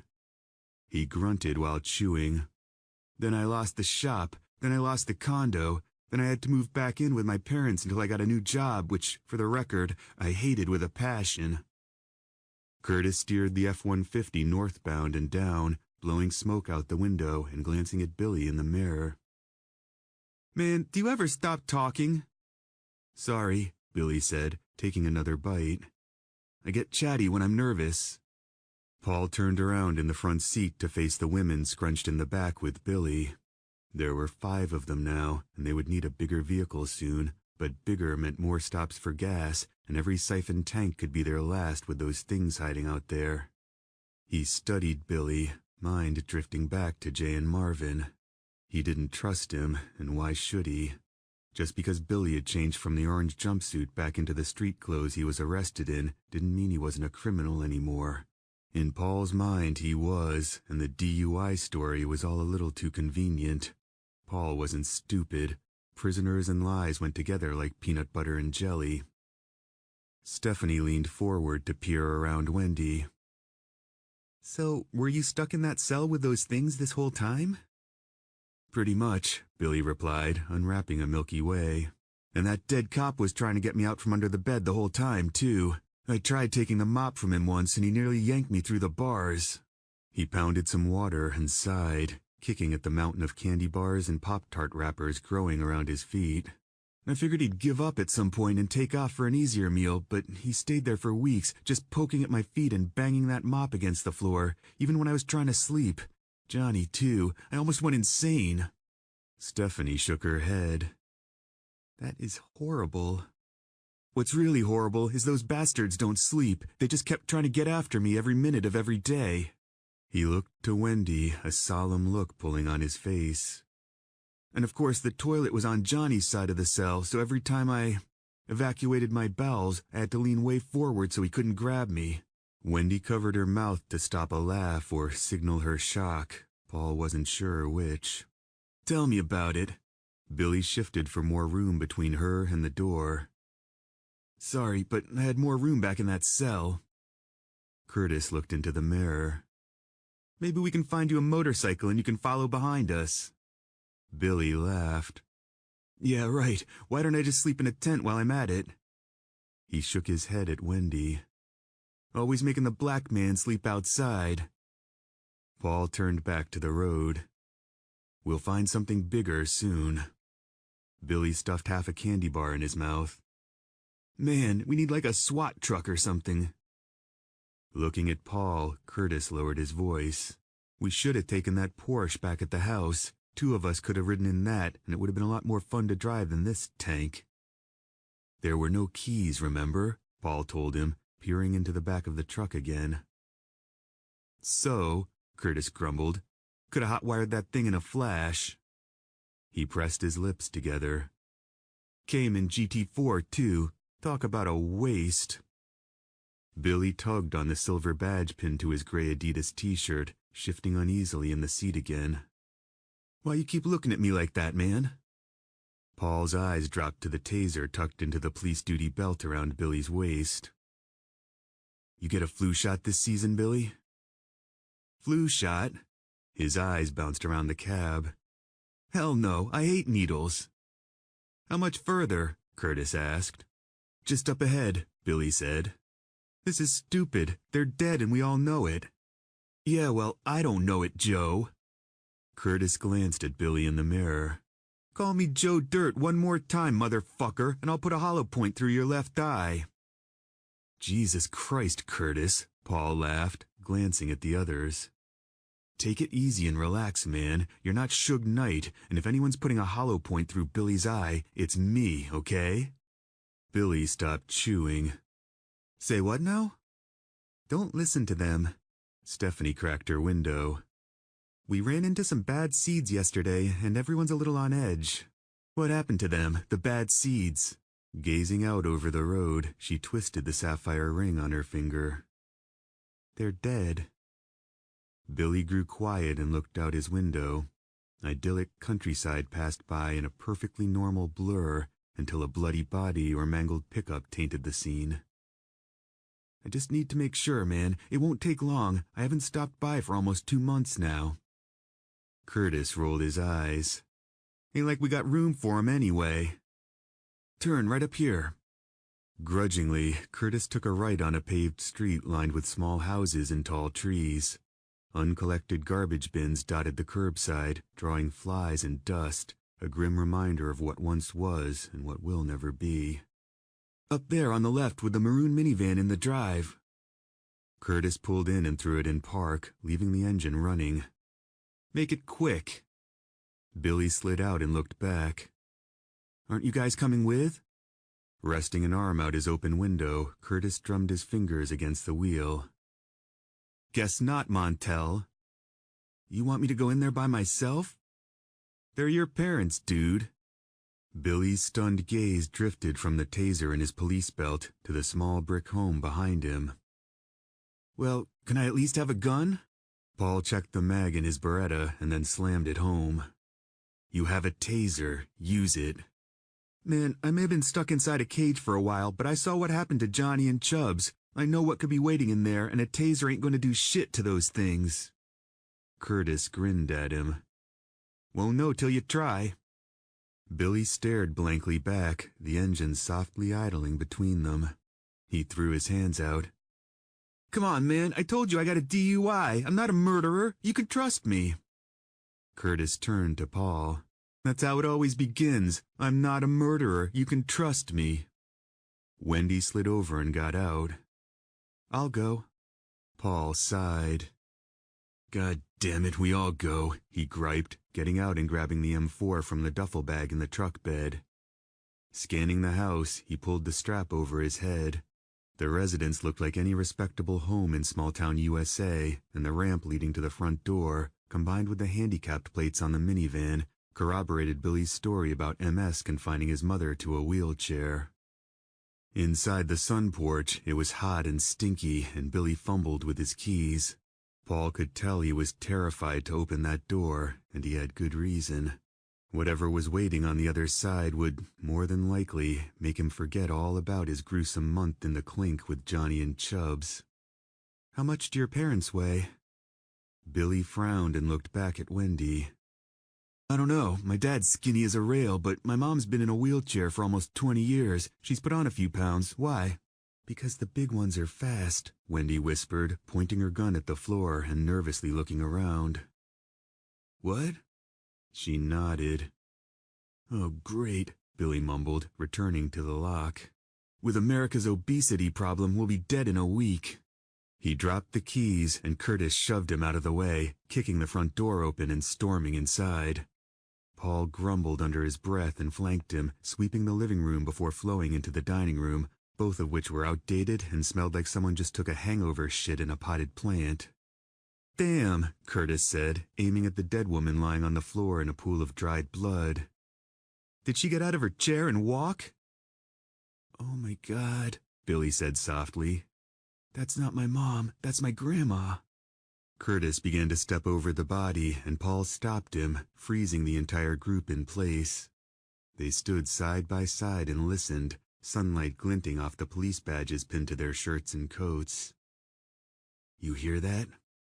Billy drew his taser, making Paul tense. "It's coming from one of the rooms down the hall." Framed photos of Billy and his family lined the hallway, everyone wearing big smiles and seated at the same height as the woman in the wheelchair. Billy on one knee in a clean football uniform, Billy in a graduation cap and gown, the entire family huddled around a busy Thanksgiving dinner table with forks and knives clenched in their fists and beaming smiles stretching their faces. "You're married?" Paul nodded to a picture of Billy holding a pretty woman in a flowing bridal gown with a sunlit barn in the background. "Was married," he whispered. "She left me after the shop closed." Paul turned to Billy and sharpened his gaze. "Not exactly something I like to brag about." Swapping a quick look with Curtis, Paul pressed on. The pounding at the end of the hallway grew louder, and the stench worsened. Stopping in front of the last door on the right, he listened to the thudding behind it before turning back to Billy. "My parents' room." Paul moved to one side of the door, and Curtis took the other, while Wendy quietly twisted the knob and gave the door a gentle shove before stepping back. The door slowly swung inward on squeaky hinges, prickling their nerves with its rusty song and releasing a putrid smell into the hallway that made Stephanie gag. Paul and Curtis swung their guns inside, wrinkling their noses as the thick smell of decay slapped them in the face. The grossly obese woman in an electric wheelchair backed up and ran it forward into a sliding glass door leading to a patio out back. Oblivious to their presence, she backed up and rammed the door again, the motor sounding nearly as dead as she was. Billy's eyes dropped to the dead woman on the floor. "Holy shit, that's my aunt." "I thought you said your mom packed on a few pounds," Curtis said, ready to shoot her. Billy watched his mom ram the door again, jaw dangling. "Mom?" The chair backed up and stopped. She stared out the glass door as if the voice had come from outside. No one moved as she searched for something that wasn't there. Then, with their blood pumping in their ears, she turned the chair around to face them. Paul's heart sank when he saw the bloated eyes hiding behind her glasses and the scratches running down the jowls sagging into her neck. "Keep an eye out for the dad," he whispered to Stephanie and Wendy guarding the doorway. "Mom, it's me, Billy." The woman tilted her head to one side and examined her son, her curly wig nearly sliding off as a faint glimmer of recognition crept into her cloudy eyes. Paul was about to tell Billy the cold hard facts about her irreversible condition, but waited to see what would happen next instead. There was a learning curve to this world, and the way these things were picking it up bristled the hair on his arms.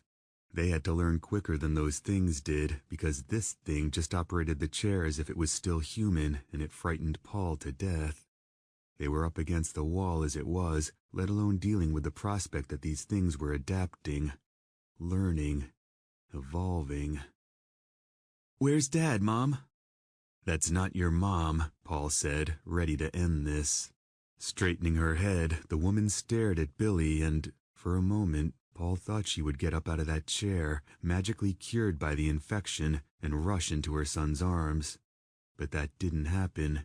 Instead, she growled and jammed the chair's joystick forward, charging at a low rate of speed. Curtis took aim at her hissing face. "Wait!" Billy cried, jumping in front of him and stopping the wheelchair with a red puma.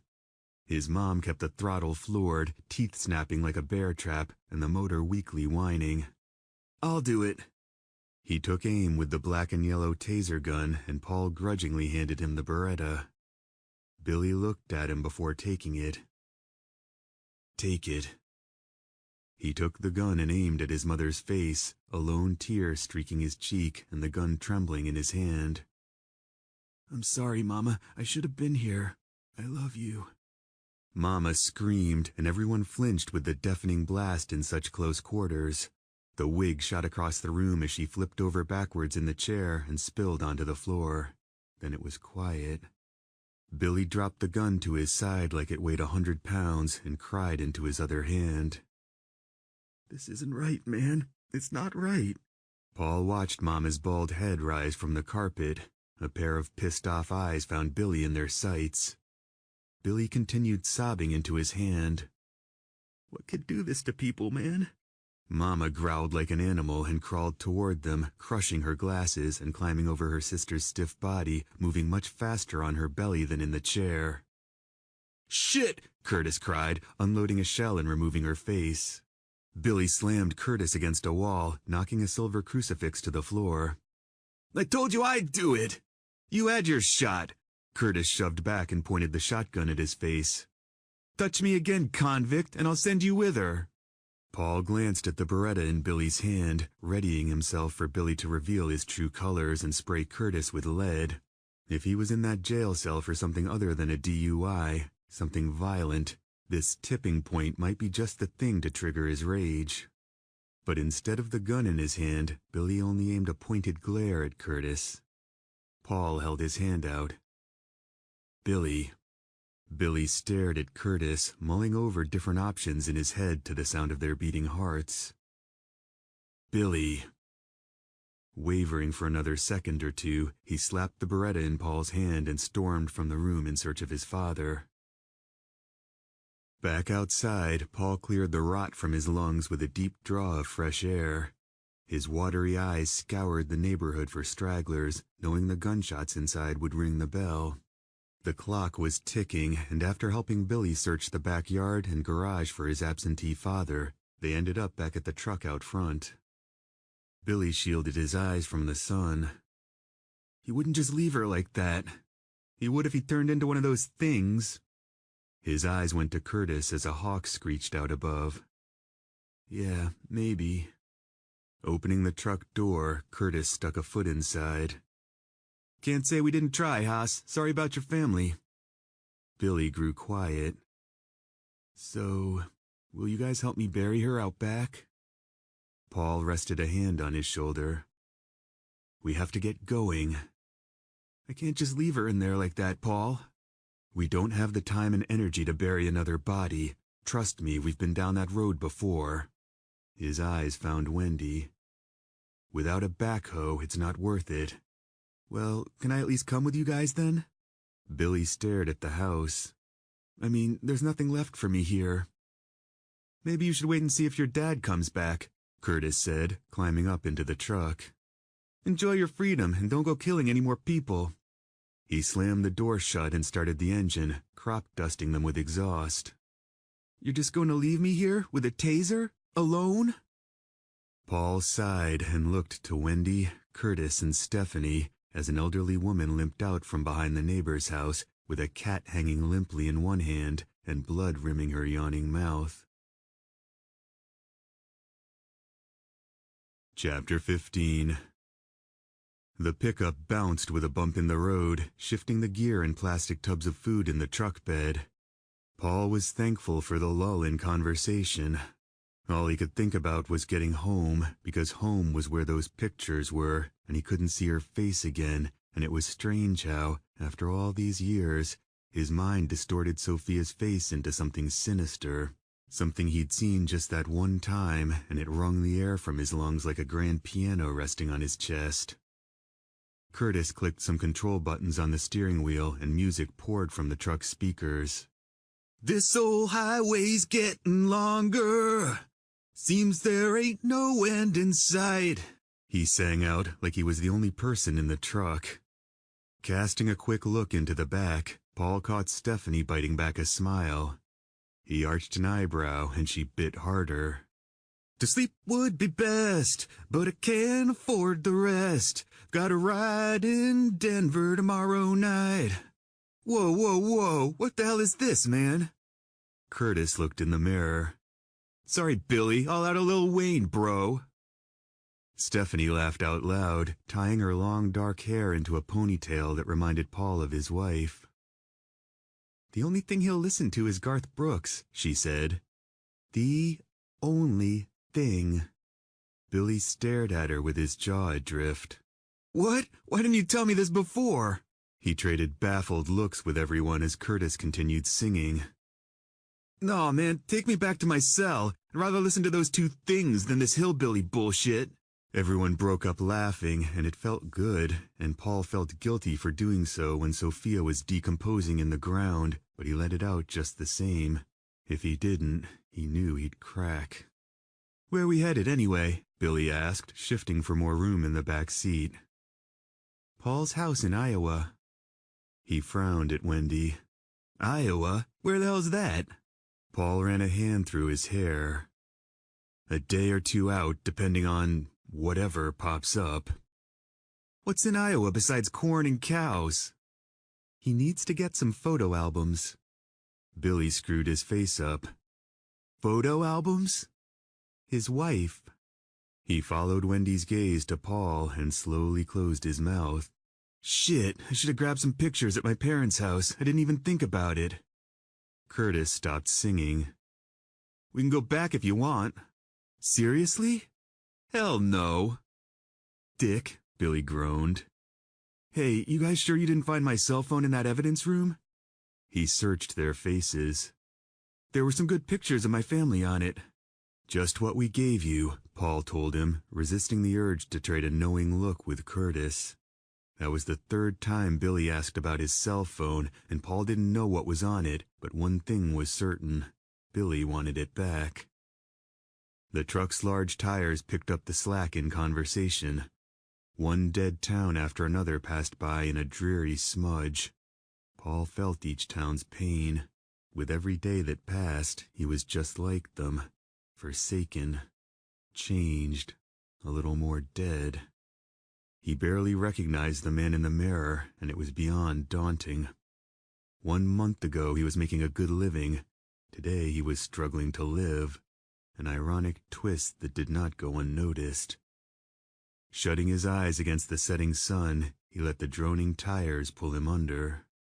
The truck bounced hard and he sat bolt upright in the front seat, taking in his surroundings by the silver blue of twilight. "Where are we?" he panted, wiping a greasy sheen from his forehead. Curtis puckered his brow with the motor idling, hand resting at 12 sharp on the wheel. Paul swallowed. "What?" "You just scared the piss out of me with your Nancy boy scream, that's what." He sank into the seat, unsure if he'd fallen asleep or not. Focusing on the 2-story house sitting before them, he waited for his night vision to catch up to his racing brain. Curtis threw it in park and exhaled. "I thought someone was coming through my window or something, man. Damn." "Sorry." Paul checked his weapons. "Could you have found a creepier-looking place?" he asked, noting the peeling white paint and overgrown bushes swallowing the rickety front porch. The upstairs dormers looked like eyes, and the front door a gaping mouth just waiting to be fed. "Ran out of daylight quicker than I thought, and outside of a meatpacking plant, nothing else is around." "Where are we?" "Bumblefuck, Kansas, crossed the border a ways back." Paul looked at the others in back, his gaze snagging on Billy's puffy eyes. "You okay?" "I was until you woke me with that blood-curdling scream." "Welcome to the new world, Billy." Wendy slapped a full mag into her gun and racked a load. "Where the beer's always warm and the nightmares never end." Rubbing the sleep from his eyes, Paul got out of the truck and grabbed the M4 from the bed. The front porch steps groaned beneath his weight, protesting his trespass. He stopped at the house's mouth with a bad feeling taking root in the pit of his stomach. "We check every room, including the attic." Billy blinked at him, taser gripped in his hand. "This is how you people live now?" Stephanie clicked off her safety. "Were you expecting a concierge?" "This place looks haunted as shit," he whispered, eyes snagging on an old rocker at the end of the porch. "Black people don't do haunted." "But you'll do gizzards," Curtis muttered. Paul could almost feel the chills running through Billy just by the twisted look gripping his face. He swallowed dryly. "Maybe we should check the next house." "Fuck that." Curtis glanced into the overgrown yard behind them, the tactical shotgun snug against his shoulder. "Past some stragglers a mile or two back, and I'm not going back out there." "Let's just make do," Stephanie whispered, holding her gun in both hands like Paul taught her. "I can't be in that cramped truck another minute." "Me neither." Wendy arched her back. "I was sitting on a seatbelt the entire time." Faint clouds swept across the crescent-shaped moon like ghosts, dimming the sky. "All right, everyone sticks together. Nobody splits up." Paul nodded at Wendy, who clicked on a flashlight and tried the knob. The door clicked open and swung inside the house with a high-pitched screech that made everyone shrink. "Damn," Curtis said, wrinkling his nose. "Place smells like cat piss." Wendy jerked her gun to Stephanie. Stephanie gasped and raised her gun, drawing an eye-level bead on Wendy's nose. "What are you doing?" Wendy nodded behind her, eyes widening. Stephanie hesitated before spinning around to the empty rocking chair at the end of the porch. A wet squeak pierced the silence coiling at their feet as the chair slowly rocked back and forth over a loose plank.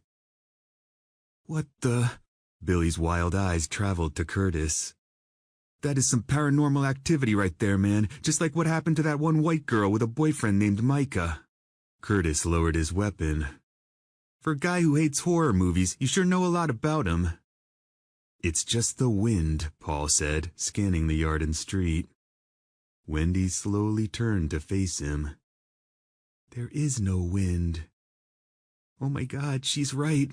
Stephanie backed away from the chair without taking her gun off it. Billy shook his head. "Even the wind is dead, man. What the fuck?" "You stay right behind me and do not tase me."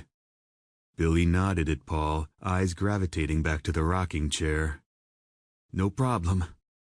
"Stephanie, you got our 6. She glanced behind them into the driveway like she just heard something while Wendy swung a flashlight into the house. Paul followed the beam inside, eyes burning with the unmistakable stench of rot and decay. With the M4 hugging his shoulder, his pulse thudded in the hollow of his throat. Tall piles of books, papers, and other random boxes filled the living room. He followed a tiny path, weaving through the stacks of clutter like a city street, winding past a large hutch lined with old-school dolls watching from the shelves inside. Their glassy eyes winked at them in the jumpy light. "Oh my God," Wendy whispered. "This is so creepy." "Maybe checking the next house wasn't such a bad idea after all," Curtis said, yanking the tactical shotgun to someone standing on the other side of the room. Staring down the barrel, he watched his reflection relax in a long mirror hanging above the fireplace. "Fucking A, I shouldn't have done that last bong hit. This place is messing with my head." "I hear you, man," Billy whispered. "I'm totally shitting my pants right now." Paul frowned at Curtis. "Wait, you were pulling tubes while you were driving?" He shrugged. "Not like I was going to get pulled over for it." Paul's heart jumped when he bumped into something. Swinging the M4 around, he looked down at the walker on the carpet beside him. The dented metal bars wore tennis balls for shoes, and the grips were old and worn. "Jesus," he breathed, trying to control his racing heart. "Fucking hoarders," Curtis whispered, stepping over a pile of clothing. Wendy jerked the flashlight across the room. "Something just moved over there." Forced to go single file down the thin path, they crept past the dolls watching them with playful looks in their eyes. "I don't see anything. I think it went into the dining room." Easing into the dining room, they discovered 2 trails forking around a large table with shit stacked over every square inch. A massive hutch sat against the far wall with more dolls lining the shelves. "They probably didn't even have kids," Stephanie whispered, pointing her gun at the floor. "That's what's really creepy." The front door slammed shut behind them, and Wendy squeezed around into the hutch, bringing the dolls to their feet. "Jesus Christ, Wendy, relax," Paul hissed, checking the front door. "It's just the wind." "I'm sorry." "That's a rookie move." "It was an accident." "Yeah, that could have killed one of us." "I said I'm sorry, Paul. What do you want me to say? It scared the shit out of me, okay?" "God." Angrily he shook his head, and claws latched on from behind, tearing through his scalp. Crying out, he blasted 3 holes in the ceiling, raining down plaster. The corpse ripped at his head and hissed, biting into his scalp, and Paul knew it was game over. The unspeakable had come knocking, and today was his turn to open that door. Reaching behind him, he grabbed the thing by the hair and yanked. Crashing into the dolls with an angry shriek, a black cat landed on a stack of Rachel Ray magazines and skittered back into the shadows. "Son of a bitch!" "Are you okay?" Wendy asked, shining the light in his face. He pulled a hand from the back of his head and stared at the blood in the light. "Great, now I've probably got rabies on top of everything else." Curtis chuckled. "Well, at least if you turn, you'll only want Meow Mix." "Funny." "Paul." "What?" Wiping blood on his jeans, Paul followed Stephanie's nod through the archway behind him. His heart skipped a beat when he saw the skinny old woman standing in front of the kitchen sink with her head tipped down. Drawing on her, he aimed for the salt and pepper hair covering her face. "Hello?" His voice cracked around the edges, gaze running the length of the stained nightgown leading to her arthritis-twisted toes. "Are you okay?" She stood there and stared at her feet, with dirty dishes overwhelming the sink behind her. "Damn," Billy whispered, peering around Paul. "I'm literally shitting my pants right now, and I'm not even kidding." Paul stepped closer. "Ma'am, are you okay?" Deathly silence was her answer, and if he could just see past the stringy hair hiding her face, he could tell if she was dead or alive, because the last thing he wanted to do was mistakenly shoot an innocent person. Shooting guilty ones had been hard enough. Taking baby steps across the dining room, warm blood trickled down the back of his neck from the scratches in his scalp. Be careful, Wendy whispered, holding the light under the pink gun. Paul kept the M4 trained on the woman, breath hitching when something ran across the toe of his shoe.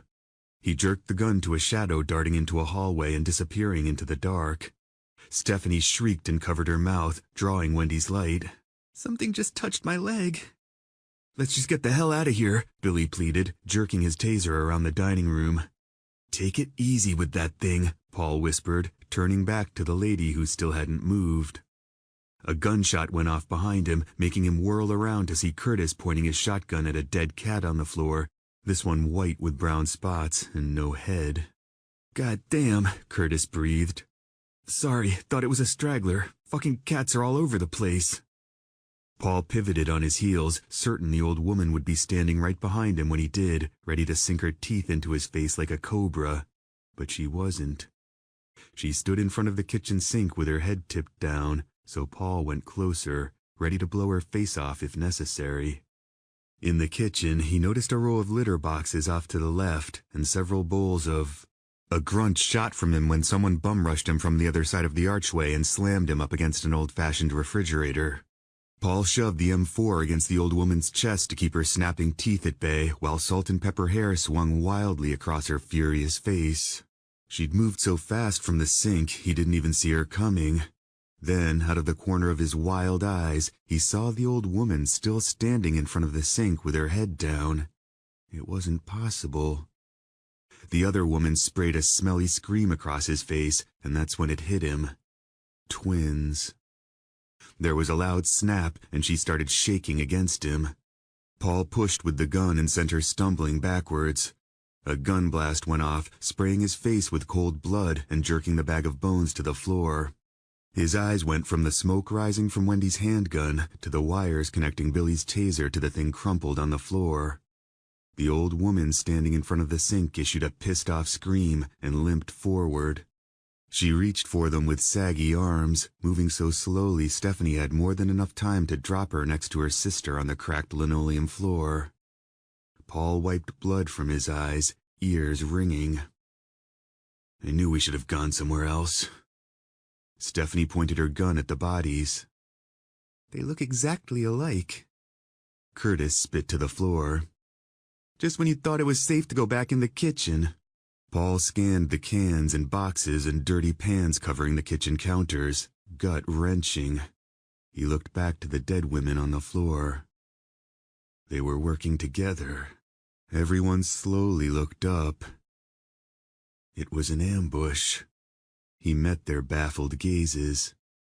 They were working together, like lions when they hunt. Or velociraptors. Paul turned to Billy, who offered up a limp shrug. Haven't you ever seen Jurassic Park? He looked down at the woman he'd zapped with the taser. Clever girl. Love that movie, Curtis muttered. That's impossible. Fear rattled Stephanie's words. Most of these things can barely walk, let alone think.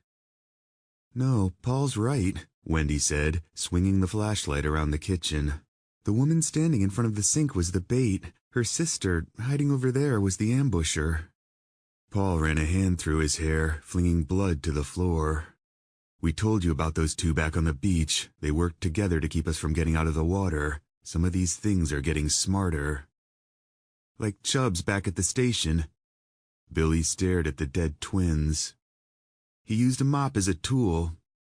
He looked up, eyes widening. And what about my mom controlling that chair? It was like she wasn't dead, man. This isn't the first time we've seen behavior that indicates some level of cognizance. Paul nodded at Wendy. The car show guy hiding in the attic, for one. Or the dead girl riding a bike in Brock's driveway, she countered. Billy frowned. Say what? Hey, even monkeys can use tools. Curtis pumped the shotgun. Don't mean they can outthink us. Paul swept a hand out. These two just about did. Billy raised a finger. Hold on, what if they're getting smarter with every person they eat? He nodded sternly, like he was on to something. Flesh is their fuel, but what if when they eat someone they also take a part of that person with them? Yeah, like a leg, Curtis said. No, I mean like a piece of their DNA or something.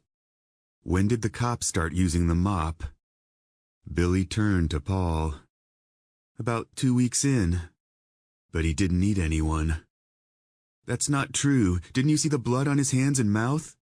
Billy swallowed hard. Chubbs would take off for a few hours now and then and come back with fresh blood on him.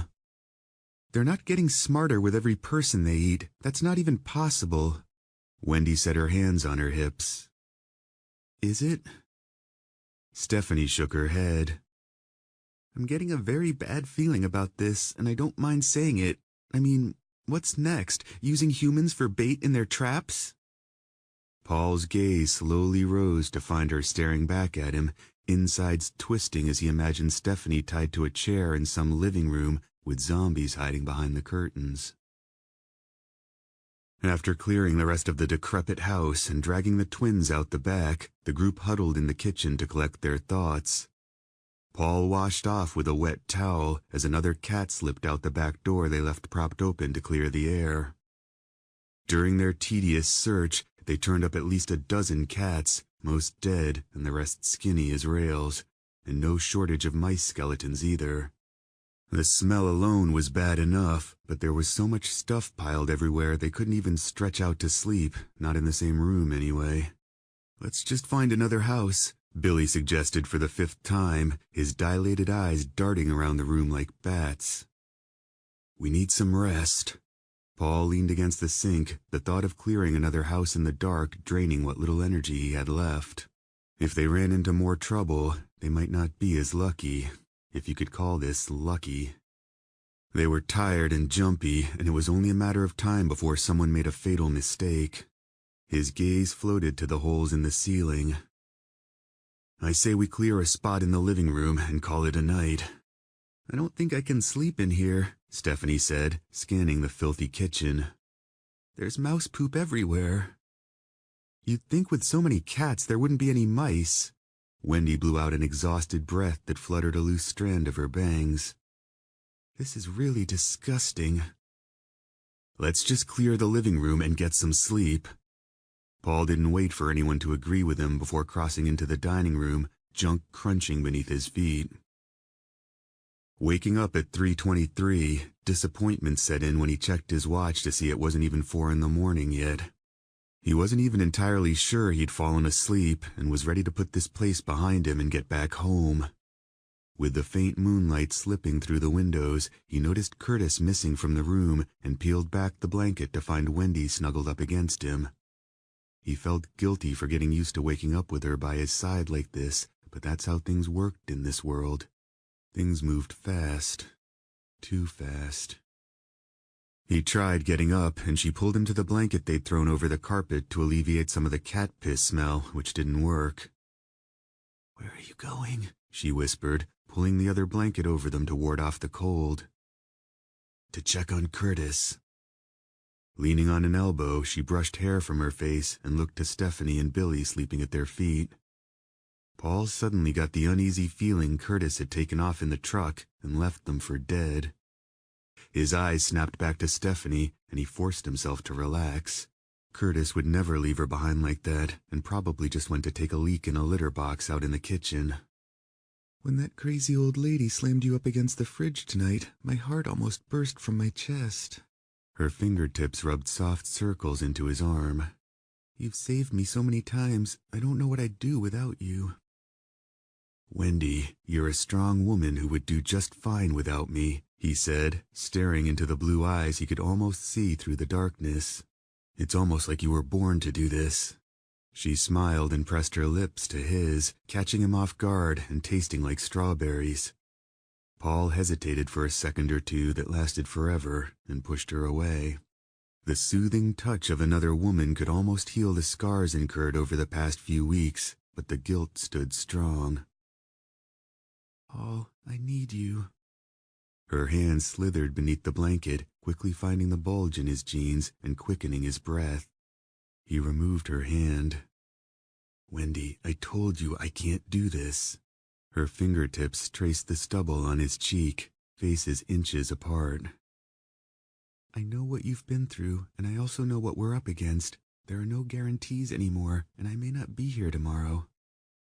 Come on. It's true, Paul. Each day is a gift, and I don't want to waste a single one.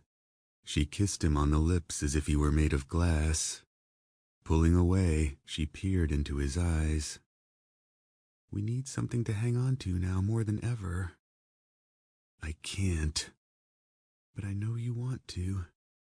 She didn't wait for a reply and kissed him again, her sweet saliva mixing with his as her hand disappeared beneath the blanket again. She broke their kiss to flash him a devilish grin. See, you do like it. Paul threw the blanket back and strapped his gun on before tying his shoes. I should check on Curtis. Paul?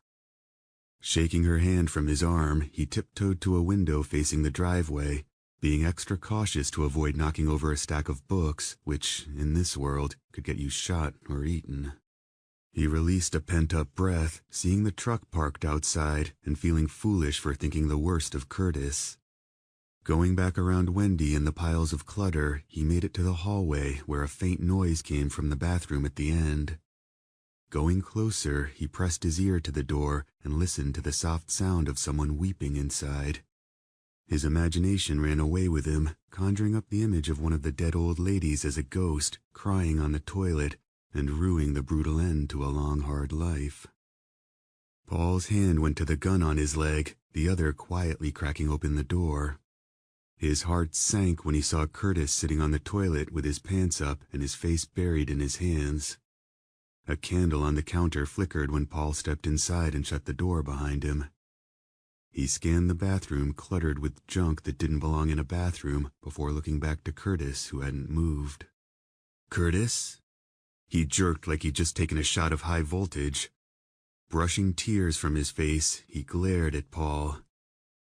What the hell? Doesn't anyone knock anymore? Sorry, I thought you were the ghost of one of those dead old ladies crying over what happened to her earlier tonight. His face soured in the flickering light. What? Paul holstered his gun and crouched down. What's wrong? Curtis looked away and shook his head, straining to keep his lower lip from quivering. Nothing. Is it Troy? He blinked a tear out. When I was a kid, my mouth would get me in so much trouble, but Troy was always there to protect me, and now he's not. He snorted his amusement. I was so pissed about him getting bit, I didn't even get to say goodbye. Paul nodded for a moment without speaking, lassoing carefully chosen words out of thin air. All I can tell you is it gets easier. Did you get to say goodbye? Sophia wasting away on that couch whisked through his mind. Sort of. Curtis pulled his hands through his sandy blonde hair. That shit's so fucked up, bro. I don't even know what to think anymore. Remorse pulled on his face. I mean, is it even worth it? Look at tonight, and that's just one night. I know. I mean, how many more times are we going to almost die, and for what? Where's this whole thing going? I don't know, Curtis. Where will we go after your house? Paul shook his head. There's no easy button for this, and it never ends. At this point, I'm just trying to get through it one day at a time. Curtis nearly laughed. That's not good enough, man. We need a long-term plan. My long-term plan is to stay alive and kill as many of those cockroaches as possible until we find a foothold. Hanging his head, he blew out a long breath. So basically, we're the Orkin man with M4s and Glocks. But like you said, we'll need more help to win. We'll need an army. And we'll build one. There are other people out there, good people, and we'll take every one we can get. Paul looked up, blurring the candle into a jittery blob. Stephanie was right about this being a war. I'm just not sure staying in one place is the best idea. For now, we need to keep looking. Curtis massaged the stubble on his chin. Do you believe in God? Paul swallowed dryly. I'm second-guessing everything I was raised to believe. Me too. He looked at him. What do you think really caused it? The rapture? Flu shots? I mean, what was it? Without TV or internet, we'll never know, so who cares? What matters is it happened and we have to deal with it. He shifted. And I get that losing Troy is hard for you and your sister. I really do, but it's not like before. Now we have stragglers and rapists roaming the street, and we barely have time to think, let alone grieve, and maybe that's for the best because we have to stay on point or we will die. Paul sharpened his gaze. This group needs you, Curtis. He paused to swallow his pride. I need you, and I'm not asking you to forget what happened because that's impossible. It's okay to be sad or mad. I'm just asking you to push most of it to the back of your mind until we find somewhere to breathe. Curtis looked at him for a while without blinking. Paul stood up and slapped him on the shoulder. Now, what do you say we go back out there and sing some Alan Jackson at the top of our lungs? I hate Alan Jackson. Okay, in that case, I'm going back to bed. Try to get some sleep because we're out of this shithole at dawn, brother. Out in the living room, Paul stopped in his tracks. Adrenaline spiking, he watched for a moment before speaking. You looking for this? Jumping, Billy turned from the bag sitting on the floor to see Paul holding up the cell phone he could barely see through the faint moonlight. I thought you said you didn't find it, he whispered, slowly rising to his feet and staring at him from across the darkened room. What's on here, Billy? His lips pulled down at the corners and Stephanie stirred on the floor. Just some pictures. I had a bad dream and wanted to see my family. I miss them. Paul studied him through probing eyes, a quiet showdown stretching between them, and slipped the phone back into his jeans. I'll hang on to it for you. It's dead anyway. Billy swallowed thickly in the tension-filled silence bending the walls. Slowly, he nodded back. Okay. Chapter 16. Day 26. Snow fell in lazy straight lines, melting into the hot tub after making contact with the sweltering water inside. Paul pulled Sophia closer against him and sipped his beer, sharing a comfortable silence with the woman he loved as steam rose from the water in ghostly vapors. It was nice she didn't feel the need to fill every break in the conversation with talk about the weather or things they needed for the new house or her latest pair of shoes. Oh, those topics came up, and that was fine, but Sophia also knew when to seize the moment. After all, how many times do you get to hot tub in the Colorado snow? They had the whole damn place to themselves and plenty to quench their thirst. Later, they'd order room service and spend the rest of the night making love and depleting the room's mini-fridge of the tiny bottles tucked inside. Just the thing they needed after a long day on the slopes. This is so nice, Sophia said, bringing a wine glass to her lips. Paul smiled at her through the steam, her full lips and red bikini fanning the want in his gut. Thank God we have one of these back home now. I can't wait to use it. He raised his bottle. Here's to our new house. Clinking glasses, they took a healthy drink. Swallowing with a sigh, he leaned his head back and rubbed her wet arm as snow landed on her face. This is the life. Just what we needed after all that house hunting. Next week at this time we'll be knee-deep in boxes and packing tape. Sounds kinky, she said, massaging his thigh under the water. I figured I'd start by taping you to the dryer. Her abrupt bubbliness brought laughter to his lips. I can't wait, she said, her eyes glimmering beneath the party lights strung above. Thank you for buying it for me. The dryer? Sophia squeezed his leg. The house. Oh. He kissed her softly on the lips. You're welcome. Their mouths gently met again, the whirl of the hot tub filling their ears. I love you, he whispered, brushing wet hair from her face and noticing a sore on her cheek. I love you too, but you have to let me go. Paul pulled back with a frown. What?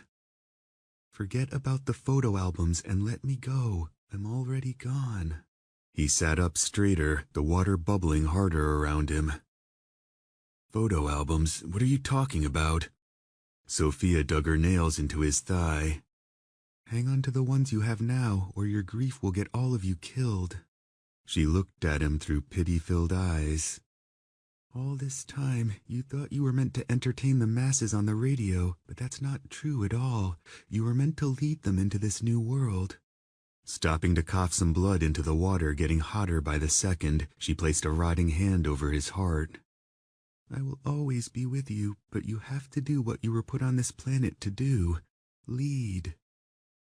Paul mopped sweat from his brow, heart flipping when he saw Sophia standing outside the hot tub, her face cracked and pale. Cocking her head to one side, limp hair fell over the stained nightgown running to her feet. She floated backwards without moving a muscle. Don't go back home, Paul. There is nothing but trouble waiting for you there. Listen to Dan.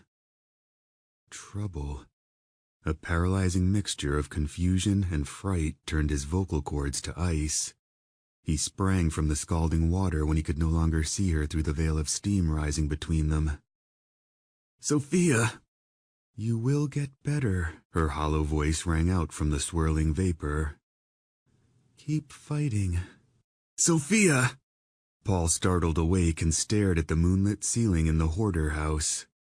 Chasing his breath, it took him a moment to realize someone was scratching on glass. His pulse raced as he turned to the front windows, hand sliding to a gun that was no longer there. Then, in a horror-stricken panic, he realized the scratching wasn't coming from outside. It was coming from the mirror above the fireplace. Paul's eyes flipped open to find everyone staring at him in the living room, daylight coming through the dirty windows and their faces bent with worry. Wendy patted his hand, her hair sticking out in all directions. You're okay, just a dream. He threw the blanket off and sat up, trying to slow his heart rate and catching a concerned look from Stephanie. Sorry. It's okay. Wendy gave his hand a squeeze. We're here. Curtis returned to his granola bar in a chair surrounded by boxes and magazines and unopened mail, mercifully resisting the opportunity to throw in a quick jab.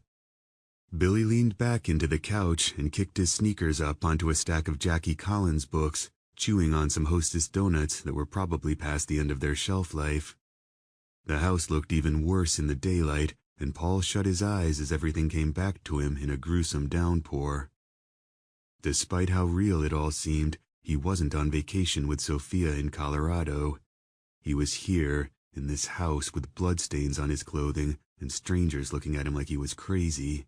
She was dead, and he was trapped between living and dying. Rubbing his face, her words came back in fleeting bursts. Let me go. Impossible. Don't go back home. Ridiculous. You were meant to lead them. He laughed, and if they didn't think he was crazy before, they would now. He wasn't meant to lead anyone. Hell, he couldn't even lead the ones he loved to the ocean without getting them killed. What would be different now? You will get better. Exhaling a defeated breath, he dared to open his eyes. Everyone was still looking at him, and Paul couldn't stop a chuckle. They were so screwed it was funny. His amusement snowballed as the others swapped concerned glances that only fueled his laughter.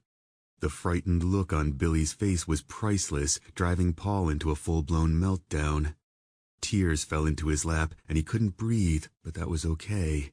Everything was okay. If you called being hunted by reanimated corpses okay. Eventually his merriment tapered off into an awkward silence that smelled of cat urine and death. Wiping his eyes, he straightened his shirt and cleared his throat. So, you guys about ready to go or what? Man, I was good at it too. Billy turned to face Curtis in the back seat. Beer signs, liquor signs, open and closed signs, sports teams, beer mugs, steaming coffee cups, you name it, I could bend it into the perfect shape without collapsing the glass. Paul glanced at Billy in the mirror, navigating the F-150 down a lonely two-lane highway out in the boonies. He looked over at Wendy, who gave him an impish grin from the passenger seat. Curtis shook his head. Man, do you ever talk about anything else? Billy stared at him. Like what? I don't know, anything but neon fucking signs. Jesus.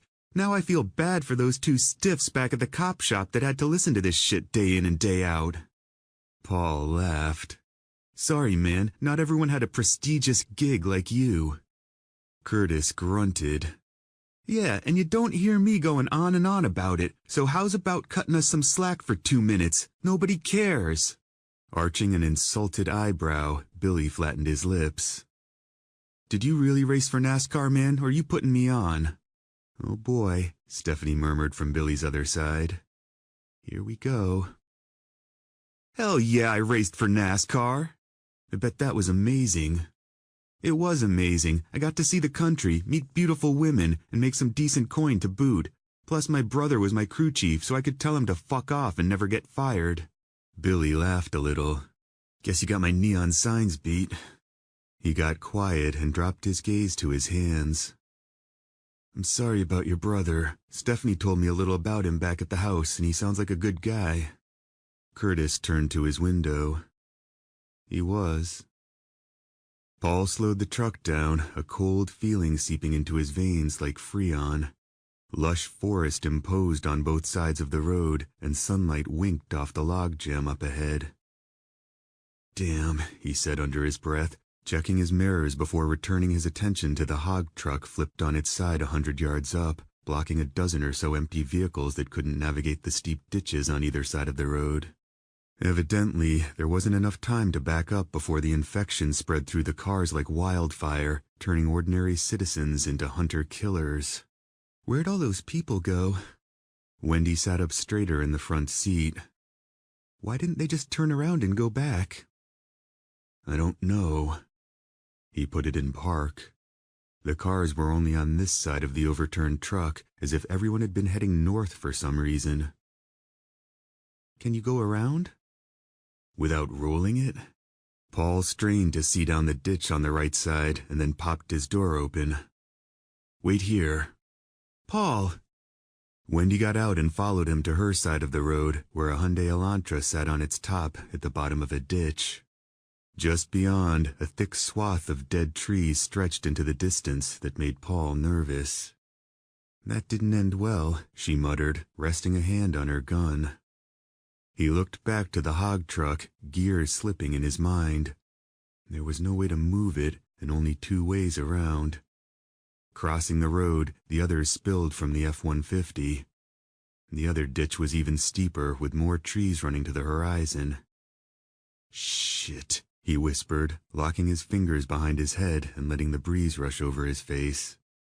Curtis hung his thumbs from his jeans. That don't look good. The other side isn't much better. Curtis followed him back over, snorting when he saw the Elantra. Fool, ain't no way that foreign piece of shit is making that grade. Think the truck can make it? Billy asked from behind them. We should go back, Paul. Stephanie zipped her jacket up. There was another road a few miles back.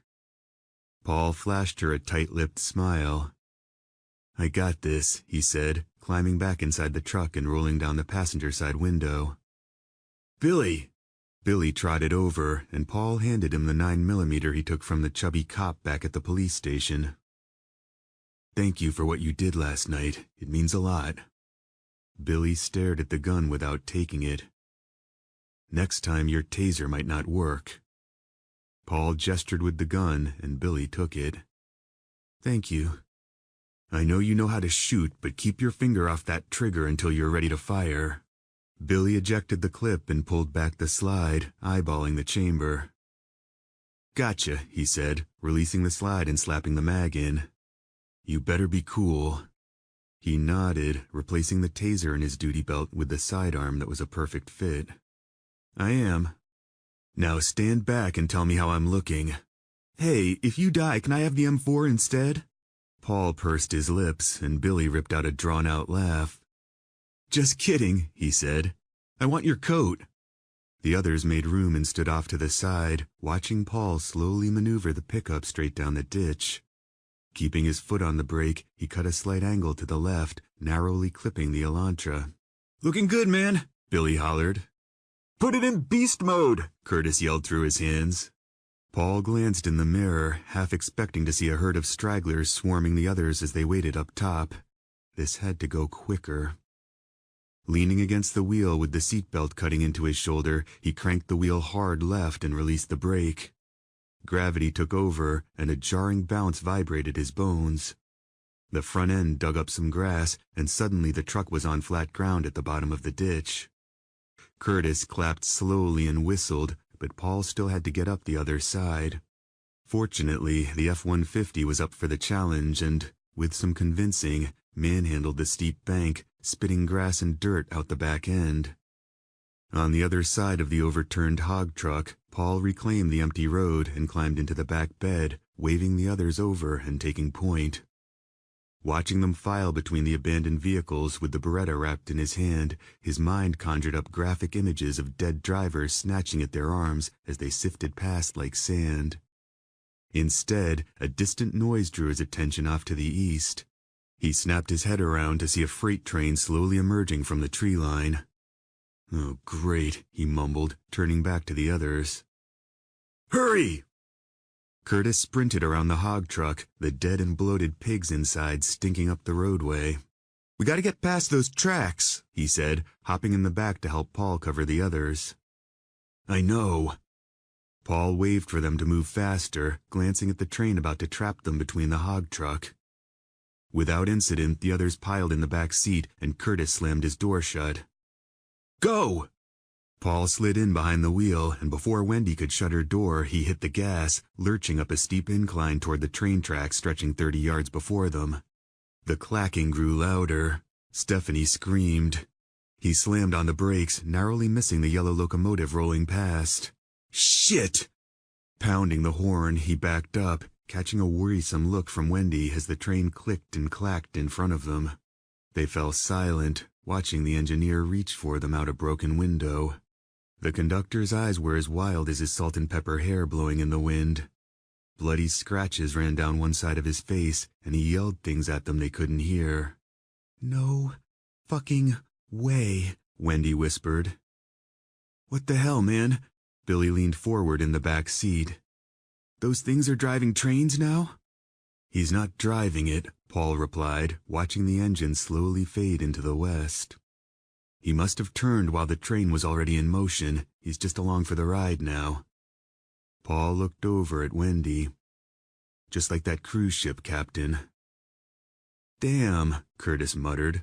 "How long you think this thing's been rolling along on autopilot?" "As slow as it's going, probably a while." Paul tried rubbing the lines from his forehead, feeling like a caged animal. He checked the hog truck in the mirror and blew out a slow and low breath. Returning his attention to the train, his heart jumped when he saw two people leap from an open freight car off to the right. The men hit the ground and rolled, kicking up a plume of dust and staggering to their feet. Wendy locked her door when they began limping closer. "Okay, this isn't good." Paul drew his Beretta and rolled back the sunroof. "Plug your ears," he said, squeezing through. "Paul." He ducked back inside and looked at Stephanie. "What?" She thumbed behind her. "We've got company coming." His eyes drifted out the back window, widening when he saw the ragged horde coming around the hog truck on both sides. "Oh shit," he whispered, guessing they must have come from the trees because the cars were empty.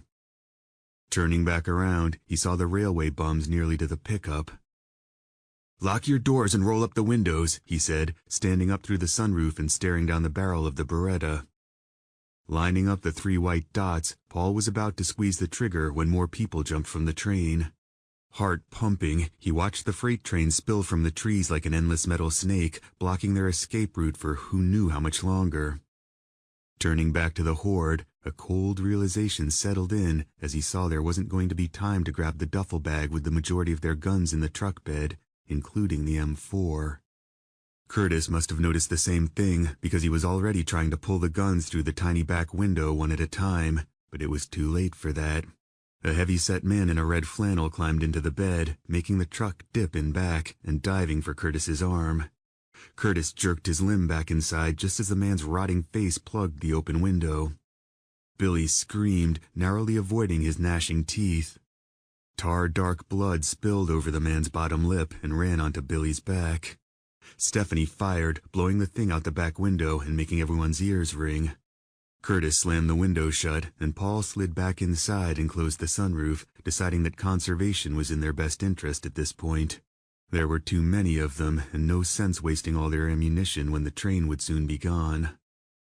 The F-150 began to rock as more corpses climbed into the bed and others beat against the windows and doors.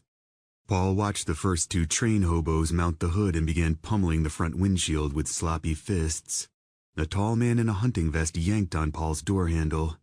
"Jesus Christ," he yelled. "How fucking long is this train?" "They're going to break the glass," Billy cried, waving his gun around inside the cab. "No, they're not! It's tempered!" Paul shouted over the moans and screams. The dead woman in pajamas at Brock's house flickered through his mind. She'd smashed her fist through Shelley 1's window after only a few attempts, and this probably wouldn't be much different, but he didn't want to tell Billy that because the train would be gone soon anyway, so what was the point? Everyone stared past the raking claws off to the east, impatiently watching the lazy train unfold from a bend in the trees. "Son of a bitch!" Billy cried. "This is the slowest train ever!" The front window cracked under a heavy blow from the hobo with a frizzy beard and tattered sports coat.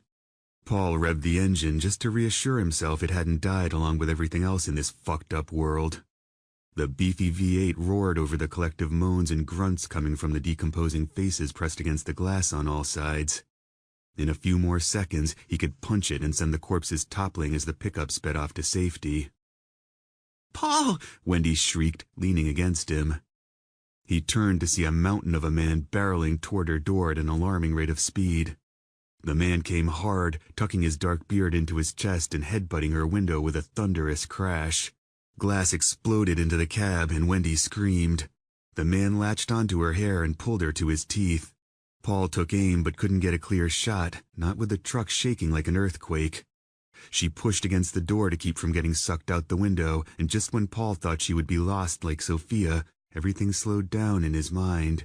Everything got quiet. His heart relaxed, and he had time to see the tattoo of a four-leaf clover on the man's neck. Had time to hear his angry rumbles and snorts stretching like a record playing on slow. Had time to line up a clear shot and sink a hollow point into his Cro-Mag forehead and knock the mountain to his back.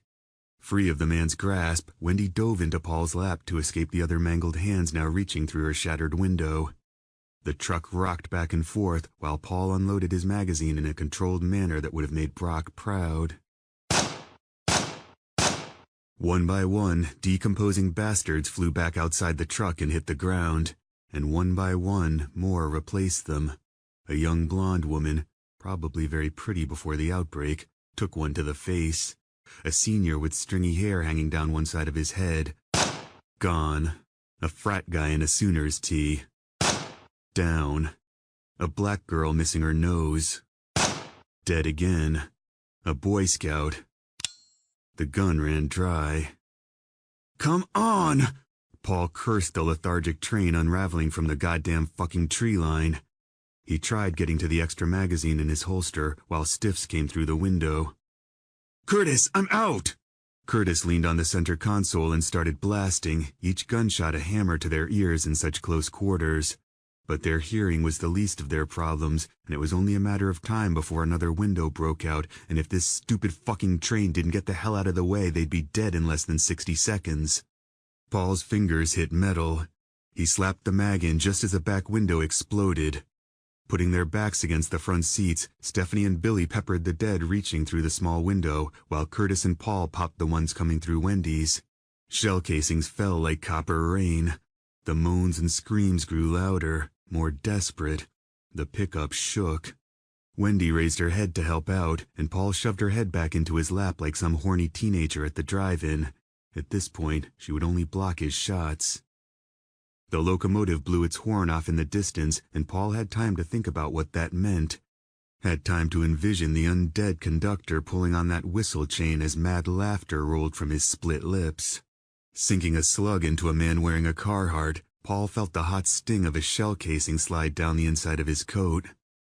The caboose finally slithered from the trees, injecting a shot of much-needed hope into his racing bloodstream. The driver's side window blew out, and someone wrapped their slimy fingers around his face and pulled. His gun went off, blowing out the sunroof and raining down jewel-like pieces of glass upon them. Paul could taste the rot on the fingers fish-hooking into his mouth, could feel the teeth biting into his neck before they even broke the skin, could see Sophia's hand reaching from the vapor, and he was ready to take it. Just before he shut his eyes, he watched Wendy rise from his lap in slow motion and point her gun at his face, saw the muzzle flash, and felt the heat of the bullet whizzing past his ear. The clammy hands went limp and fell away from his face. He spun around in the leather seat and spent his magazine on the things coming through the window, praying to a god he wasn't sure existed anymore that his rounds would last longer than it took for that red fucking caboose to cross the son of a bitching road. Decomposing corpses swarmed Paul's window like bees to an open can of orange crush, lining up to be sent back to hell where they came from. The hail of gunfire inside the cab made his head spin, threatening his aim and reflex. Wendy's muzzle blast lingered in the corners of his eyes. Blood and brains flew into his face. The PX4 clicked dry, and he stomped on the gas pedal, sending the things in the truck bed tumbling out the back. Wendy braced for impact. The caboose wasn't all the way across the road yet, and it was going to be close, but it was now or never. Fuck it. Paul cranked the wheel to the right, and the truck bounced with the massive tires steamrolling the bodies in the road. The garish sound of twisting metal filled the cab as the left side of the pickup grazed the caboose steps, shearing off the undead and the truck's outside mirror. Then they were free. Sort of. Paul jetted into the open road stretching before them with angry corpses clinging to the hood. Wendy shot the Boy Scout hanging onto her door, sending him cartwheeling across the pavement and losing a leg in the tumble. "Hang on!" He mashed the brake pedal to the floor, launching the stragglers on the hood into space. When they landed with a roll, he stepped on the gas and ran over their heads, the sickening sound of crunching bone making him wince. Then they were free. Really free. The wind whistled through their hair. Nobody said a word. Sunlight glistened off the cracks in the windshield, and the abrupt silence was as deafening as the gunfire that got them here. 2 minutes later, Paul stopped in the middle of the road and got out, pulling his shirt up and letting the shell casings inside clink to the pavement. Pacing back and forth across the road, he shook off the near-death experience with his ears ringing and heart hammering against his rib cage. The others climbed out and brushed chunks of flesh and glass from their hair and clothing. They looked like they had just finished a late October shift at the most gruesome haunted house on the planet. "God damn!" Billy rested his hands on his knees behind the truck and caught his breath. "That was the most fucked up shit I've ever seen." "Oh, just wait," Curtis said, using his shirt to mop blood from his face. "It gets better. Man, I'm telling you, black people do not do zombies." Curtis spit to the ground. "They do now, Montel." Wendy hurried around the front of the truck where Paul was simply trying to breathe with his fingers locked behind his head. "You okay?" He nodded. "You?" She stared at him for a moment before rushing into his arms and bursting into tears. "I don't know how much more of this I can take." He wrapped her in his arms, too exhausted to do much else. Tears mixed with the blood splatter on her cheeks. "That was too close." "But we made it, again." She pulled back with a frown, a light breeze tickling her matted locks. "I love you," she whispered. A shell-shocked expression blanketed his face, while Sophia's words drifted through his head like ghosts. "Let me go." "Don't say that," he whispered back. "It's true. You don't even know me." "I know you more than you think." He sighed. "Wendy, we're just stuck in this thing together and—" "Don't tell me how I feel, Paul." Creasing his brow, he noticed the rest of the group watching from behind the truck. "I don't want to go back home anymore." She wrinkled her brow. "What are you talking about?" "I almost got all of us killed just going to Sophia's grave, and Des Moines will be a lot worse. And for what? Some photo albums?" Looking behind the truck, he imagined the horde catching up to them through the wavy vapors blurring the road. We need to stick to the countryside and search small towns for supplies until we can figure out our next step. Paul, I know how much those photo albums mean to you. You'll only change your mind later and want to go back to get them, so let's just go now. We're almost there. There's nothing but trouble waiting for you there. Sophia again. Figment of his PTSD or not, his late wife was right. It was suicide, and he had no right leading these people straight into the hands of death. He should be leading them to safety, to victory. He missed Sophia more than anything in the world and couldn't see her face, and it was suffocating as hell, but right now, the blood and guts dripping from the others in gooey globs made the whole thing seem foolish, selfish, dangerous. No, we can't risk it. Wendy yanked on his hands, drawing his eyes back to her. We didn't come this far to stop now. Something is leading us back to your house that will tell us what to do next. It's not just about the photo albums. Something like what? I don't know, Paul. The same something that got us to Wavy Gravy. The same something that led us to these people. She pointed down the road. The same something that got us past that train. Paul laughed. Oh, you mean the same something that got Sophia and Dan killed? Or the same something that almost got you raped by two maniacs? Gotcha. Wendy pinched her eyes against the glare. Who were you talking to on Wavy Gravy the morning we almost died? Her eyebrows went up. Huh? Who was it, Paul? He puckered his brow. I don't remember.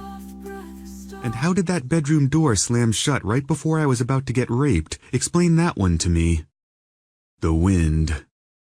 The windows were all closed, and you know it because we checked. She sighed and dropped her gaze to her bloody sneakers. A crow squawked off in the distance, rising above their ragged breathing and overworked hearts. Wendy looked up and set a hand on his heaving chest. Whatever is inside of you, don't fight it. Just let it come. Her voice lowered to a whisper. It will see us through. He swallowed dryly, the taste of dead fingers haunting his mouth. If she only knew the dream he'd had this morning, she'd rethink everything she just said.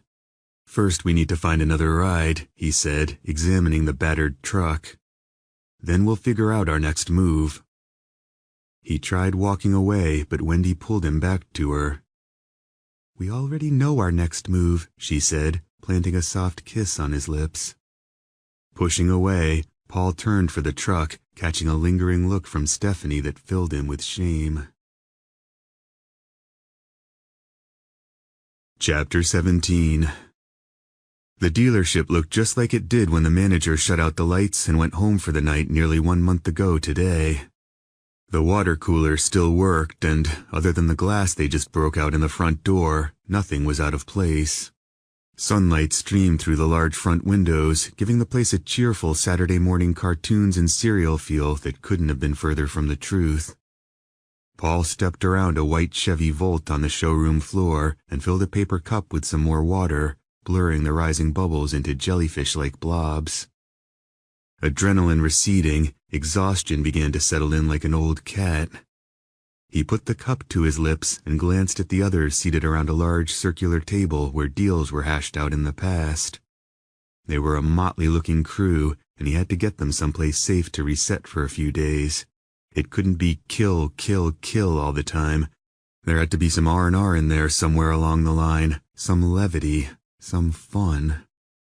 But right now, he just felt like sleeping on one of the couches in the offices and back and fuck everything else. Unfortunately, what waited for him in sleep was almost as bad as reality. The water was warm against his tongue and helped rinse the taste of death from his mouth, but not his mind. How many more close calls could they possibly survive without, "Are you okay?" He turned to see Stephanie standing next to him. "Yeah, you?"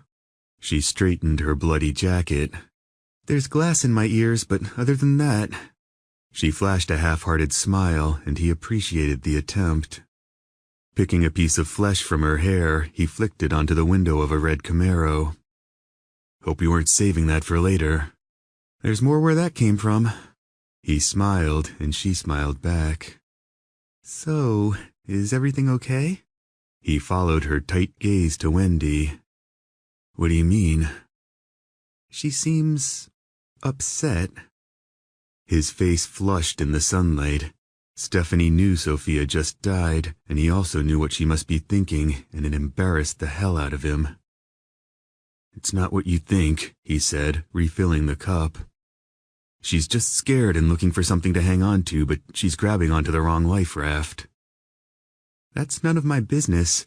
I want to know if we're still going to your house, because 2 minutes ago you didn't seem so sure anymore. He passed her the cup. I'm not sure that's the right move anymore. Look what happened back at Sophia's grave. That could happen anywhere we go. Stephanie took a sip of the lukewarm water, studying him in the sunlight. Wendy's right. We've come too far to give up now. We have to make it to your house. Why? I don't know. We just do. She glanced at the long row of offices behind her. What else are we going to do? Live here? Paul sighed and let his gaze wander out the windows. There has to be a military refugee camp or something out there. We can't be the only ones left. There's no way. Picking a piece of glass from his hair, she dropped it into a wastebasket next to the water cooler. But where? That's the question. He shook his head. All I know is that if we don't find more people, and soon... His heartbeat quickened when she took his hand and squeezed. We'll find more. He fell into her almond-shaped eyes for a few seconds with his mouth agape. Will we? He whispered. She stared back, her skin warm against his. Probably not.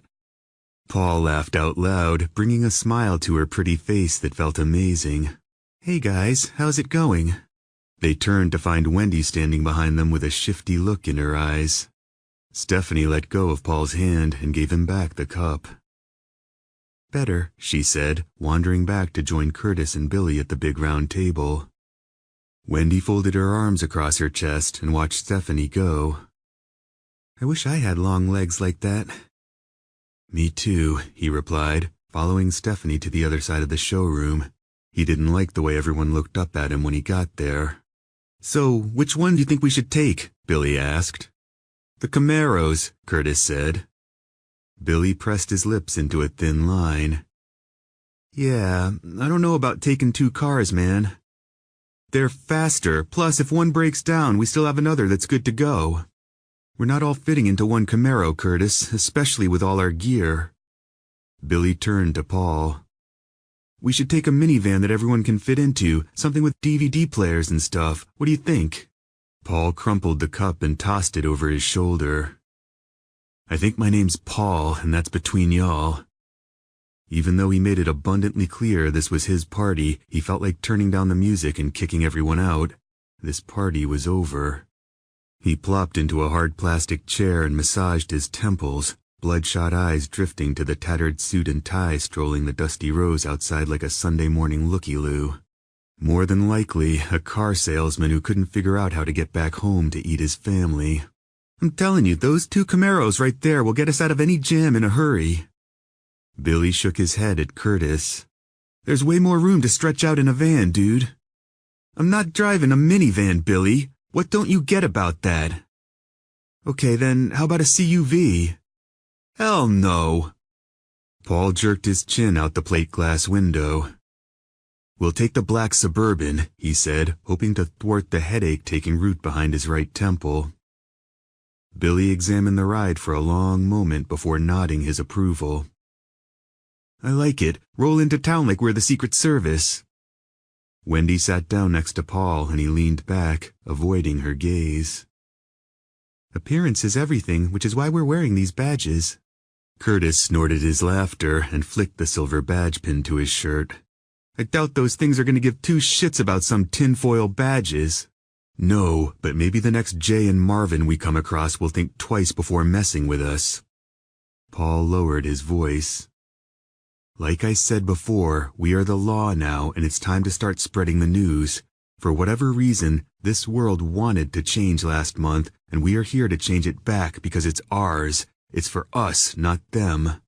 He stared out into the sun-splashed day to avoid Wendy's pining eyes. Love. Pfft, what did she know about love? He loved Sophia, not Wendy, who was slowly driving a wedge between him and his wife, just like Rebecca did. That skeezy record rep from Chicago could have cared less that Paul belonged to someone else, and Wendy flew the same flag. And considering her occupation, it wasn't surprising. Huddled around the showroom table, they gorged on Little Debbie Swiss rolls and fudge rounds while watching the straggler outside try to escape the maze of new and used cars. Paul leaned back in a comfortable office chair and scanned their faces as he hit a joint. They looked like he felt, dirty and dead on their feet. It was time for a much-needed break before doing it all over again later this afternoon. So, what was it like being a cheerleader in the NFL? Stephanie looked up to find Wendy staring at her from across the table. Oh, it was a lot of fun. Lots of traveling, which I love. Wendy shifted in a plastic chair. So, if you don't mind my asking, did you make a lot of money doing that? Billy's eyes bounced between them as he chewed. No, it was just part-time, but something I dreamed of doing since I was a little girl. Me too, Paul said, double-tapping the joint and drawing a playful look from Stephanie in the process. Her dad was proud as hell of her, too. Curtis dug into another Swiss roll, devouring half of it in one bite. Guy was the biggest Chiefs fan in all of KC. He just liked the free tickets they gave me, but it was more than just the on-field stuff I enjoyed. We did so many fun things off-field as well, like cheer camps and visiting children in the hospital. Billy grunted. Lucky kids. Stephanie frowned at him. Lucky? You think having leukemia is lucky? What? No, Curtis laughed, eyes gravitating to Wendy. So, was it hard making the stripper squad? Curtis! Stephanie slapped him. That is so rude! Hey, there's no shame in being a stripper. Bar wants to make money. They have to go after the best, right? Well, I can tell you one thing. My dad wasn't very proud of me. Wendy lowered her gaze and grew quiet, twisting the smoked metal timepiece around her wrist. He found out from a friend who stopped by the club one night. Stephanie cringed. Ouch. Yeah, that probably contributed to his heart attack. I'm sure that's not true, Stephanie said. But it paid a lot better than Target. Wendy looked up and tried on a smile that didn't fit. My dad wanted me to go to college and become a dentist. She laughed at the idea. But college wasn't for me, and I dropped out after 2 semesters. Hey, you don't have to go to college to be successful. I didn't. Billy clasped his hands on the table. College is overrated anyway. These days it's nothing but a bunch of drunken orgies and sexual assaults, and that's no joke.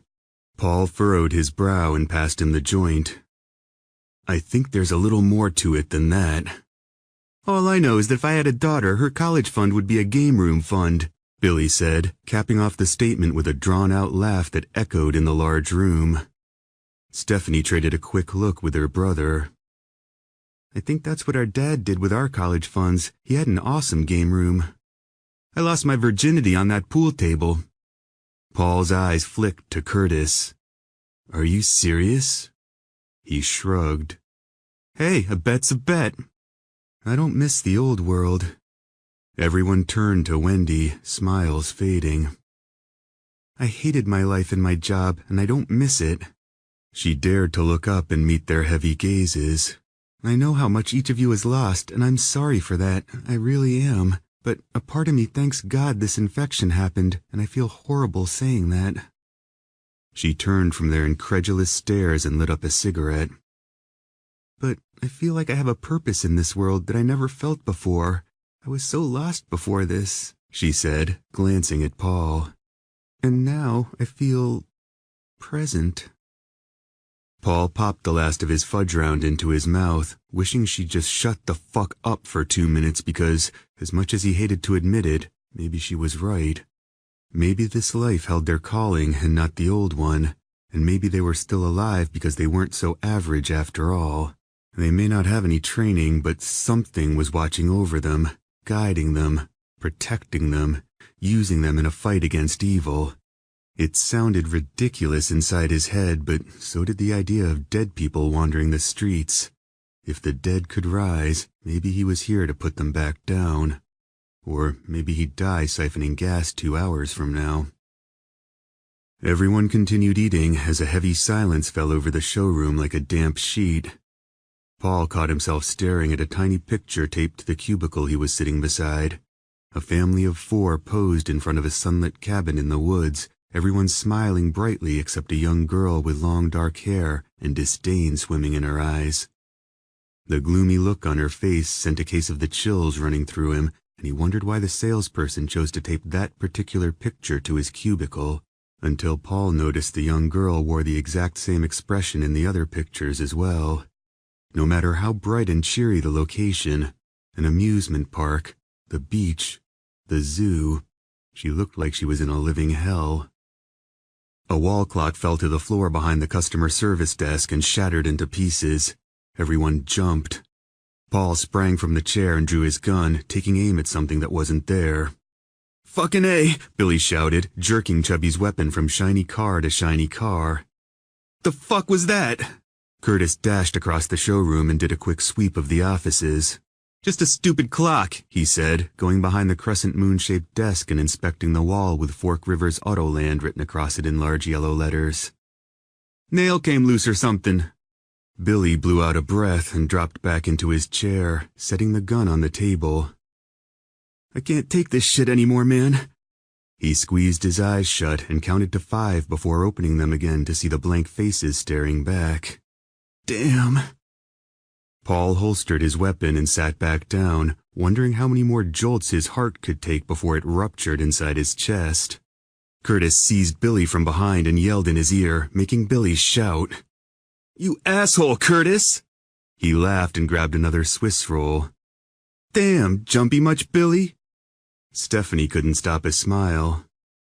"Now you know what it was like growing up with him. Every time we watched a horror movie, Curtis would jump out from behind things for the next 2 days. "That's not true," he replied. "It was more like 3 days." He grinned at them, exposing his chocolate-covered teeth. "I like the sound of the beach house you guys were at," Billy said, changing the subject. "That must have been like being on vacation." His eyes flicked to Paul. "I can't believe you left there." Paul leaned back and kicked his shoes up on the table, gravity tugging on his eyelids. He was almost home and just wanted to sleep. Curtis licked chocolate from his fingers. "So, after we get your photo albums and cookbooks, where to next, Martha Stewart?" He exhaled a heavy breath that swirled Wendy's cigarette smoke. "Not sure yet. We should hole up in a prison." Everyone slowly turned to Billy. He shrugged. "What, they have a huge fence?" Curtis snorted.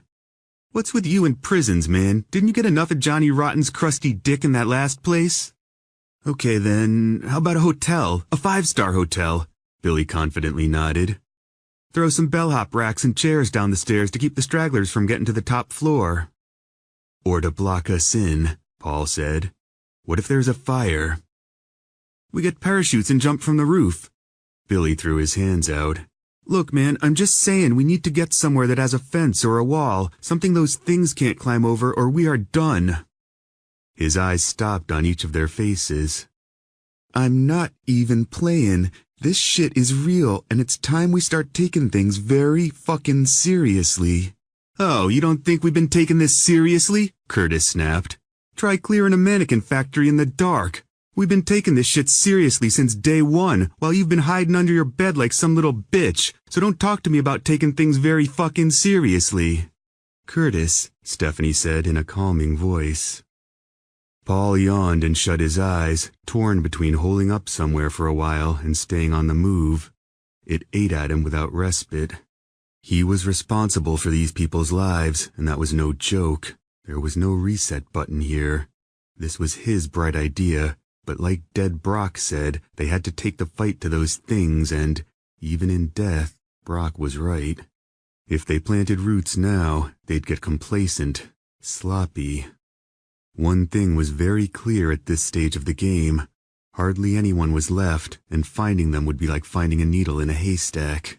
The ones who did manage to survive were probably too busy hiding to do much else, and without a radio, the only way to locate them was to keep... Paul's eyes popped open. Camp Dodge. Dan's words floated to him out of the same abyss they'd disappeared into upon waking the other afternoon. Get to Camp Dodge, forget everything else. The ghostly recollection struck like a bolt of lightning, cementing him to the chair and reducing the voices around him to a dull buzz. Based in fact, the dream of rescuing Carla had quickly veered off course into the absurd, and Paul forgot all about Dan's posthumous advice. Eyes thinning, he blurred the pop machine across the room into a fuzzy smudge. Just north of Des Moines, Camp Dodge served as the headquarters for the Iowa National Guard, and after 9/11, they erected a tall fence around the entire base to keep the terrorists out, because everyone knows how much the terrorists want to strike a National Guard base in the middle of a flyover state they've never heard of before, but you never know. Not only could they use that fence to keep the undead out, but they could, more than likely, find a healthy stash of supplies inside as well. Food, water, medicine, and guns had to be in plenty because most of the reserves never touched it. After the governor called in the guard, most never made it back. But some had to have stayed behind to hold the fort down while their comrades were out saving grocery stores and malls. Some had to still be there, maybe even some with medical training. Paul's throat clicked when he swallowed.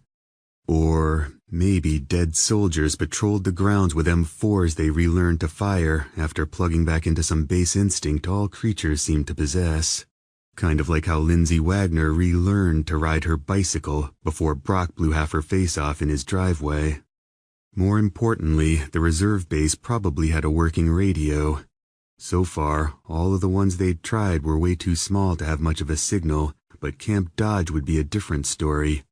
After all, the National Guard was equipped to deal with national emergencies, although apparently not one of this magnitude, as the military and police were a distant memory.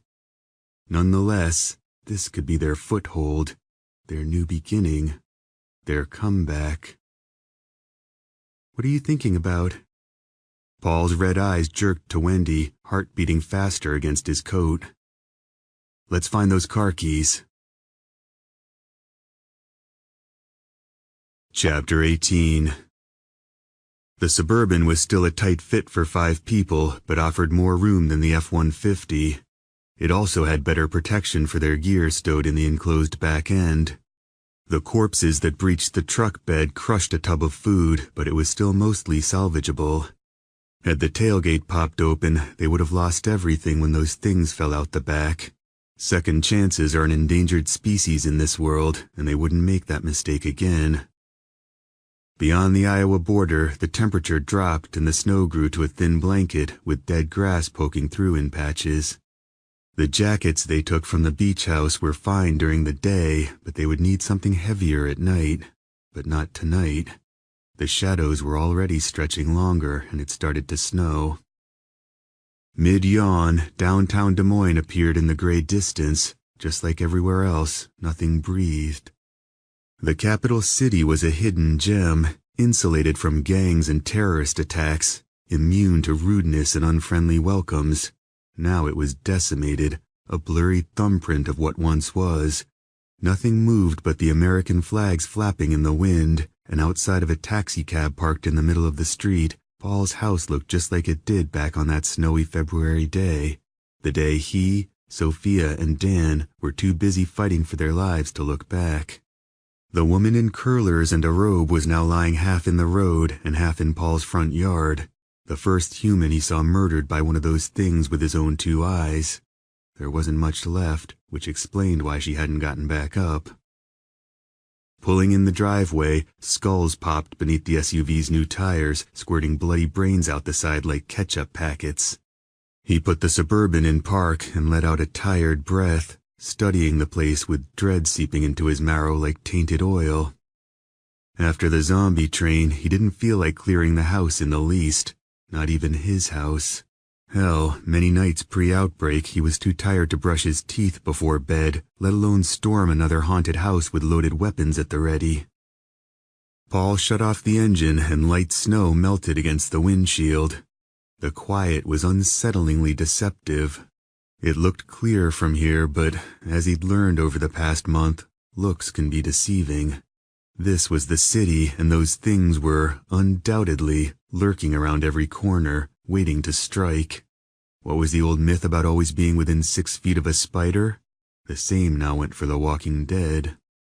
"Maybe we should just keep going to this Camp Dodge place," Billy whispered from the back seat, nervously counting the bodies littering the front yard.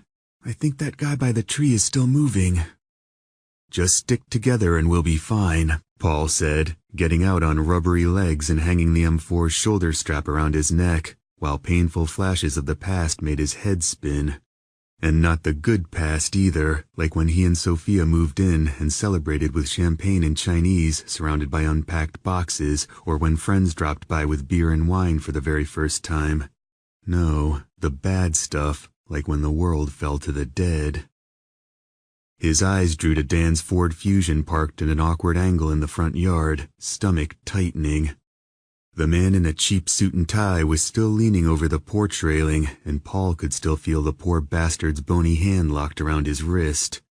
He barely got out the front door that day without dying, and it was a wonder he was still alive. Or a curse. "Outside of the dead lawn ornaments, nice crib," Billy muttered, guardedly following Paul to the front door. "I guess the fart jokes and crank calls really paid the bills," Curtis added. Up on the front porch, Paul discovered the door shut and locked. He frowned because he sure as shit didn't take the time to lock it before blasting his way to the Jeep with a Mossberg 500. Curtis arched an eyebrow at him. "Don't tell me you forgot your keys." "Let's go around back," he whispered, leading them over the bodies in the driveway to the backyard, where there was no locking the shattered patio door. "Sweet pool," Curtis said, sweeping the tactical shotgun over the backyard. "Never even got to use it." "No shit? That sucks." Paul stepped through the broken slider, glass crunching beneath his shoes. Inside the kitchen, he saw the dining room chair he'd thrown against the dishwasher and, through the grand archway, could see the pregnant woman in the parka lying on the dining room floor. His first kill. The gray daylight brought out every jagged crack in her face, and Paul wondered if the fetus inside tried eating its way out. Looking away, he saw the dead man bent over the dining room table. Sophia's first kill. Just before stepping into the dining room, the pantry door in the corner of the kitchen caught his eye. It was open and emptier than he remembered, which struck him just as oddly as the locked front door. Creeping through the dining room, they spilled into the living room with its vaulted ceilings and fireplace, everything triggering a flash flood of heartache. The coats and scarves hanging from the coat rack by the front door. A Valentine's Day card from Sophia. Her cell phone charger still plugged into a dead outlet. And the black leather purse he'd made her leave behind just before Dan rolled up in his Fusion sparked a sequence of events in his mind that all led back to the same place. His wife was dead and never coming back. Society had lost. Darkness reigned. "Let's get these photo albums and get the hell out of here," Billy whispered, nervously jerking his gun around the living room. Just like everyone else, his eyes were playing tricks on him, and, in this world, that would never change. "Which room?" "Spare bedroom at the end of the hall," Paul replied, stuffing the phone charger in his coat pocket and stopping when he saw the spare bedroom door closed. His eyebrows pulled together, pulse thudding in his ears. Unless Paul and Sophia were having a guest sleepover, which they only did twice in this house, that door was always open. A cold shiver ran down his spine as he told himself it was just the wind from the broken door in the kitchen. Looking back to make sure the others were still there, he forged on, tucking the M4 into his shoulder. Curtis flanked him in the wide hallway and, together, they approached the white door at the end, their ragged breaths filling their ears. Paul kept his eyes on the door, seeing it burst open before it happened, mentally preparing himself for those things to come charging out, ready to spray the hallway with lead. "Is this your wife?" He turned to see Stephanie step closer to a picture of he and Sophia at the Santa Monica Pier hanging on the wall. With a Ferris wheel in the background, the easy smiles smeared across their suntanned faces squeezed his lungs and threatened to stop his heart. He hadn't seen her face in how many days now? And there she was, clear as the life burning in her eyes, and it nearly brought him to his knees. If Sophia had known when that picture was taken she'd have less than a year to live, she probably wouldn't be smiling like that. He let her down, and there was no way around it. They never should have left this freezer box. "Yeah," he replied, trying like hell to push the grief from his mind before it got them killed. "She's beautiful." Paul took one last look at his wife's radiant face before continuing down the hallway, remorse clouding his vision. Oh, how he had failed her, and oh, how he would somehow make it right. If he saved 1,000 lives, maybe God would bring her back. If he saved 10,000 more, maybe he would let her stay. Stopping in front of the closed bedroom door, he glanced at Curtis, who nodded back. Paul held his breath and turned the knob, brow crumpling when the door didn't budge. Curtis stepped back to kick it open, and Paul stopped him. They might still have the element of surprise on their side if they hadn't already blown it, because something was in that room. He put his shoulder into the door and gently shoved. The door gave a few inches, barely moving something heavy on the other side. A booby trap flicked through his mind. Shoving again, he gained just enough entry to slip through the crack in the doorway. The others followed him inside, staring at the heavy dresser pushed up against the other side of the door. Confusion swam in Paul's eyes, and it took him a moment to notice the dead woman bursting from the long flowing curtains across the room. Everything slowed down in his mind, and he had time to realize the dresser wasn't much of a trap, but good enough to give the charging corpse with long black hair and a bloody north face a slight jump. Eyes wide and untamed, her bloody hands reached for Paul like he was her ticket to salvation. Curtis took aim as she rushed across the room. Paul watched her come in slow motion, bringing the M4 around, and more than ready to blow her twisted face out the back of her head. Dark hair flowed wildly behind her like a villain's cape. Smeared blood masked her face, and when she got closer, his heart dropped. Paul continued swinging the M4 around until it made contact with Curtis's shotgun, forcing him to put a shell through the large window across the room. "What the hell?" Curtis cried, pumping the gun. "Paul!" The dead woman slammed him up against the wall and threw her arms around him, burying her face in his neck. She squeezed so tightly he couldn't breathe, while something wet ran down his shirt. Prying her off, Paul held her out by the arms for a better look, and the floor dropped out from beneath him. Bewilderment clawed at his face. Shock stabbed at his eyes. He stared at her with the M4 hanging from his shoulder and everyone pointing their guns at them. Finally, he managed a single word. "Rebecca." Squeezing more tears out, she pressed her lips together and nodded. Wendy examined the girl with raven-colored hair spilling from her stocking cap, face souring. "Rebecca?" Looking to Paul, she tilted her head to the side. "The Rebecca?" "Who's Rebecca?" Billy whispered. "I can't believe it's you." Rebecca hugged him again, planting her face in his neck and soaking his shoulder while everyone slowly lowered their guns. Everyone except Wendy. Paul held her out again, unable to believe his own two eyes. "Are you hurt?" She shook her head, lip quivering. "What are you doing here?" She wiped at her face with blood-stained hands, darkening the smear marks. "They closed the airport, and I couldn't get back to Chicago, and I didn't know where else to go," she said in a breathless burst. "I thought you might still be here, and I was so scared and alone, and—" "You've been here this whole time?" He swapped a dubious look with Stephanie. Rebecca turned to the rest of the group as if she just noticed they were standing there. "I spent the first week or so locked in my hotel room, but it got overrun, so I stole a taxi and—" Breaking down, she fell against him. I didn't know what else to do. Those things were everywhere, so I came here and you were gone, and I didn't know what to do."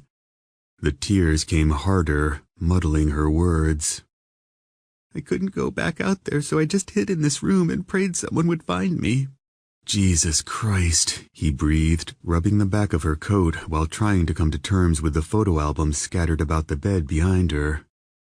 Wendy shifted in her stance. "Wait, this is Rebecca?" "Everything's going to be okay. We're here now." Rebecca looked up and set a hand on Paul's chest, searching his face. Where's your wife?" Pressing his lips into a thin, grim line, he solemnly shook his head. "Oh, Paul," she whispered. "I'm so sorry." "Hey, I hate to break up your little class reunion," Curtis said, "but let's get the photo albums and go find this Camp Dodge before this place is crawling with deadheads." Rebecca frowned at him. "Camp Dodge?" "It's a National Guard base not far from here," Paul explained, eyeing the food wrappers and cereal boxes littering the floor behind her. "We're going to use their radio and find some help." She smiled at him, eyes glassy and large. "What if we don't?" "We will, and we'll be safe there until we do. There's a huge fence surrounding the entire base, and probably more than enough food to last us for a while." "Paul, everyone's dead." Rebecca looked at the others. "There is no help." "We helped you, didn't we?" She turned back to him and stared for a moment before hugging him again. "I can't believe you came back. I thought you were those things." He sighed and caught another odd look from Stephanie as she crossed the room. Rebecca just complicated his game plan in a big way. She was a train wreck and in no shape to handle a gun without killing one of them. Baggage, plain and simple, and baggage was the last thing they needed in this brave new world. "Come on, let's go while we still can," he said, turning for the closet where he thought he'd find a small carry-on to pack the photo albums in. Rebecca grabbed his arm and spun him around. "Wait, why did you come back?" His eyes drifted over her shoulder to the photo albums lying on the bed, heart lodging in his throat. Something broke out in the living room, or maybe the kitchen, snapping Paul's attention to the hallway behind him. "Too late," Billy whispered. Wendy darted into the hallway, and the subsequent blast of her handgun made Paul cringe. They were already inside the house. She glanced back into the bedroom. "I think I just killed your mailman." "They're all over the place," Stephanie said, peeking out the broken window Curtis just shot out, which must have rang the dinner bell loud enough for the entire neighborhood to hear. Paul stuck the M4 in his shoulder and turned to Rebecca, heart racing. "You stay right behind me. We have a Suburban out in the—" Glass broke and Stephanie screamed. He turned just in time to see her legs getting sucked out the window. Curtis rushed across the room in slow motion, bringing the shotgun up and around. "Steph!" he cried, shooting at something out the window and then climbing through. "Curtis!" Paul screamed, but Curtis was already gone. Another handgun blast thundered down the hallway, then another. "Come on!" Paul yelled, throwing the dresser back and darting down the hallway with Rebecca and Billy in hot pursuit. In the living room, he found Wendy staring at 3 new bodies lying on the floor. Movement off to the side drew his gaze. A man he recognized as the neighbor across the street with the dog that never stopped barking limped into the dining room. Paul peppered him with the M4, cutting his head off and shooting out the bay window behind him. "Let's move!" he cried, hurriedly unlocking the deadbolt and throwing back the front door. His eyes bulged in their sockets when he saw how many of them were outside. Raising the M4, he held down the trigger. The machine gun jackhammered against his shoulder, spraying the dead with hot lead and dropping them like flies. Wendy and Billy joined him on the front porch and opened fire, unleashing hell upon the rancid wave of corpses shambling closer through the falling snow. Paul locked in on the fat ones coming at a quick clip, taking out a heavy-set grandma before blowing the head off a chubby little boy who couldn't have been older than 9 or 10. It was a clusterfuck of gunfire and sunshine, the prior as deafening as the other was blinding. Paul saw everything in explosive pulses. Corpses staggered out from the houses and bushes. The M4 jumped in his hands. The dead fell while more blocked the path to the Suburban. Screams, moans, panic. "Stephanie!" he yelled over the mayhem, barely having time to see that she and Curtis were nowhere in sight. "God damn!" Billy popped one ghoul in the face, only to have another take its place. "There's too many of them!" The M4 started dry firing. "Shit!" Paul hissed, swinging the buttstock into the jaw of a bearded man trying to tear into Rebecca's arm and knocking him down the porch steps. "My gun's jammed!" Wendy cried, sending a shudder rolling through Paul as he fumbled for the new magazine tucked in his back pocket. Everything slowed down in his mind, and he had time to clearly see the bloody gashes and festering sores in the faces coming at him. Billy's gunshots grew quieter in his ears as he realized there had to be over 50 of those dead things closing in. Slapping in the new mag, Paul fired at will, understanding that he'd come full circle, and nothing more than dumb luck had kept him alive this long, because he was just an average man, and average men don't survive something like this. Today was his turn to open that door. As the dead limped closer and he recklessly spent his magazine, it was all so clear to him now. Paul had come home to see her, and see her he would. And a part of him couldn't fucking wait, because, as it turns out, dying was the only true escape from this scourge, this nightmare, this plague. This was his swan song, and it might just be the darkest one played yet. To be continued. Extra chapter ahead. In the land of endless drought, no clouds cross the sky. Yet from this barren landscape, the rain begins to rise.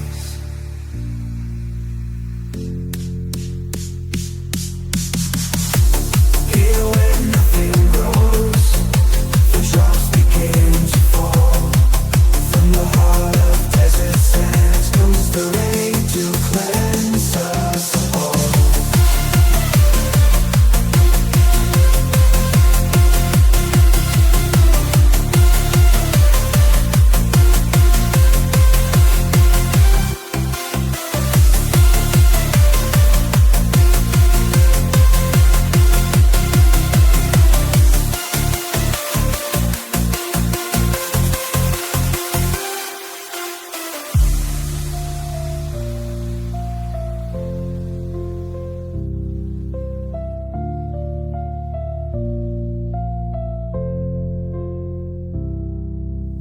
This is where the rain begins, where it finds its way. From the dry and cracked earth to the clouds of gray. Feel the thunder rumble, see the lightning strike. From the source of rain itself flows the water of life.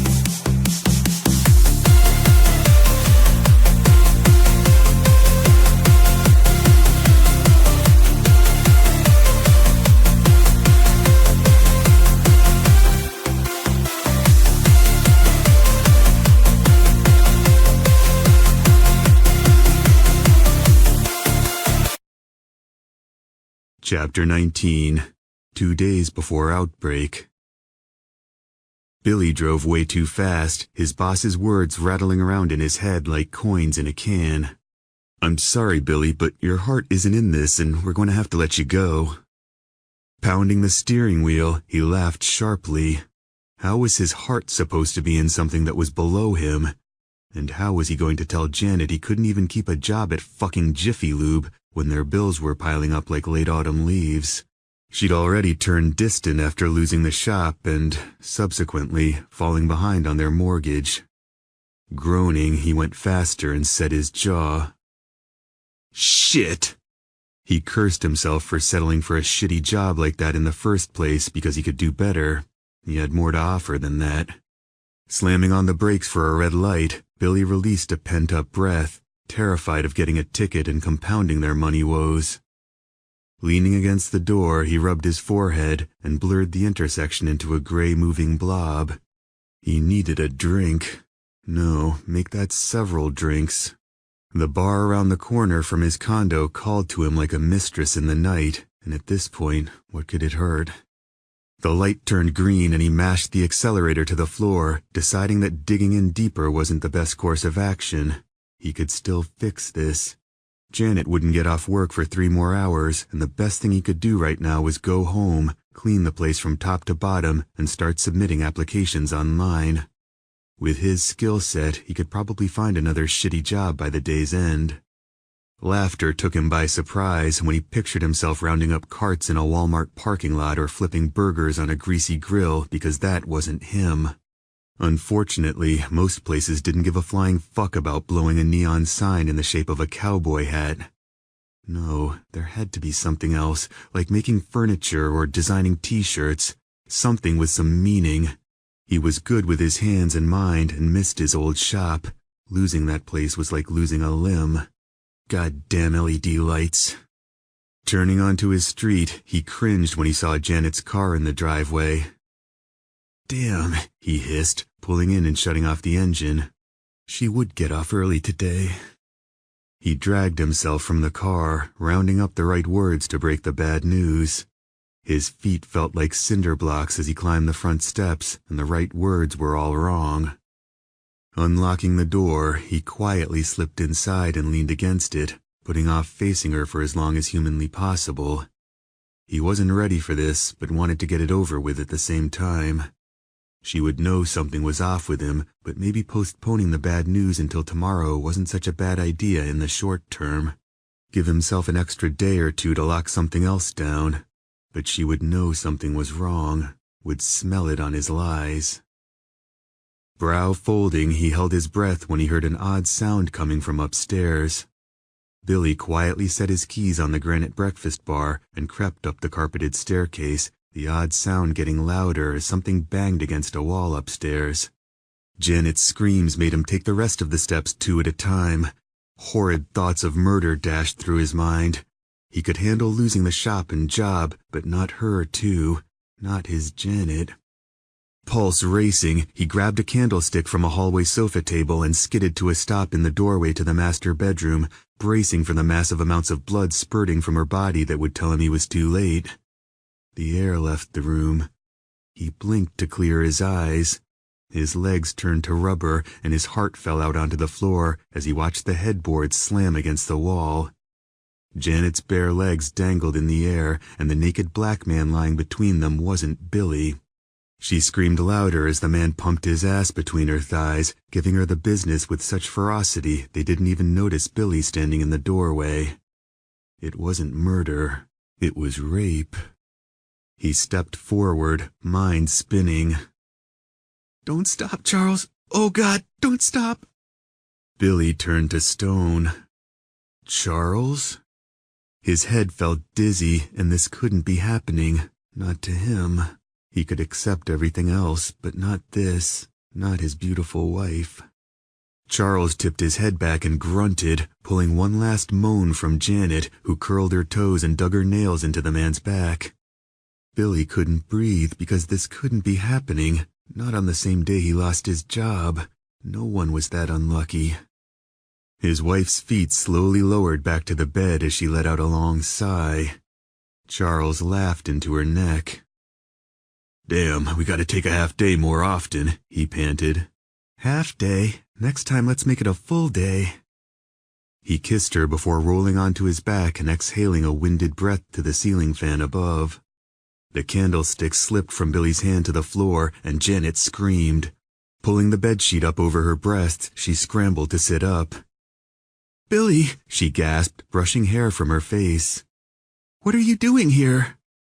He stared dully at her, numb from the eyes down, and uncertain if he was asleep or awake.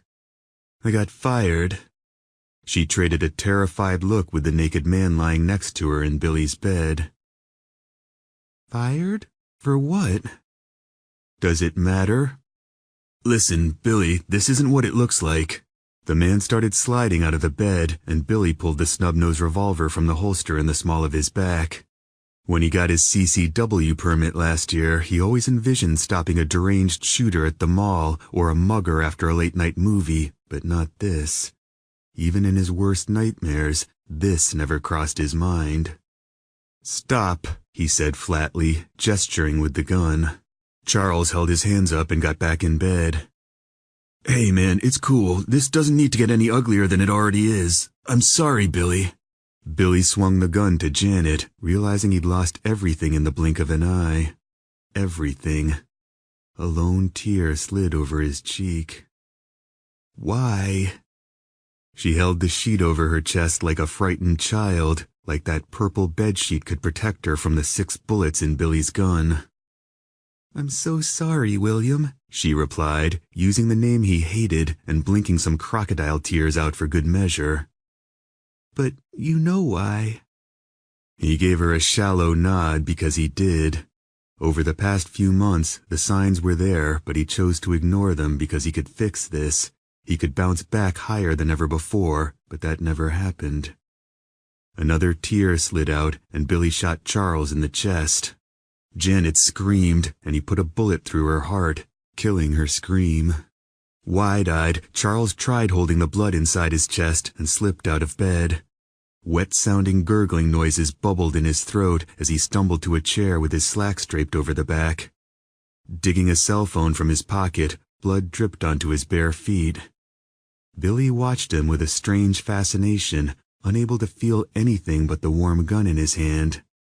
The naked man tapped at the screen and put the phone to his ear, meeting Billy's blank stare while holding his wounded chest. "Yeah, I've been shot," Charles panted in a surprisingly calm voice. He nodded like the person on the other end could see him, a bloody bubble ballooning from one nostril. His eyes dropped to the blood pooling around his feet, mouth opening and closing. Looking up, he stared at Billy with the color draining from his face. What's your address?" Billy stared back with the gun hanging limply in his hand, his world collapsing around him in slow motion. "Billy," Charles shouted, coughing up blood. "What's your address?" Billy snorted and shot him again, and again, and again until the gun clicked dry. He studied the dead man lying on his bedroom floor with his pulse pounding thickly in his ears and time stopping around him.